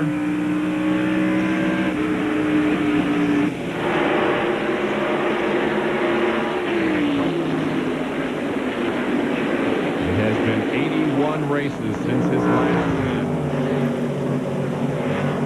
Michigan represent right there. It doesn't look like now that Jeff Purvis is being able to cut into the advantage. It was a half second last time. We'll check it at the line this time to see how far Fedewa is ahead of Purvis. Well, he upped it to about 0.6 of a second. He gained a tenth of a second. Now, right now, Jeff Purvis with just 12 laps to go. It's obvious that Kevin LePage cannot catch a leader, cannot get by. So if Purvis can get up there and start pushing, LePage should just move over and let those guys go.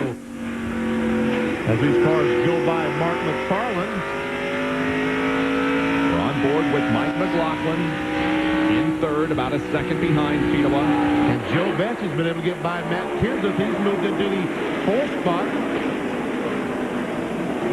Looking good. Let's check the points as of now.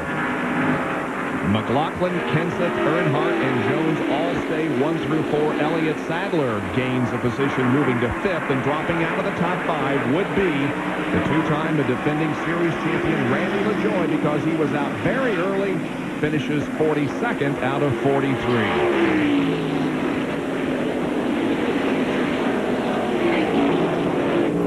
So with 10 to go, we're out in front. Purvis 10 laps to go. Doesn't appear to have enough to even get by. Holt, Michigan, now residing in the LePage area, but originally from Holt, Michigan.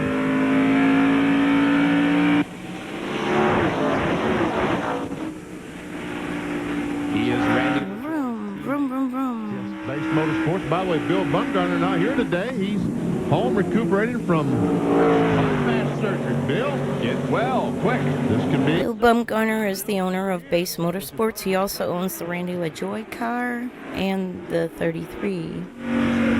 Coming up on 8 laps to go. At this time. Now, Line to complete lap number 1. I don't know financially what happened to the team, but it did dissolve, and Randy LaJoie is building the joy of seating or whatever. He builds seats in that old shop now. You can see that on Stapleton 42's channel on YouTube. That's a really good thing to watch too. I mean, we're all like trying to preserve history as much as we can. So far, so good. Once again, stay with us because we'll be going to golf in just a few minutes to see if Larry Ziegler, who was the leader, is still there.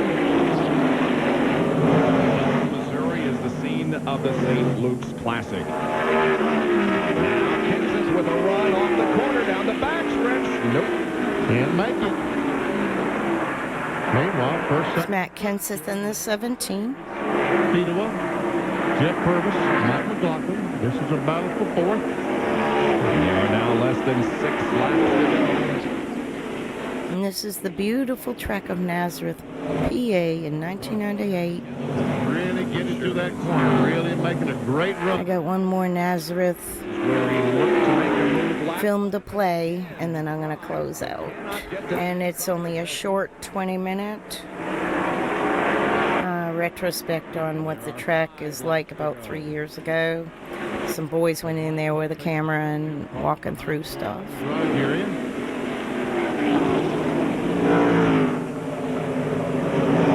These cars, as they battle, seem to be getting closer to the 34 car of McLaughlin. Once again, Kenseth to the inside. He's got him now. He's got him. And Joe Bessey right behind him is the 77 car in barrier. 4 to go. Max Barrier was also a driver from that Barrier family. Barrier right there behind Joe. Meanwhile, there is Tim Fedewa. The lap car of Kevin LePage in second place. Jeff Purvis. The interval between first and second. Just a little. It's almost over. Time around. We'll check it again and see. You gotta watch quick because they're gonna just show us cheering. Staying the same.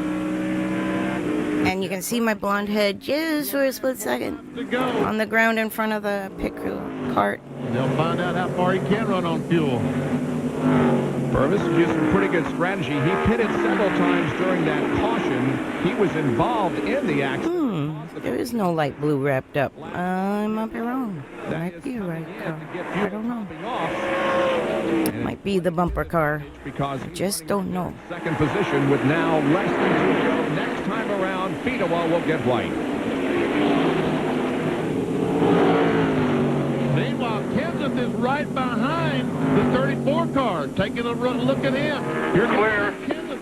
He's looking on the inside. Kenseth's got some speed at the end of this race, but getting that good run off the second corner, the third corner, but unable to make the move on McLaughlin in the backstretch. White flag is out. Less than a lap to go for Tim Fedewa. like I said, you gotta watch quick, because we're on pit road. And now we'll be cheering. Kenseth are all one. And I'm the little blonde person in front of the pit box for a millisecond. Here comes Tim Fedewa off the corner, and Tim Fedewa's going to win his Hi, Pops. Thanks for the raid. Y'all coming in on the last lap. We're going to win, and you might see me in the pit. Just a little. There's my husband shaking hands, high-fiving, and I'm right behind the other guy in front of the pit box, blonde hair. You just barely see. Well, we're going to take you to golf. Yep, we win. And they got a golf tournament coming up next, so... When we come back... Welcome, Raiders. This is what I do. I review races because I'm writing my dad's biography. And he was a crew chief on that car winning. But they're going to rush to golf, and we're not going to see any of us in the... Coming here, you told me you had a great feeling about this race, and this TV time for you today. Congratulations. Thanks, Bill. Been a long time coming, man. Didn't even let him catch his breath. They have to get to golf. Scott Brand Products Chevrolet Base Motorsports. Been a tough week with Bill being sick and all. This one's for you, Bill. Hi, Eltrick. Good to see you. Thank you for watching. Wasn't too tough to catch you, man. This is Nazareth. It's a car trek that I miss so much, and I'm... Take it easy on the car. I was Thanks for the lurk. them runs, but And I miss this track so much. I wish they'd scan it. It's too far gone to race. Pennsylvania. But there's my husband actually up on the crew wall. He's my fourth husband. He got to do the second gas can. Classic in Missouri. He's dead now. He passed away he was remarried and passed away. This has been a presentation of the... But yeah, we're gonna run to golf real quick because they can't do that TV time. So we got hosed in our pit road fun. We got hosed, but I do have one more I want to show you. I wonder if this will... See, Nazareth, we got to scan it. We got to clean it and scan it.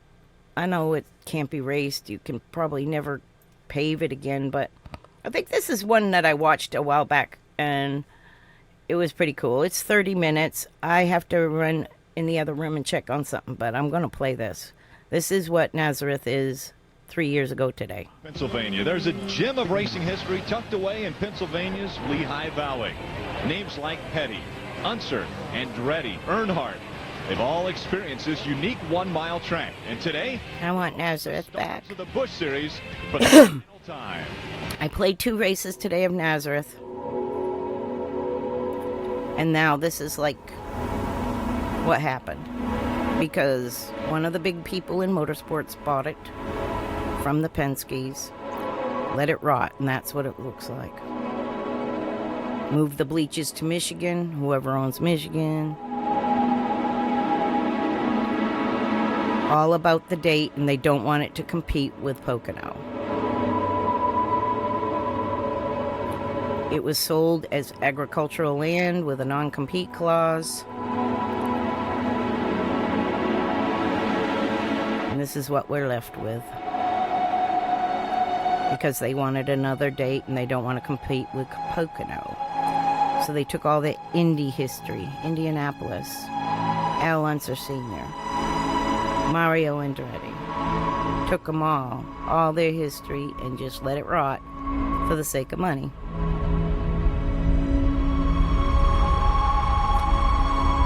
So that's, I guess my rant today is, we somehow gotta scan this track somehow, just somehow. My God.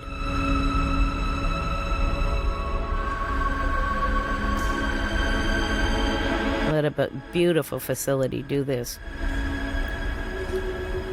Just makes me crazy.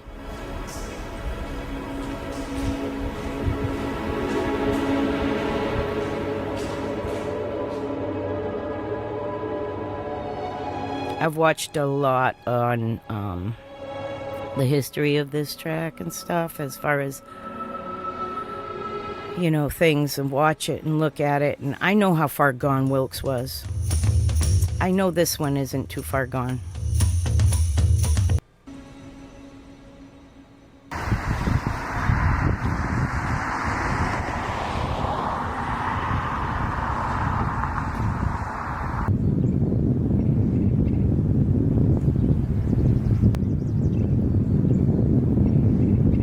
NASCAR buildings,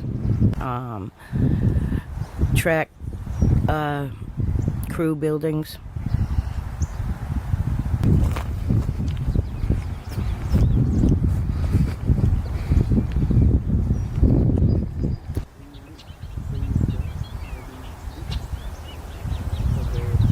Ticket gate. This is behind what looks like a ticket counter. Pretty sure it was now that I see all this.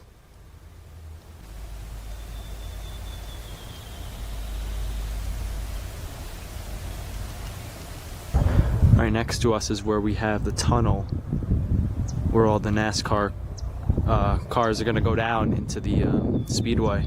So you could imagine them parked back here. This is just the storage area. You could just picture all the RVs and different type of tractors that would haul these cars all across America just sitting in this field.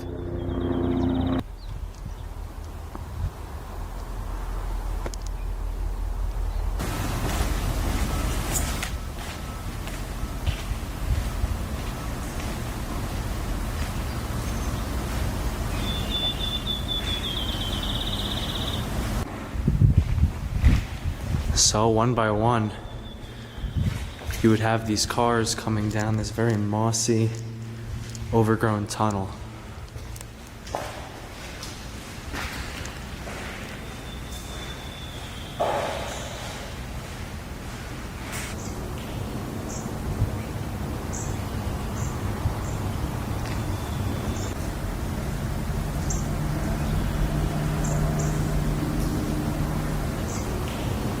So eerie.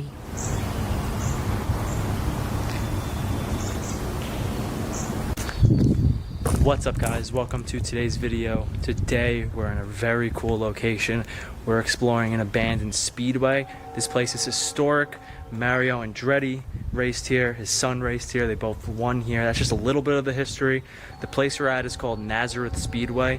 It was originally opened in the 1850s, first for horse racing. This specific arena was 1910. That's when it was introduced to cars, and the place did very, very, very well to begin. It really started in the beginning of NASCAR, and as NASCAR grew and speed racing grew as a sport, this place did too. So it went over a lot of renovations. The last purchase was in 1986, so everything you see here will probably be from that renovation date. The place itself was abandoned in 2006, and since then everything's overgrown and time is just completely frozen. We're going to be exploring this place with Chris, Urbex and Chill. If you enjoy the video, leave a thumbs up. Let's go check it out. I'm excited. Have a building here. Infield Care Center, so it's some sort of like on-site urgent care for potential NASCAR crashes. As we're making our way onto the actual track itself, we starting to see some buildings now. Those that are left, at least. One thing I may add is that the stands for this once arena that held 45,000 people at one point, they demolished the stands. So those, unfortunately, we cannot see. But the rest so far is pretty cool. We got remnants of what's left and a lot of overgrown buildings. Stuff that we love here. So let's take a look inside of this infirmary here.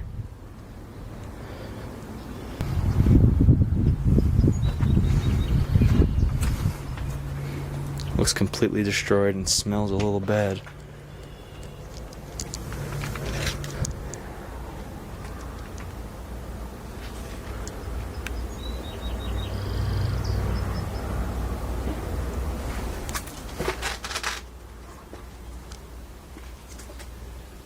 All paperwork for the place. I just noticed inside this insulation got a bird nest. Oh sh! I think I went into a bee. Oh sh! I went into a beehive. Uh-oh. Oh sh! Dude, inside that place, I must have went into a beehive. I saw there was a inside the wall there was a bird nest, egg still in there. And next thing I know, I saw a bunch of bees fly up at me. Keep on running like. Okay. The helicopter anyway, this is pit. the helipad. So in case injuries, I guess, were too serious for this little center, they'd get helicoptered over to a hospital. Pretty cool.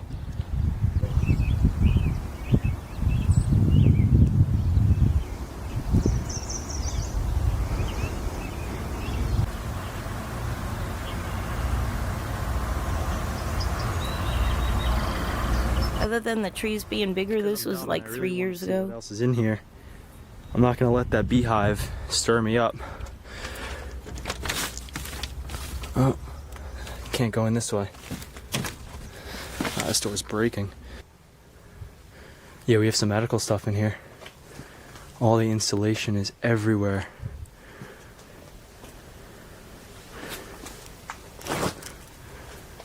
Spare light bulb. No, that's a curtain. So there probably was some really, I don't know if there was medical deaths that happened on supplies. this racetrack, but if anybody died, they died in this room. Well, I mean, they had other type of Yeah, well, if it was that bad, they didn't make it there. You still have all the gowns on the ground. So the paperwork that were here is basically just a instruction form of what happened here, symptoms, what's going on, any wounds, and this I guess would be sent to the hospital or wherever the driver's doctors would be. That's pretty much all that's left in this little station. Let's try to find some more stuff. Okay, so we're pulling up to the media center where they would control Media center and race control. cameras if they were here. But over here is actually the finish track, the finish line, I should say.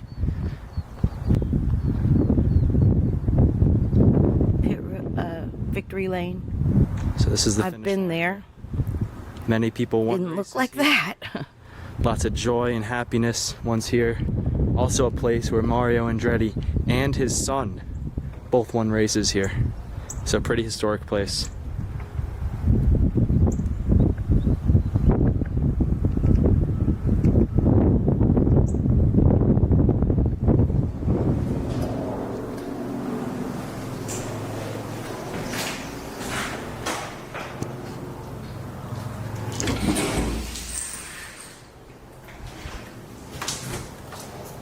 Wow, lots of black mold in here. I'm not gonna step in here, I could just smell the mold. I'm just gonna back away. Maybe we'll take a peek upstairs and see what else is here.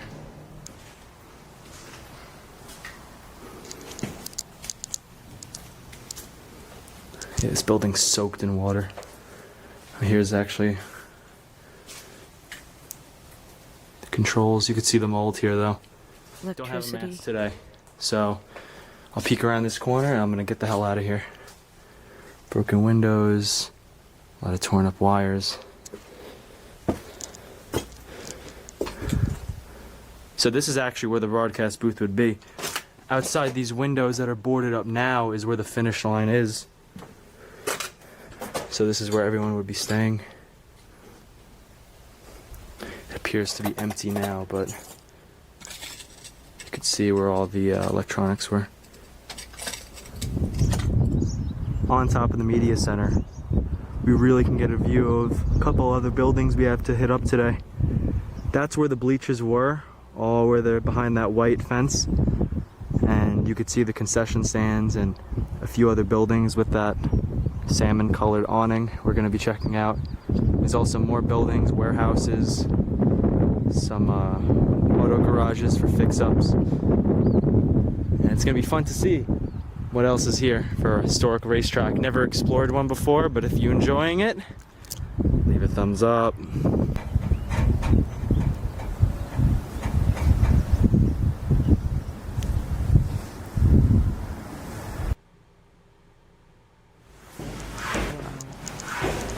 Chris said that he saw what he thinks to be is a dead body. We're not kidding, we're not even doing clickbait or nothing. We're actually kind of nervous right now.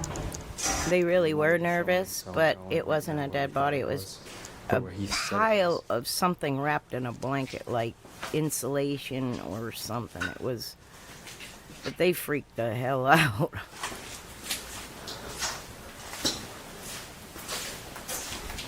Where was it? Behind one of these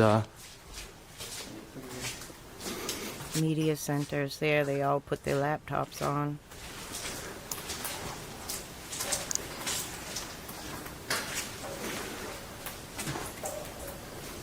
What?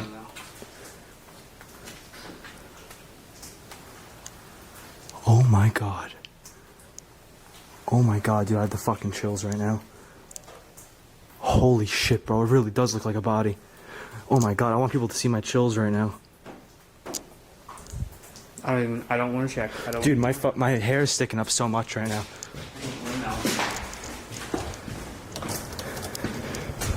Dude, honestly, YouTube, I'm not even kidding. I'm not even kidding right now. I have the chills so bad.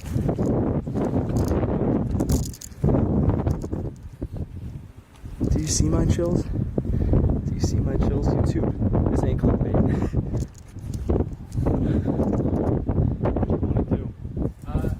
So when we leave, we'll just call the police and tell them to come here and check it out. Really? Yeah. That's really, like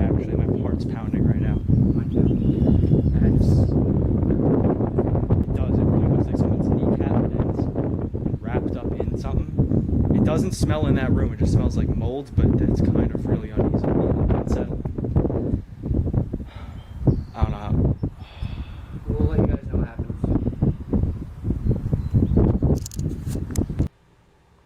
Okay, so we don't really know what's actually in there. I still have the chills, and we don't want to call the police if this is a hoax. You know, they'll still look at us and think we're stupid and may even charge with trespass and tickets, even though we're not meaning any harm. So I'm just gonna simply poke what we see, and if it has, it's, you know, I'm not gonna be disrespectful or nothing, but I really don't know what the hell this thing is. You want to take a light out? I don't have a light. You don't think the ghosts are playing with his mind a little bit? These old racetracks have so many spirits floating around. You can just feel it. Some Dan Bell stuff for you. You can spook yourself right out of it.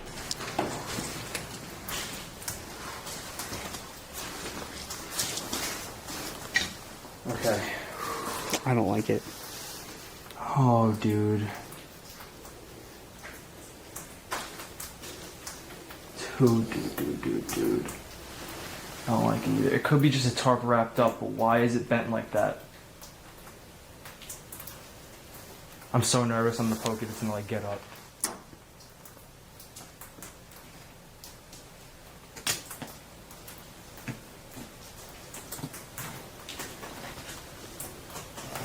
Oh, dude, it's moving weird.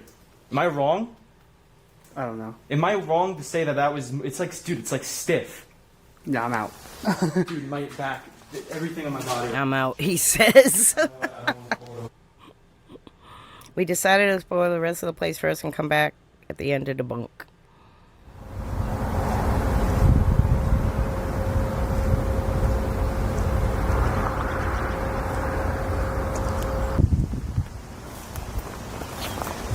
And over on this side, this is the actual speedway. The track that the cars would be actually on. I still think it's scannable, man. Get out there with the saws and weed whackers and just scan it. Look at that wall.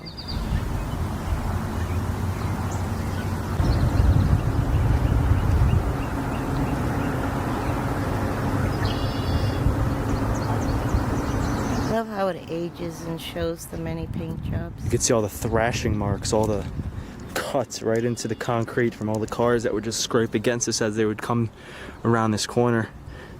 So over time you could see how they repainted it. You could see red at first, then you see the black, then you see the blue paint. And this place was owned and bought, I think, 3 different times, so there you go.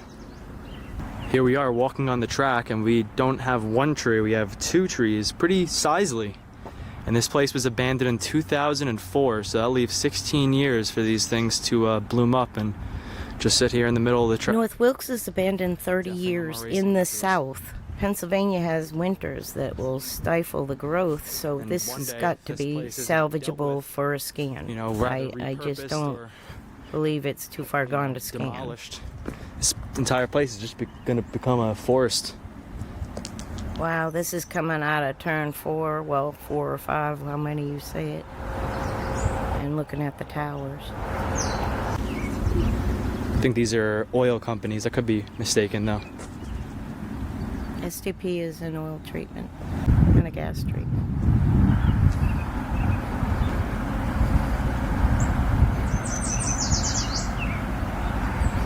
Oil and a gas treatment, I mean. Got some sort of old device here rotting on the track. Can't really make up what it is. Maybe it's something for cooking. Looks like that would maybe spin and grind something. I'm not sure. Looks old school though, so if anybody recognizes it, let me know. I don't recognize what that would be.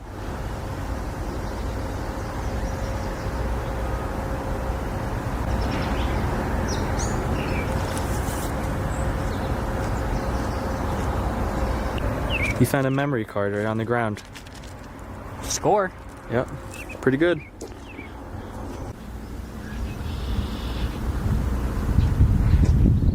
Red and and yellow. I mean, blue and yellow letters that year. Just barely there, you can make out the red and white tiles that follow the racetrack around. Slowly getting overgrown though.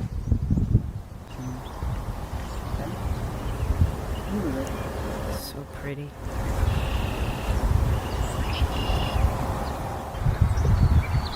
Okay, if you see these little pillars in the ground, this is where the bleachers were. There's actually 2 areas where the bleachers were here. You could see the size of what they used to look like. The last video I watched, they said they will move to Michigan and with the Watkins Glen inside this venue. So whoever owns those tracks is who's right now done we're this. Pulling up to what I think looks like the coolest part here. It's the food concession stands, the gift stores, souvenirs, collectibles, and all this stuff just looks completely post-apocalyptic. As Floridians, we know storms are a part of life, and hurricane season is here. That's why it's so I love the overgrowth in the ground. The slight dip in that sign there. Just looks like we're in a complete wasteland. Souvenir shop.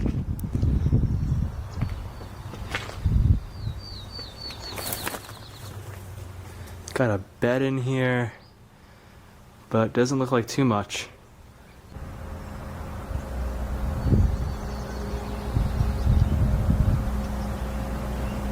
Ticket booth there.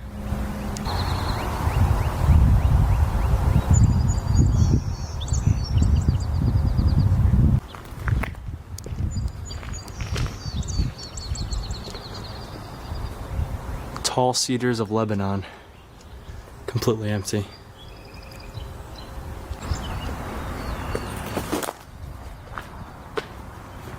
I think these are bathrooms. Oh, bathroom. I thought it was Speedway office. Well, it's sort of. This is creepy. Big old trough. This stuff is really outdated. It's actually kind of cool to see the stuff in here right now. I didn't expect the bathroom to look this cool.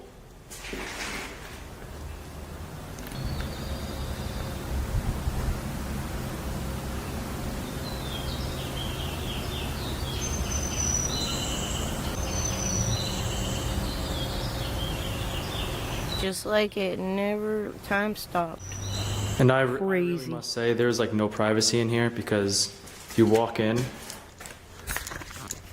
this is how it looks. So if I'm standing here, you could just see people taking craps. Not that much privacy.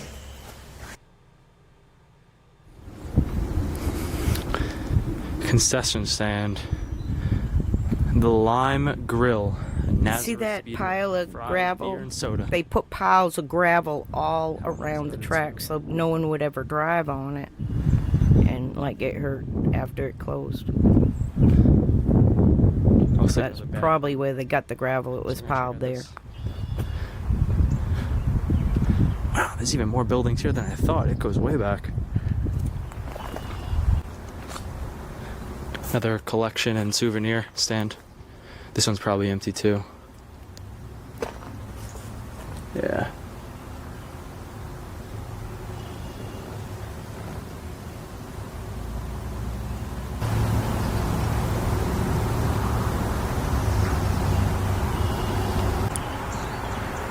They demolished something here with all this gravel. Gonna check out this building though.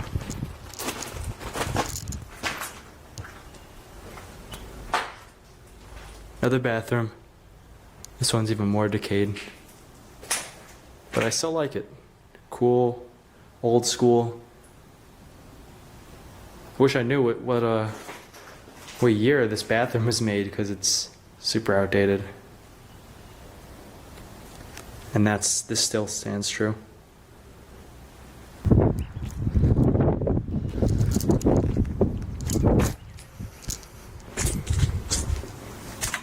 Speedway office, maybe? Okay, now stepping in some offices.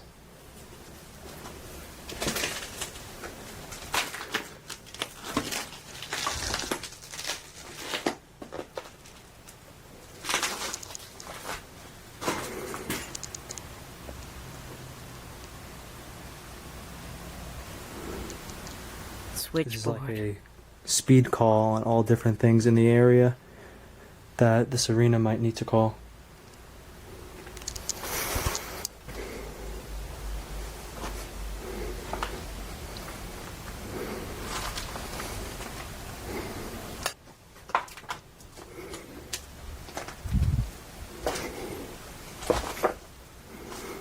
It's creepy in here. Just paperwork.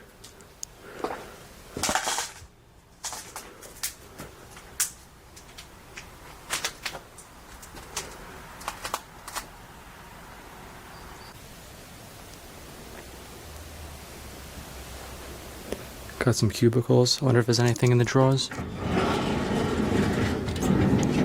Nope. Nothing. They just locked the frickin' gate and turned their back. Oh wow, this must have been the ticket booth right here. They didn't even clean it. Yep. Oh yeah, here are the registers. You can see the cobwebs right in there.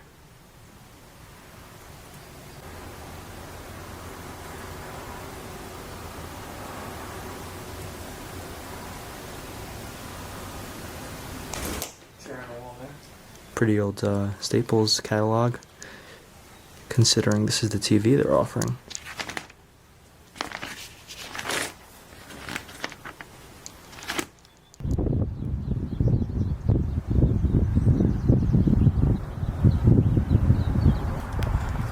Up to the final two buildings here that haven't explored.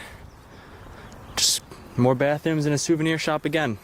Gonna see if they're any different, anything's left behind, because we never know until we check. We might find something unique or cool that we haven't seen already. Okay, this is a modern bathroom. Wow! Whoa, bats! Oh crap. They're gonna come out of here any second now. Not in the daytime. I can hear them.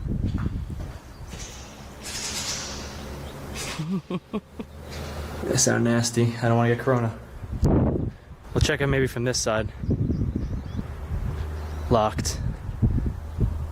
Good sign making. Good graffiti right there. Before we explore the repair garages, we wanted to go back and check on the potential body.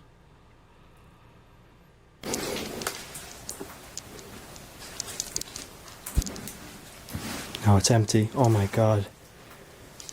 That really does look like there's a body wrapped in it, though. Homeless were probably sleeping there.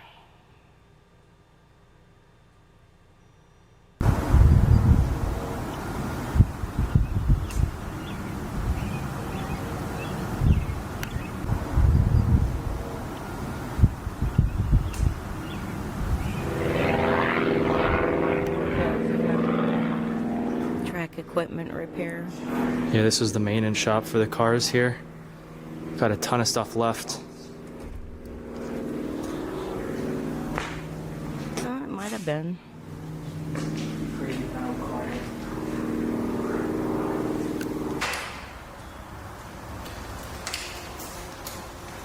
I'm thinking more like. So it looks like we found an inspection.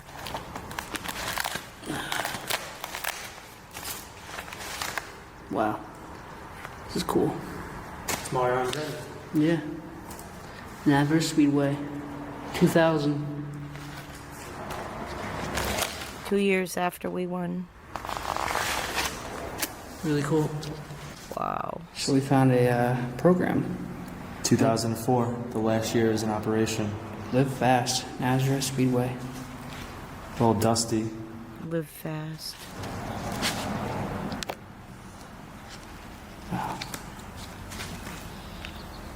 Cool to see this. Just all different events that happen throughout the year. Yeah. Guest services. Kids 12 and under free. There's the track. Very different.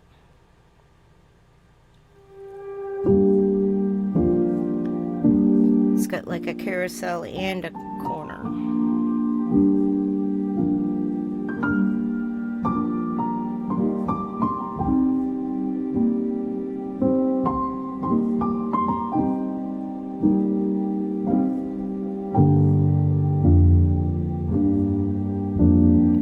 much like what they did to Wilkes. So much.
Crazy. Crazy, crazy. Well, y'all, I'm going to sign off for the day. Thank you all for being here. I'm not going to read out because I'm going to catch an ad by accident or something. I can't stop it. I keep trying to snooze them, but it's not going to let me no more. So, love y'all. I'll talk to you soon. Bye.